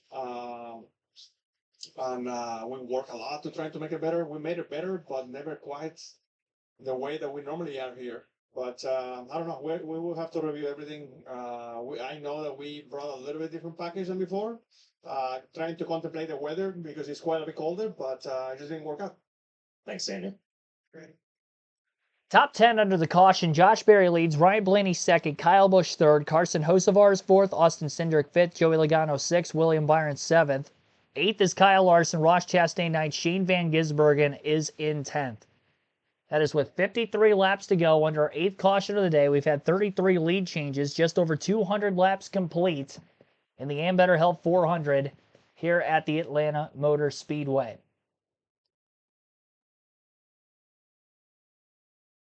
How's everybody's fantasy teams holding on in the chat?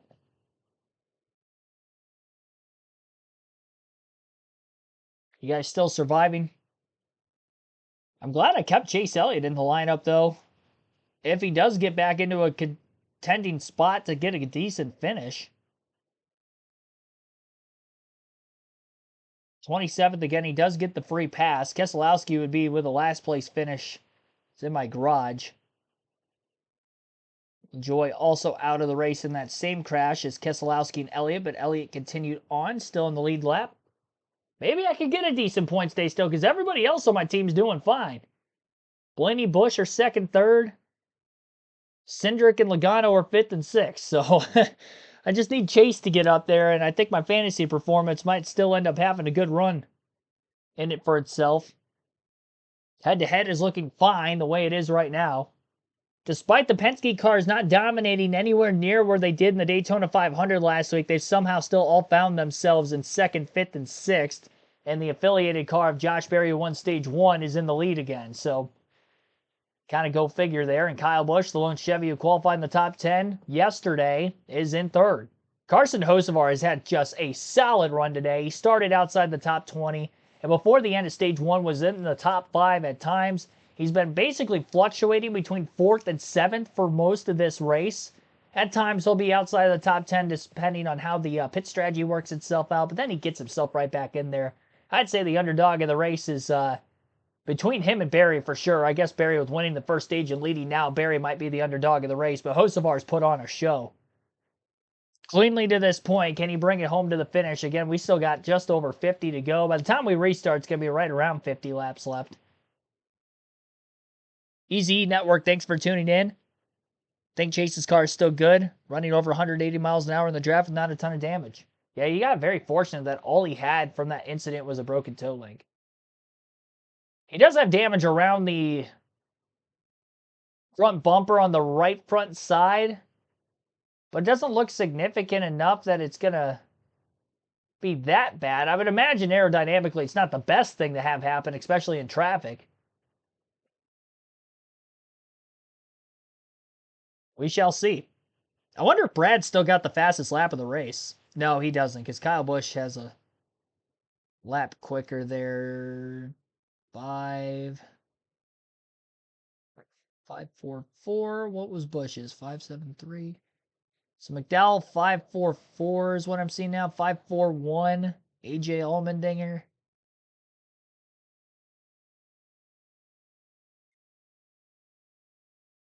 Yeah, so AJ Allmendinger, as of right now, has the fastest lap of the race for that bonus point. With about 50 laps to go, it's a 29.541 for AJ. Kyle Busch in third, exactly where they finished to Daniel Suarez here 1 year ago, by the thinnest of margins ever. Well, this is when that conversation of got to be lucky on these places has an argument when you start talking about the exact same cars time after time on these super speedways, Clint. Oh, I mean, for sure. If anybody can knock this Penske clan off of this victory, it's that 8 car.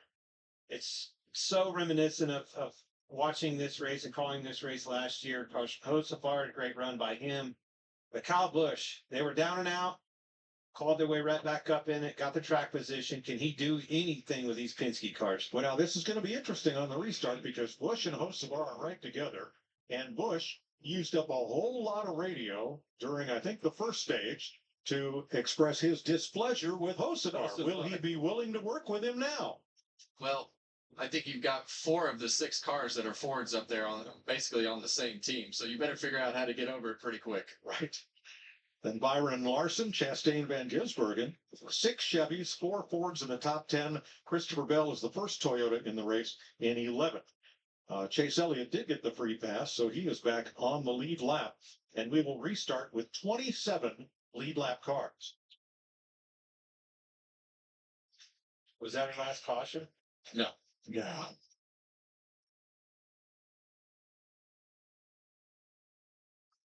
Stage points earned today. Bubba Wallace leads the league in that department with 16.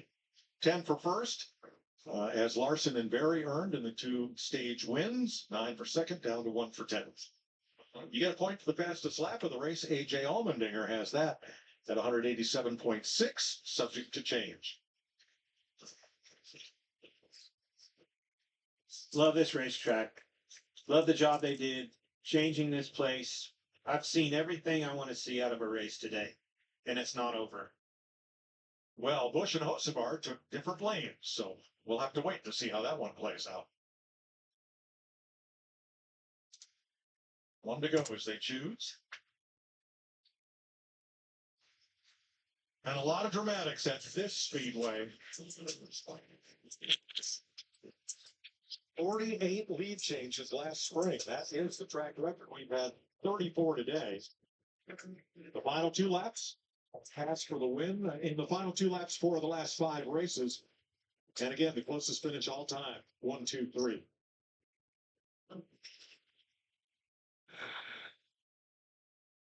Well, Larry Mack, what do the trends say about whether or not we'll be caution free to the finish? I'm glad you asked. 6 races on this new configuration with the Gen 7 car. The average of the last caution lap, 246, 14 to go, 3 times in the final 10 laps. And yes, the last time we were here in September, we did go into overtime. Ford Chevy, row 1. 2 Fords in row 2. Chevy Ford in row 3. 2 Chevys in the 4th row. And the 5th row. The first Toyota Bell, in fact, there are 4 of them together.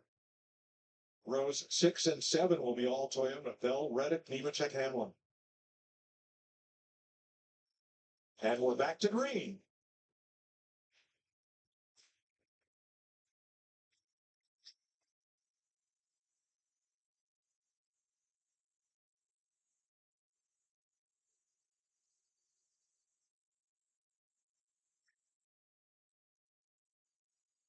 Kyle did about all that he could do right there, picking that outside road with those 3 Penske, well, 2 Penske and 1 Wood Brothers car. But Joey Logano's right back there. They've got him outnumbered again up front, Clint. Yes, they do. He's going to have to do a good job. Don't let them to this outside. I don't want those guys to get to the outside. Try to make, look at that. You can't, the runs that those Indy cars have are just amazing. The speed that they have down those straightaways. Do not, if an untimely block will end your day. You and your spotter, I'm talking about Kyle Busch, Derek Nealon, they have to, they're all got to the outside, but you have to be on point. When you say clear up, you have to move right now.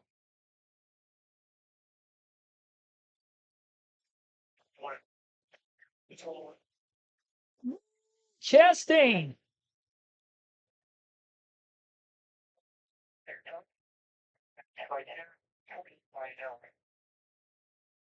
Help 1 off. 21, somebody knows. Somebody in the third charge here. We're ready to drop bottom. Keep it 1. Keep it 1. 1's helped on by 1. You're ready to grab 21 on exit. 3-4 drop 1 up. Halter help 3-4 off now. 1 off.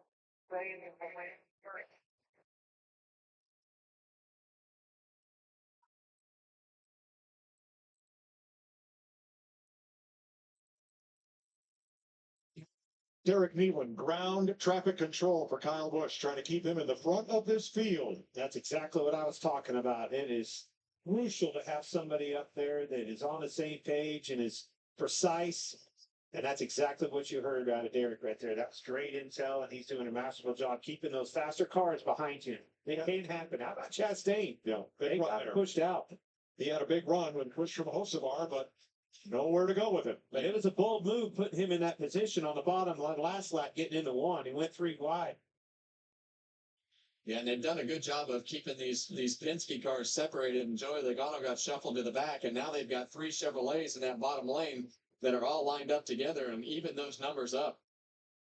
Yeah, that bottom line died out, and that's where all the Penske cars were. Look clear back there, Logano, he was right there. Now Meyer back there in traffic again. Look at him moving to the outside.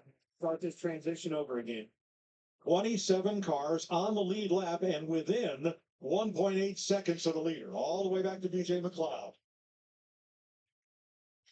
Well, now we see Ross Chastain have control of this race, and we all know, and he documented it well, that he is one of the best blockers in this sport, and he does and also one of the most aggressive blockers to go with that. So it'll be interesting to watch him control the race. But they're definitely not going to work together. It doesn't seem the 1 and the 8, as the 1 hung the 8 out. Now the 8's going to try to hang the 1 out, but he's not going to clear Ross. Look at those runs. It's just amazing. Look, Blaney pulls up there, huge shot, the rear of Bush, and away he goes. Now he's out front.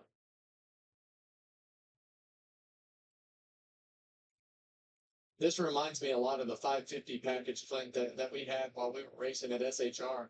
And you had those choices of drag versus downforce. And we would, on the 4-car, would always pick the lower drag scenario for instances like this, because when you could be on offense and you could have the speed to shove somebody out there or drive away or put yourself in a position to be on offense, it was always much better to go forward than it was to have to be on defense. But you also worked extremely hard to not give up that track position. That package and combination only worked if you were up front in clean air. Boy, Hocevar made a Man, there's so much happening at once right now. Push to give him an assist. Oh, man. Got swallowed up from both sides.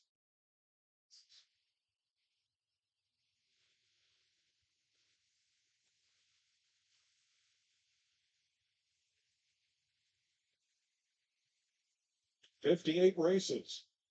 Almost went it to victory lane. Byron shot up the racetrack, almost got the door SVG. I had another one right there.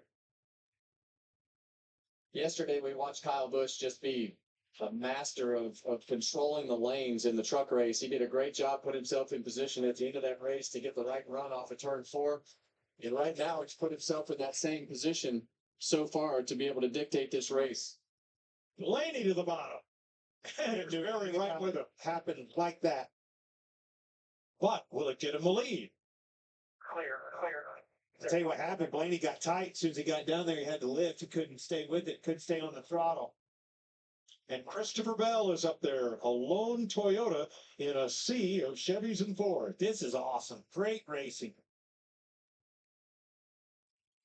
You saw Bell think about the outside lane right there with Blaney, and that's What a the move by worst-case Larson, middle of the scenario. pack.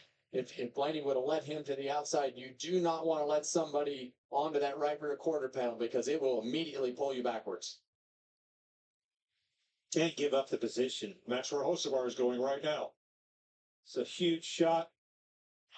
Josh Berry back into Chastain off the Cindric.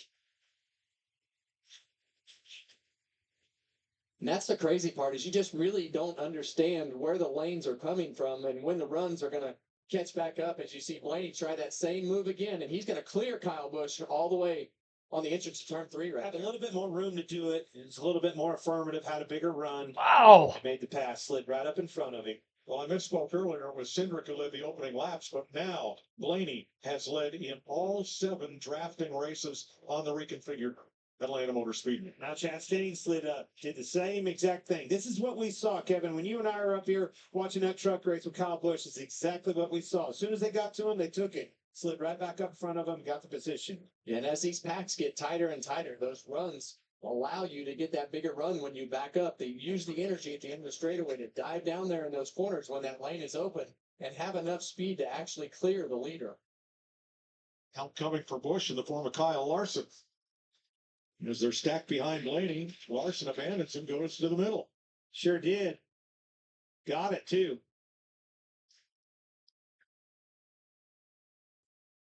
Busch wants it back. He drops down, trying to get to Austin Cindric. Well, the moose is loose up front. Been waiting all day for that one, right? Look at this run. Oh! He missed it. He didn't get down in time, ran into him. He would have shot back up, and I think he could have cleared him, but he ran into the back of him. That was close. That could have been big. Yes. Especially on his left rear quarter like that. I can't believe it didn't turn him around. We see Kyle Busch having to lift, was ready for it, prepared for it. Can he slide up in there? No. And Berry back to the front. This will be the 46th lap that he's led today. How about Josh Berry? Wood Brothers. Rolling. Here comes Chastain. Can he slide up and clear him? Yes. Big push from I Blaney. think we definitely know Chastain is going to take every run and try to pass with it. He does not want to be in second and to do the same thing back. So we've seen this a couple times from these guys, but the energy that they have going back and forth to the lead to be able to clear these passes just keeps continuing to grow. Love this. 42 lead changes so far. closing in on the record that was set last year. Here's another one. 43. The Wood brothers have 12 wins here, but not since Morgan Shepherd in 1993 have they been to victory lane in Atlanta. How do you keep these Penske cars behind you? We're going to watch Chastain go for it. Can't block them all. Look, man. Which way do you block? High, low? There's 3 of them behind you. Look at that run.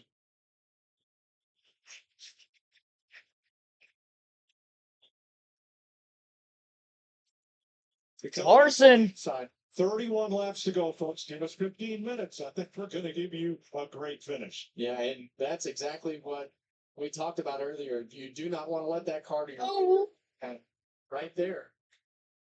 I think Blaney's going to actually get away with not losing too many positions, but Kyle Busch is going to be the odd guy out when we shuffle this around. Larson right back in the mix. Here he comes. Big run for Barry. Back to the lead.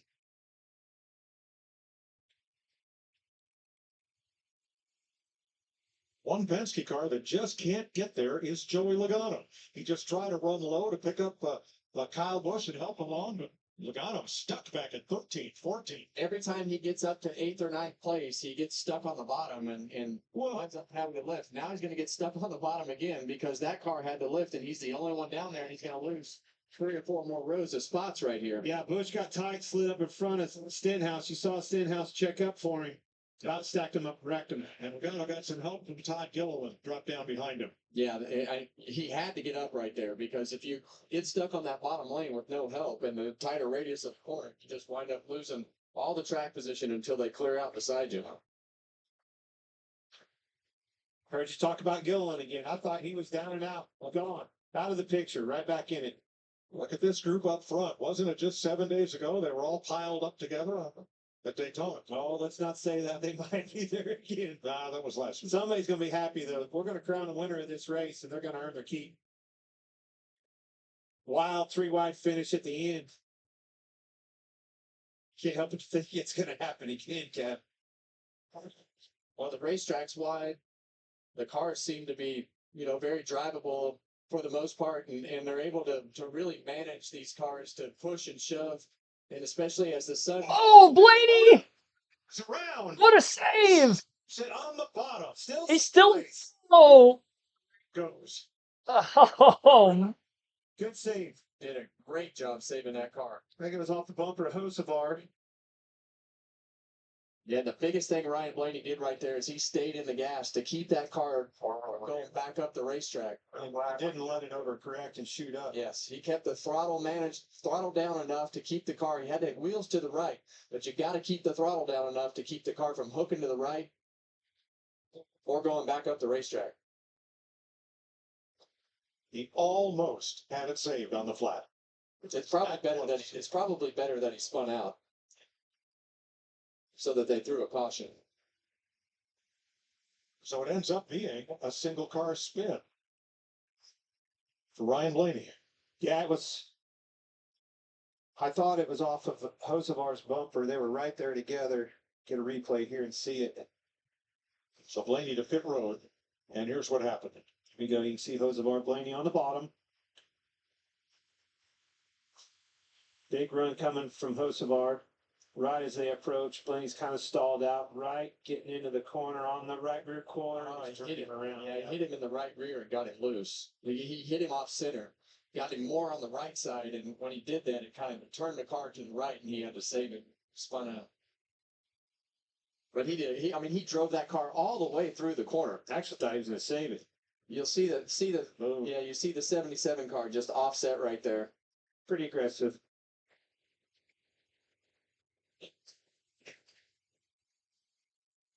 All stuff that you have to do. It's just, it's just a little misaligned.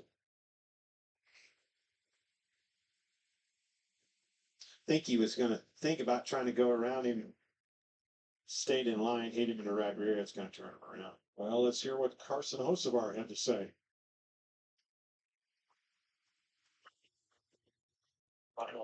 Yeah, 10-4. Yeah, copy. I agree. He moved down to block you when you're just going to try and center him up. Can I hear the other radio? Part of this is, how can you anticipate what next move that driver in front of you is going to make when you try to give him a push? Well, it all happens so fast here that Yeah. In this scenario, Yeah. no. He zigged instead of zagged. Ninth caution flag of the day, Carson Hocevar into Ryan Blaney, who almost gets it saved, but will make repairs and return to the fray. What a wild battle for the lead everywhere around the track, not just the lead. I mean, what a race that was for about almost a 30-lap green flag run until Carson Hocevar got into the back of Ryan Blaney, getting into the first turn, sending him sideways. Luckily, no big wreck ended up transpiring there. Blaney will be able to continue. Massive save to keep his car from getting any severe damage, as he will remain on the lead lap, change some tires, and get back out there. We do have 27 cars on the lead lap right now. Fuel not an issue to the end of the race unless we have several overtimes, but as of right now, we still have 30 laps to go in this race. Ross Chastain is scored as the race leader under the caution. Josh Berry second, Kyle Larson third, Austin Cindric fourth, Christopher Bell in fifth. Sixth is Blaney right now under the caution. Don't think that that's going to stay the same. So I'll just go through the top five right now. Again, Ross Chastain in the lead, Josh Berry second, Kyle Larson third, Austin Cindric fourth, and Christopher Bell in fifth.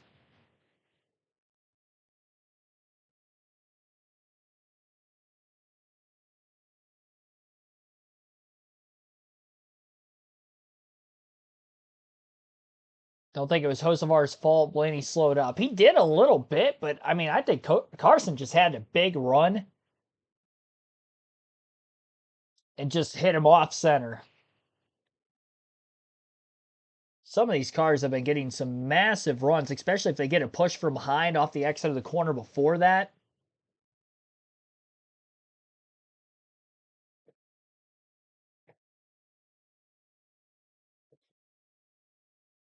Luckily, that's all that was a, I wouldn't say lazy spin to the bottom. It was a wild spin on the inside of the racetrack. Very fortunate that his car didn't come back up the racetrack, not in an overcorrection, but amidst the slide and then come back up on the banking and wipe out a couple cars in the bottom lane as well. Haven't talked about Chase Elliott in a while. Where is he running now? He's still at the tail end of the lead lap, so I don't think with the damage that he has been going anywhere. Good fortune to get back on the lead lap. Alex Bowman is actually going to get the free pass with this caution. Once again, 27 cars are on the lead lap.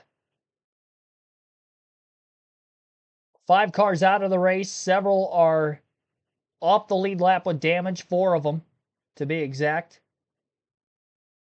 Ross Chastain gained 8 positions from that last restart to get to the lead before the caution came out.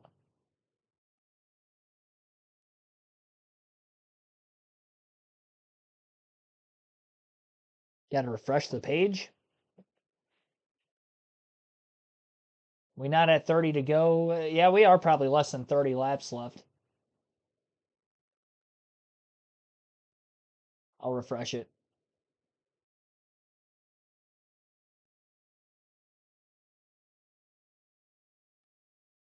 Oh, yeah. Thank you for that. I might have to log out of NASCAR.com and get back into it again.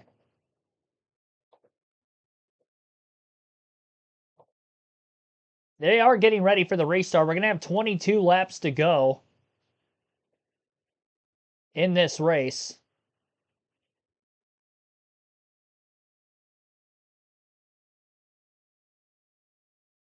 I think the raw feed just completely froze on NASCAR.com because I can't even get it up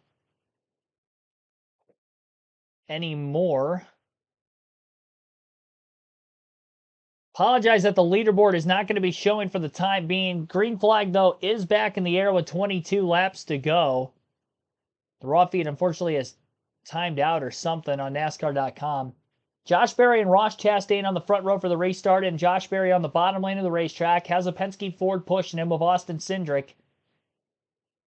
Berry's clear off turn 2 if he wants to pull high. Stays on the bottom. Now he goes high. Chastain low after a big push from Larson. Might have gotten into the back of the car in front of him, splitting Berry 3 wide now in the middle. Larson to the outside, trying to go for the lead as well. Chastain out in front at the start-finish line. Larson's got a big move coming after a shot from the 20 of Bell.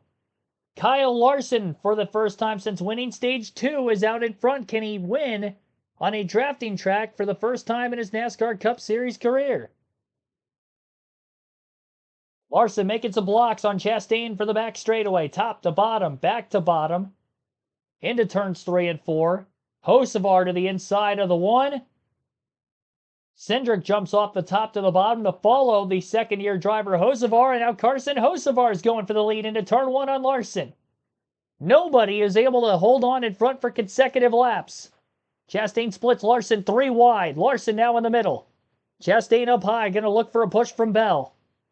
Barry somehow found his way back to third, and now it's Cindric in second place right behind him.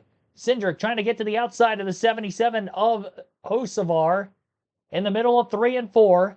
Exit of the corner, contact. Cindric breaks through. He's clear, 19 laps to go.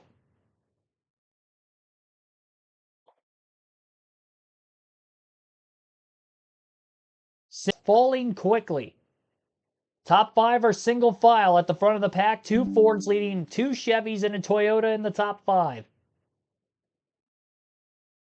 Hocevar side by side for position as of right now, with Christopher Bell. I'm trying to simultaneously get this leaderboard up and running, but it does appear to be down on NASCAR.com all of a sudden. I'm trying to multitask. Still single file, top 5. Hocevar's fallen back even further. He's side by side with Tyler Reddick. Byron pulls out of the top. Don't think it was intentional. There was a slight bit enough room for Bubba Wallace to get there on him. And that moves Wallace up to 6th. Byron moved to the outside behind the 23. The 45 trying to jump up in front of Byron as well to maybe get to 7th. Doesn't quite do so, and now Reddick is losing time down the back straightaway. All right, so now the raw feed, it looks like the raw feed is up, but there's no lap counter on the top of the screen. So it feels like if it's not one thing, it's another, but at least we got something. 16 laps to go. Hopefully it refreshes on a lap-by-lap basis still. Irina Sayre, thanks for tuning in, having the same problem. John Fleming, thanks for watching. Rain Theline, thanks for tuning in. Need to refresh. I'm trying. I don't want to miss anything that's going on late here. Still single file, top 5 or 6 positions at the front of the pack. Robert Goodrich, thanks for tuning in. I know you've been in the chat for a while. I don't think I shouted you out yet. Stu as well. 15 laps to go. Some underdogs at the front of the field here by way of name. Austin Cindric, Josh Berry. Remember, a win gets you into the playoffs. Bubba Wallace scraping the wall on the outside of 1 and 2. Hocevar's got a second wind on the bottom because of that. It looks like the tires are up on the 23. No toe link issue. He continues onward. I believe he got tight in that outside line. Remember, a lot of these tires are pretty old at this juncture of the race.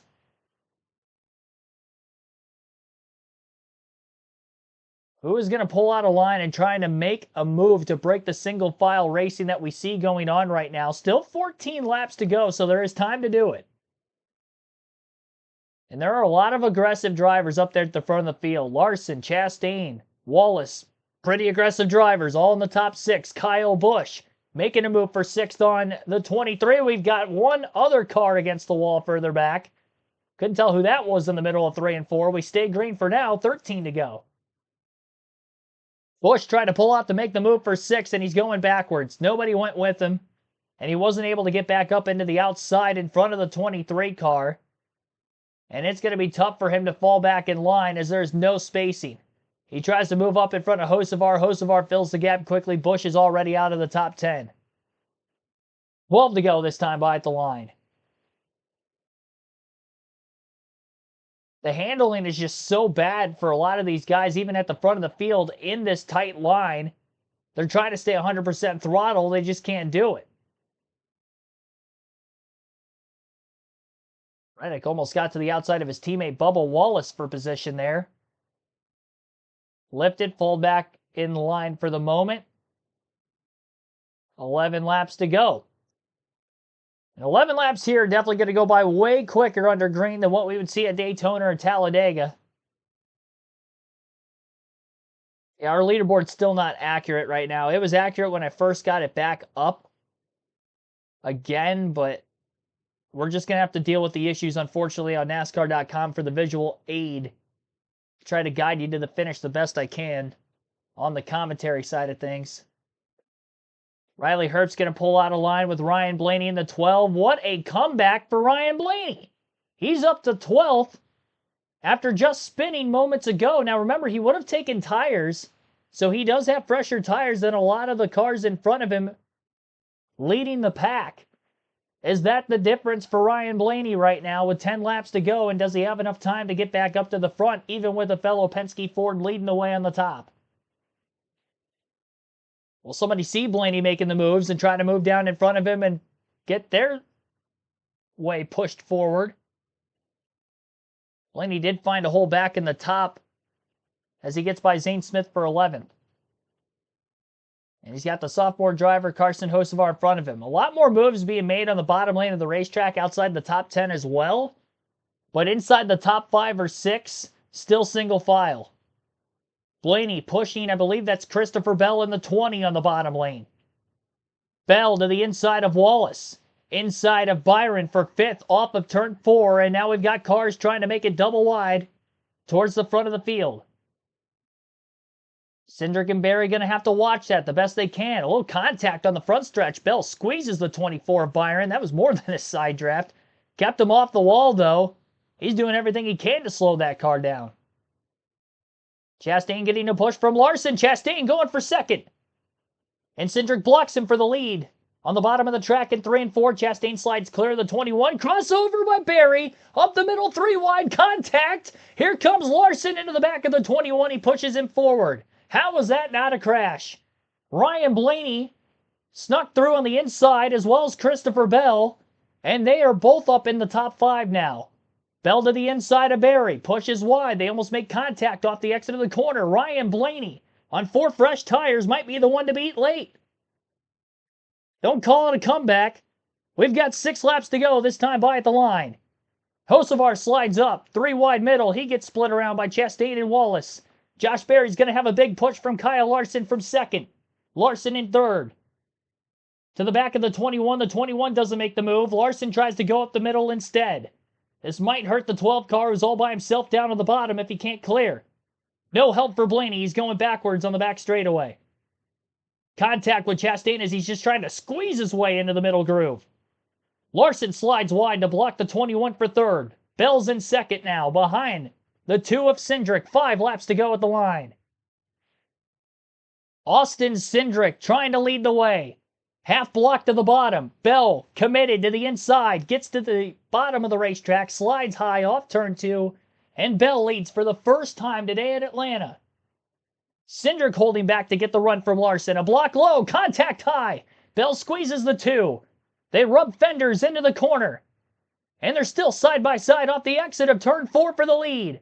Side drafting down the front stretch. Larson goes with the 2 on the outside. Pushes him forward. Cindric is clear. Larson clear for 2nd on Bell. Byron Bell, door-to-door for 3rd in the center of 1 and 2. 3.5 laps to go down the back straightaway. Larson now trying to get a run. He's got his teammate William Byron behind him who won the Daytona 500 a week ago. Larson looked low, looked high. Cindric blocks to the outside. Hamlin's against the wall in the 3rd lane. He gets passed by a couple more cars. And again, Larson going to get a run from Byron. A bigger one on the front stretch this time than he had on the back straightaway the last time. Larson on the bottom of the racetrack, looking to slide up. He's not clear. He knocks the 2 against the wall. The 24 hits him. And around goes Cindric and Byron to the inside retaining wall. And the caution's out with 3 laps to go at Atlanta. Cindric and Byron taken out of it from 2nd and 3rd place after Larson had squeezed the 2 against the wall. Off the exit of turn 2, he was not clear with the block. And we're under yellow again for now the 10th time today. 2nd straight spring race to have 10 or more yellows here at Atlanta. Ay, ay, ay.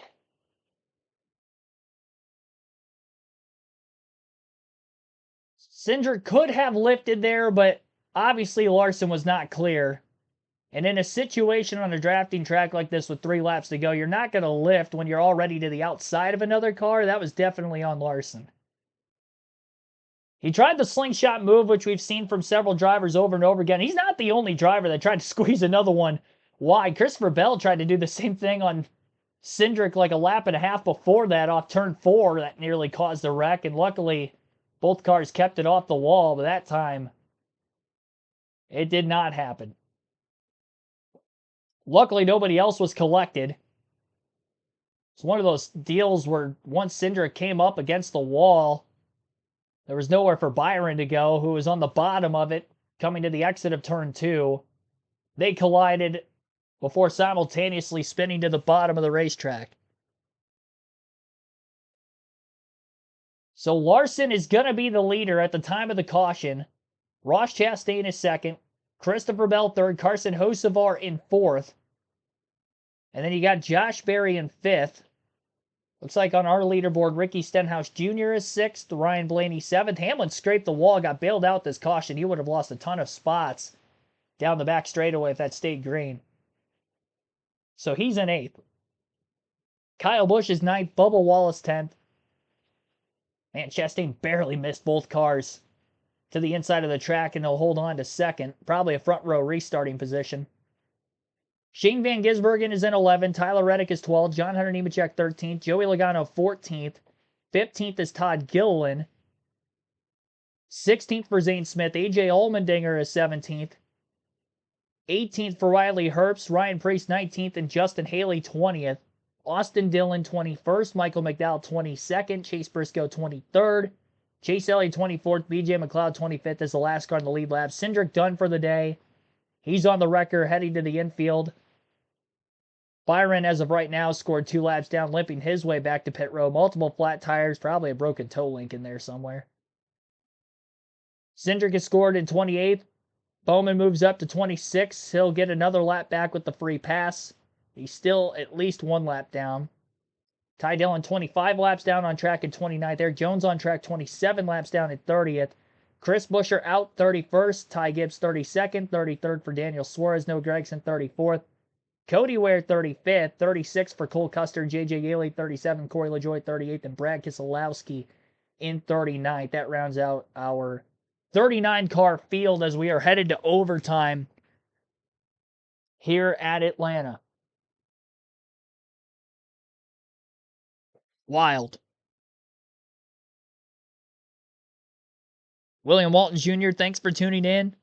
Half the field is gone. Well, half the field isn't gone, but only 2 cars collected in that incident.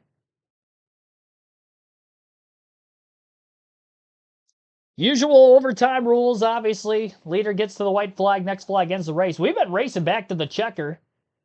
For those of you that may not have seen the last lap of the Daytona 500, race back to the checker there. We had a wreck in the Xfinity race yesterday on the back straightaway in the final lap as well, and we race back to the line. I would imagine that that's going to be the precedent here if we get a crash on the final lap, as long as the front stretch is clear. You know, if a crash happens coming to the white flag and they already get it, they're probably going to throw the caution flag because they won't be able to race back around if cars are sitting there. But if a crash happens last lap, back straightaway 3 and 4, based off of the last 2 times we've seen that across all 3 series, this race has stayed green. Caution comes out before they get to the white flag, we'll restack them again. I don't know how the heck, right? I mean, obviously it's because of the 4 fresh tires, you would think, and the fact that Blaney's got a fast car, but he's in 7th. He just spun out like 20 laps ago. We restarted with 23 laps to go, and he got up to 5th there for a brief moment. Then he was 3 wide bottom and lost several spots with no help.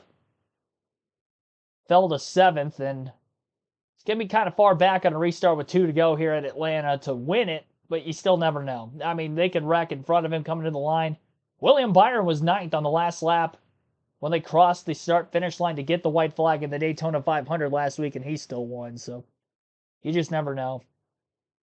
Can Kyle Larson win on a drafting track for the first time in his NASCAR Cup Series career?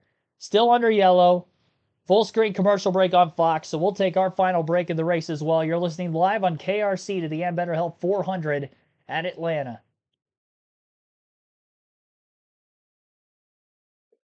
Byron didn't need the win, but the points are still nice. I mean, obviously, early in the year, you're going to want to get all the points you can, try to battle for that regular season championship. Get those additional 15 playoff points. The regular season champions only missed the championship board twice in the 16-man playoff era since 2014. So in 11 seasons, only twice the regular season champ has not made the championship four. That was Harvick in 2020. And then Martin Truex Jr. in 2023.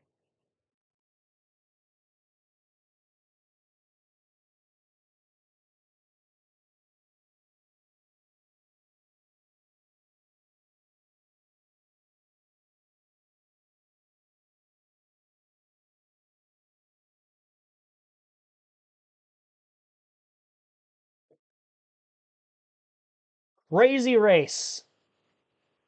Pretty much all race long. We're setting up for probably another crazy finish. Last year's going to be tough to beat.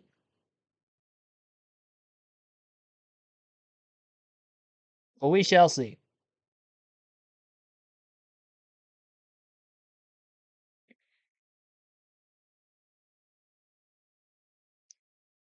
Larson and Chastain on the front row. I don't like this. I don't know that this is going to end well.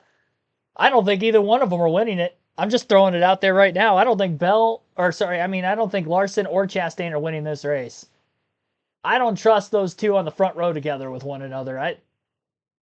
For one reason or another, Larson just caused a wreck right now on a bad block, and then, we know Chastain, especially Chastain and Larson, past precedent when they're on the front row. You got Hocevar in fourth.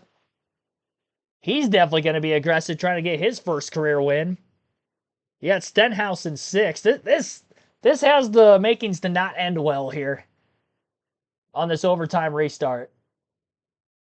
Whether the race ends on this restart or not, I don't know. But I definitely don't see them getting back to the checkered flag without another wreck. And if they do, more power to them. And I'd hope that would happen, but I'm not going to guarantee that.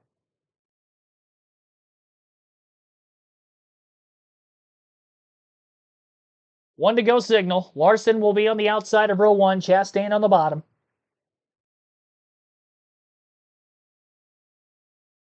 Row two, Bell on the outside. Hocevar on the bottom. Row three, Josh Berry inside. Stenhouse outside. Blaney inside of row four. Hamlin outside. Busch inside of row five. Wallace outside. Row six will be inside Nemechek and SVG on the outside. Well, this is going to be a scramble. 2-lap shootout to win the second race of the season, the Ambetter Health 400 at Atlanta. Our first attempt at an overtime finish. We shall see what will happen. The crowd's got their the flashlights on their phone. This thing right here. Hopefully I don't blind you guys. I don't think that works through the camera, but yeah, they've got them out. They're ready. They know what happened here last year. They're waiting for something similar again.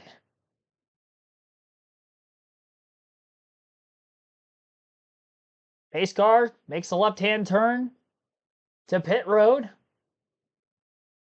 Larson is the control car on the restart.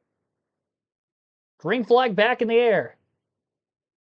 Wounding him up. Chastain gets a great push from Hocevar on the inside. Bell still pushing the 5 of Larson. Nose to nose into turn 1. Edge for the 1 car on the bottom. On the outside, it's Larson and Bell, the dirt ringers, trying to pull off the win for themselves. Still pushing down the back straightaway. Hocevar up the middle, 3 wide for second. He's got Berry, and Chastain's hung out to dry. This could be good for Kyle Larson. As they head for the exit of turn 4 to the white flag, Bell's got a push. Larson Lost the bottom of the racetrack. Contact further back. Everybody's trying to bang their way through into the first turn. Larson gets back to the inside, and he's got Bell to the top. It's a drag race down the back straightaway, and here comes Carson Hocevar, but he's got nowhere to go but to push the 20. Larson trying to squeeze his way. Hocevar to the middle. Caution lights are on. There's a wreck somewhere on the racetrack. Caution lights are on. Who was the leader at the time of the yellow? Hocevar made a 3-wide move between the 20 and the 5 at the time of the incident. I don't think he got to the lead. It was between the 20 and the 5. I think Bell won the race. It looked like it was Christopher Bell to me. But it was close between the 3 of them. Yeah, it was Bell. Easily Bell. And it looks like Hocevar might even be in second. I don't know where the wreck happened or exactly how it happened, but we had a caution on the final lap. Race will end under yellow in overtime. And Christopher Bell will get his first career drafting track win in the NASCAR Cup Series, as he will win the Ambetter Help 400 at Atlanta Motor Speedway. This will be his third top 4 finish in the last 5 races here at Atlanta. Been sneaky good in getting good finishes at this racetrack, and even at Daytona too. He's had some great runs, and now he's a victor.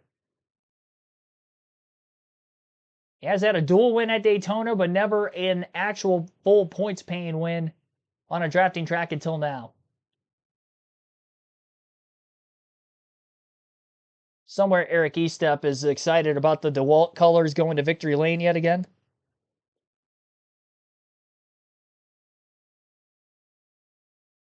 Still have to get a replay of how that final lap crash happened, because we have no clue. We just know the 7 and the 21 were involved. I'm curious to see where that happened on the track, because NASCAR, through the 500 and through the Xfinity race yesterday, they didn't have a caution. Coming back to the line, they let him race, but they did not let him race this time. So, again, it's just inconsistency.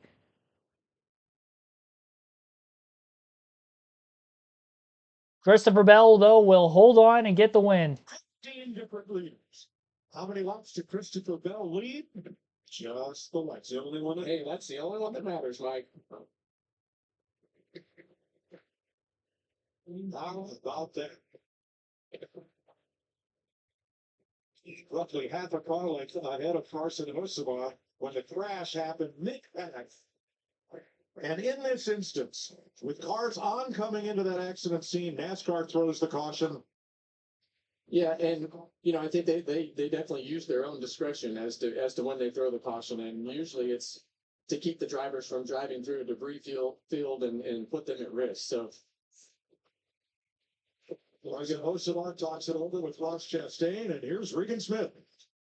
Well, Christopher Bell on a green-white checkered finish in what was a wild Atlanta race. Somehow you came from 32nd and found a way to get it done today. As he gets a hug from his wife, you found a way to get it done. How did you do that?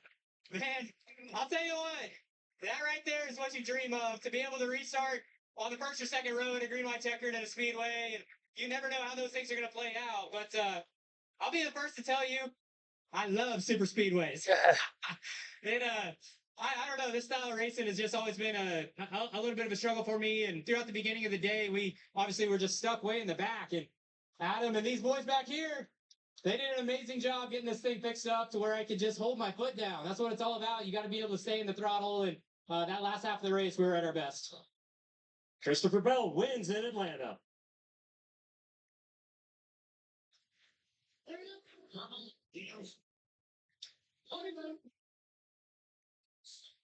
Well, many counted all the Toyotas out after yesterday's qualifying, but they were there when it counted. Probably thought he was going to get that help and run with him for a little bit longer. Hocevar went to the outside. Let's see what happened. We'll treat a caution here.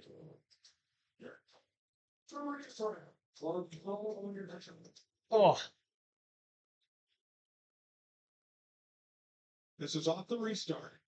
And it's Larson and Bell. And your boy, we're going to see this a lot in the years to come. Because these two, they just seem to be together in these big pressure situations. Yeah, and you see the 77 car. I thought he was going to win the race, man. And the lights were playing. Lights are, caution lights were on. Yeah. For everything happening now. Let's have a look behind. Josh Berry getting to the side of Denny Hamlin, and same thing, that hole closes up. He shoots him to the right up the racetrack in front of Joey Logano, and see a few cars go around right here. Down into Ryan Priest, Justin Haley spins, and Van Gisbergen. Yeah, and you see that 21 car nose first into the wall. That's when they start talking about throwing the cautions. Jamie?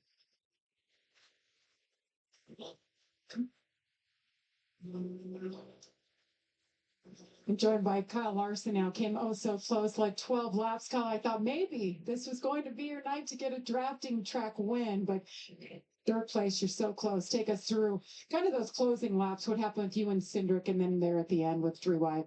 Yeah, just a little bit of a lazy kind of up the track. He got there a little bit quicker than I thought he would. I thought he was just going to pick me up on the exit of 2, but yeah, so that was probably my fault. I haven't seen a replay, but I'm sure that was my fault. And then, yeah, I mean, the restart, I haven't seen it back. So obviously the 20 got to my right side. But I don't know. I don't know what I did wrong or right. I thought, maybe the 20 picked me up. He was just going to push me and get clear of me into 1 anyways. So I think it kind of worked out okay. And then, yeah, I just didn't get the caution to come out late enough till I got the run back to the inside. So came up a little bit short, but proud of the effort today by everybody on our hindercars.com Chevy. And yeah, finally finished at Atlanta and finally got to run up front. Well done. Thank you. Thanks. Larson was among 15 different leaders today, 50 lead changes. And as you saw, everybody wanted to talk to Carson Hocevar in post-race. And I'm not talking about the media. Christopher. Some of them were probably congratulating him on the runner-up, and some of them probably not so happy with the moves made in the late going of the race. Christopher Bell, race winner, margin of victory under caution there in the final lap. Christopher Bell gets his first drafting track win, and obviously locked into the playoffs with the victory as well. Toyota going to victory lane for only the second time in the next-gen era on a drafting track. Carson Hocevar finishes in second here today. What a move on that final lap to go 3 wide up the middle. It did not look like there was enough room. There was definitely contact between himself, Bell, and Larson, jamming it up the middle 3 wide into 3. That usually causes a wreck of its own. It did not. And with the caution coming out for something that happened behind him, had they wrecked right there, I have no clue who would have technically won the race at that point. That would have been a cluster. Luckily that didn't happen. But Carson Hocevar credited with the second place finish. He was in second when the caution lights had come on. Kyle Larson third. Ryan Blaney gets up to fourth. A comeback after a spin off the front of the 77 of Hocevar and a restart with 23 to go as tail end of the lead lap. Ricky Stenhouse Jr. sneaks in there with a top 5, finishing 5th today, and I believe that is his 3rd top 10 in the last 4 races at Atlanta. Denny Hamlin ends up 6th, Kyle Busch 7th, Ross Chastain 8th, Bubba Wallace 9th, John Hunter Nemechek 2 top 10s to start the season as he finishes in 10th today. Joey Logano in 11th, Zane Smith 12th, Michael McDowell came from 5 laps down at one point to finish 13th after a power steering issue back at the end of stage 1. What a comeback of his own merit there as well. I'm not sure if he was caught up in that last crash or missed it. I would assume he probably missed it.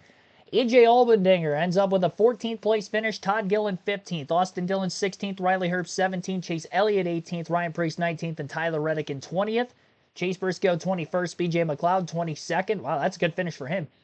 Shane Van Gisbergen 23rd. Justin Haley 24th. 25th for Josh Berry was the last car scored on the lead lap. Did not make it back to the line after crashing late. Alex Bowman a lap down in 26th. William Byron 3 laps down in 27th.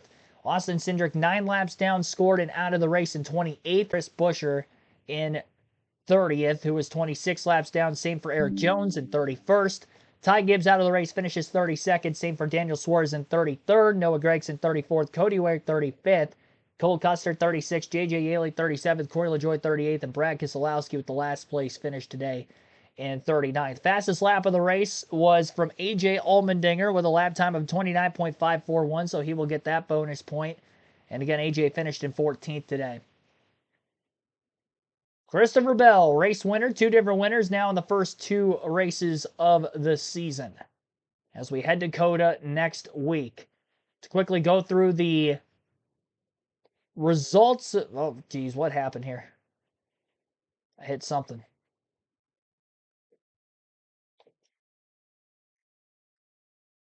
Leaderboard is updating. Obviously, the results that I just listed are unofficial. And they are probably going to be changing here even after the checkered flag falls.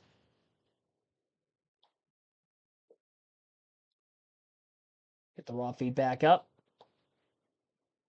I would imagine the top 4 at the very least are definitely going to stay the same. But some positioning changes maybe by a couple spots here and there further back could end up changing after NASCAR having to go through the timing and scoring as to when the caution came out, where everybody was running at that time. 50 lead changes, 62 laps under yellow, 11 cautions with this final one. Here's Carson Hocevar to finish second. Day. Career best finish for you, Carson, but I got to ask you, there was a long line of guys here to talk to you. Ross Chastain, Ryan Blaney, very aggressive race out there. What did they have to say to you?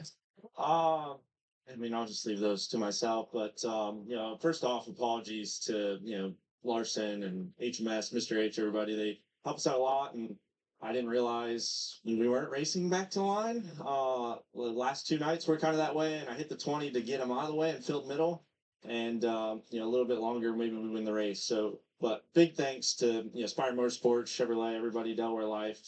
I normally ride in the back and run last, and it was trying to get a good decent finish. And for how bad we were at Daytona, I was no riding. So I mean, there's some stuff I got to learn and clean up a little bit, but I feel like we put ourselves in the perfect opportunity to try and win a race. I've never had that opportunity really before, especially on a super speedway. So just big thanks to everybody at Spire Motorsports. They deserve all the praise. I just get to hold the wheel and run wide open and try to put myself in a decent spot. And unfortunately, it wasn't the best spot, but it was just one spot short. Thanks, Carson. Chris, thank you, Regan. Yeah, last year's rookie. Although Hocevar didn't lead hardly at all, I don't know if he actually ended up leading a lap or not in this race. He was top 5 or 6 almost the entire race today. Didn't get credited with a lap led, but unbelievable performance by Hocevar. Ends up with a runner-up finish, well-deserved. Again, he was top 10 pretty much the entire race. Christopher Bell only led the final lap of the race. Where have I seen that before? As he ends up getting the win. Joey Logano leads the most laps, 83 laps led, as he ended up finishing again back in 11th. Some other big notable leaders, Josh Berry led for 56, caught up in that final lap crash. Unfortunate for him, he was up around 5th or 6th on the white flag lap. Austin Cindric led a bunch of laps, got in that second to last crash, was running second, competing for the win when Larson had stuffed them in the wall off of turn 2 with 3 laps to go initially in the race, causing the second to last caution leading into the final restart. So again, 47 laps led for him. Again, 50 different leaders in this race, and I believe Mike Joy on the broadcast said 15 different drivers led at least 1 lap in the race as well. And I believe that might be an Atlanta record. I think we had like 46 or 48 in the spring race last year. So another wild Atlanta race on this reconfiguration, to say the least. Next thing to go through here before we get to the Fantasy League is how did the predictions end up from the pre-race to the post-race. On the must-have list, I did have Ryan Blaney. He finished 4th. He was my race win pick. Much better finish than Logano, who I picked to win the 500 last week. Kyle Busch, who was on the must-have list, finishes in 7th. He ran top 10 most of the day. More often than not, it was the back half of the top 10, but he was up towards the front early in Stage 3. Chase Elliott finished 18th. He was on that list. Surprised he even had a lead lap finish. Great job by his pit crew changing the tow lake as quickly as they did. They actually lost 2 laps, but got back on the lead lap with the late cautions on a couple of free pass awards, and he ends up 18th. Not a top 10, obviously, like I had expected out of him. And then the other must-have pick would have been Joey Logano, who just missed out on top 10, finishing 11th after leading the most laps. Scored a few stage points along the way. But all in all, ended up splitting 2 for 2 on the must-haves this week. I'll take that for a speedway race. Very close. 1 position off from going at least 3 of 4. On the sleeper picks, Austin Cindric was one of which. Daniel Suarez was another 0 for 2 in the sleepers this week. They both DNF. 33rd for Suarez. 28th for Austin Cindric. And then the don't have list for this week, I had Kyle Larson on there. He proved me wrong. He finished 30, he won a stage. Great points day for Larson. Probably one of the best he's ever had on a super speedway. So great there for him, proving me wrong. And then the other don't have pick, I got to find him in the field. Did not finish in the top 10, so I was right on that. That's Ryan Preece, who finished 19th. And Preece actually got caught up in that last lap crash. He was the car that got hit when Josh Berry had spun down the racetrack. So he was running right around the back half of the top 10, maybe just outside of it when he was involved, but ended up 19th. So split 1 for 2 there. So overall on the predictions today, out of the 8, I think I went 4 and 4. No, I did my math wrong there. I went 3 and 5, so I guess below 500 again. 2 rough weeks for me on the prediction side of things. We'll see how the Fantasy League went. Taco Tuesday, Dawson Fair, thanks for tuning in. Appreciate you tuning in late. It's got me confused. The duel they call. Yeah, no, I definitely briefly mentioned it, but NASCAR's officiating all over the place with the cautions at this rate. I mean, the Xfinity race yesterday, they raced back to the line too, so I don't know. I would have expected, because it was at the tail end of the backstretch, that they would have let him race, because that was almost the same point of the racetrack where the crash happened in the 500 last week. You could tell Harvick wanted to say something about that over the broadcast, but he kind of refrained back because he's just like, yeah, that's just, seems like it's just in their hand. So when the caution came out, I believe was around the words that Harvick had stated. Notorious EV, thanks for tuning in. 2 different calls, similar tracks, similar wrecks. And yeah, it really is. Definitely robbed of another 3-wide finish, it looked like, coming to the line. Interested to see who would have had the momentum. You could say, well, Larson would have won because he was out in front when they got off the exit turn 4, but because the caution flag was already out, who knows if Bell would have lifted by that point already as well. Who would have ended up winning the race. It looked like going into 3, the momentum was definitely for Hocevar. But no clue if that would have ended up transpiring off turn 4. Who's to say they would have even made it back to the line without wrecking? They might have ended up wrecking themselves at some point there late, had it stayed green coming to the checker. And then you look at a guy like Blaney or Stenhouse winning, who was in 4th and 5th behind him. Simon Poe, thanks for tuning in. Caution's final way, same as 2 to go. Overtime, next overtime. Well, I don't like that. If a caution comes out in the final lap to have another overtime, because then we're going to run into the same issue we had with the All-Star race in 2022 when Blaney was inches from the checkered flag. The caution comes out and we have to run 2 more laps as window net was down already. We don't want that anymore. Yeah, we've got enough chances at overtime as it is, unlimited, as long as it doesn't come out of the final lap. But yeah, we don't need that.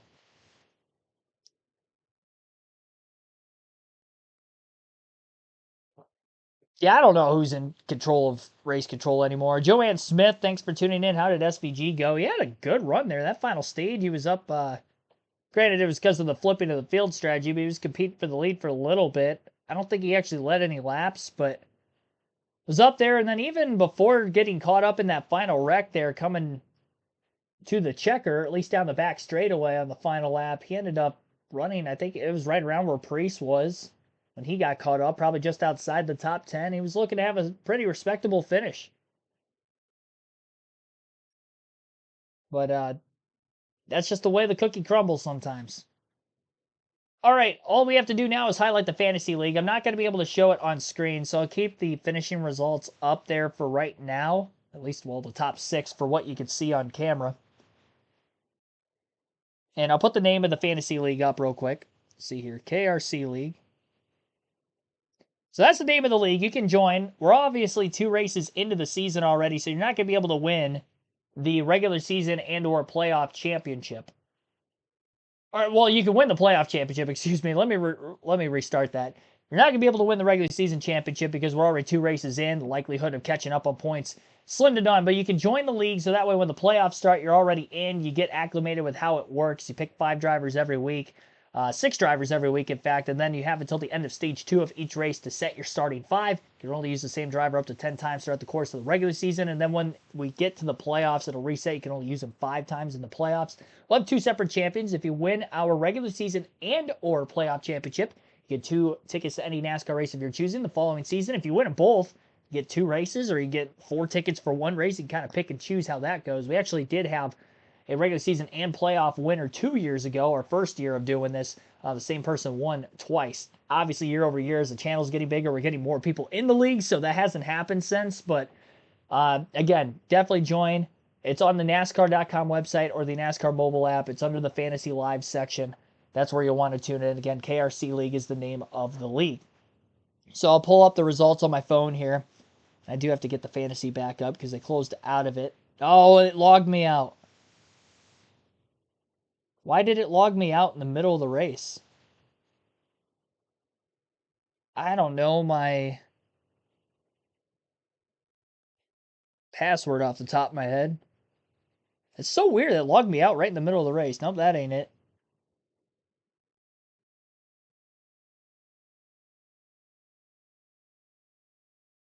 Invalid login. Well, I don't think I'm going to be able to look at the fantasy results. I don't know where anybody ended up. Why would it log me out in the middle of the race like that? I don't know my information off the top of my head, so that's unfortunate. I don't think I'm logged in on here. Let me check. Maybe I'm logged in on NASCAR.com, but I don't think I was. I definitely wasn't last week. This might be the end of the stream. I don't know if I'm going to be able to find it again. No, not the NASCAR store. 30% off today. Hey, there you go. NASCAR store. Buy yourself a Christopher Bell race-winning diecast.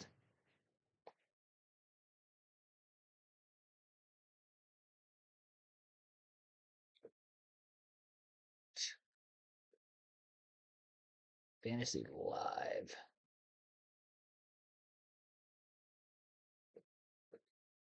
Yeah, I'm not signed in on here either. Still. I'll make sure I sign in here pretty shortly. I'm definitely going to have to reset my password and stuff because I don't know what it is. All right. Well, I guess that's going to be it for the stream. Before I go, we'll go over the start times for next weekend at COTA. We'll be live for all of the action right here on the channel, KRC.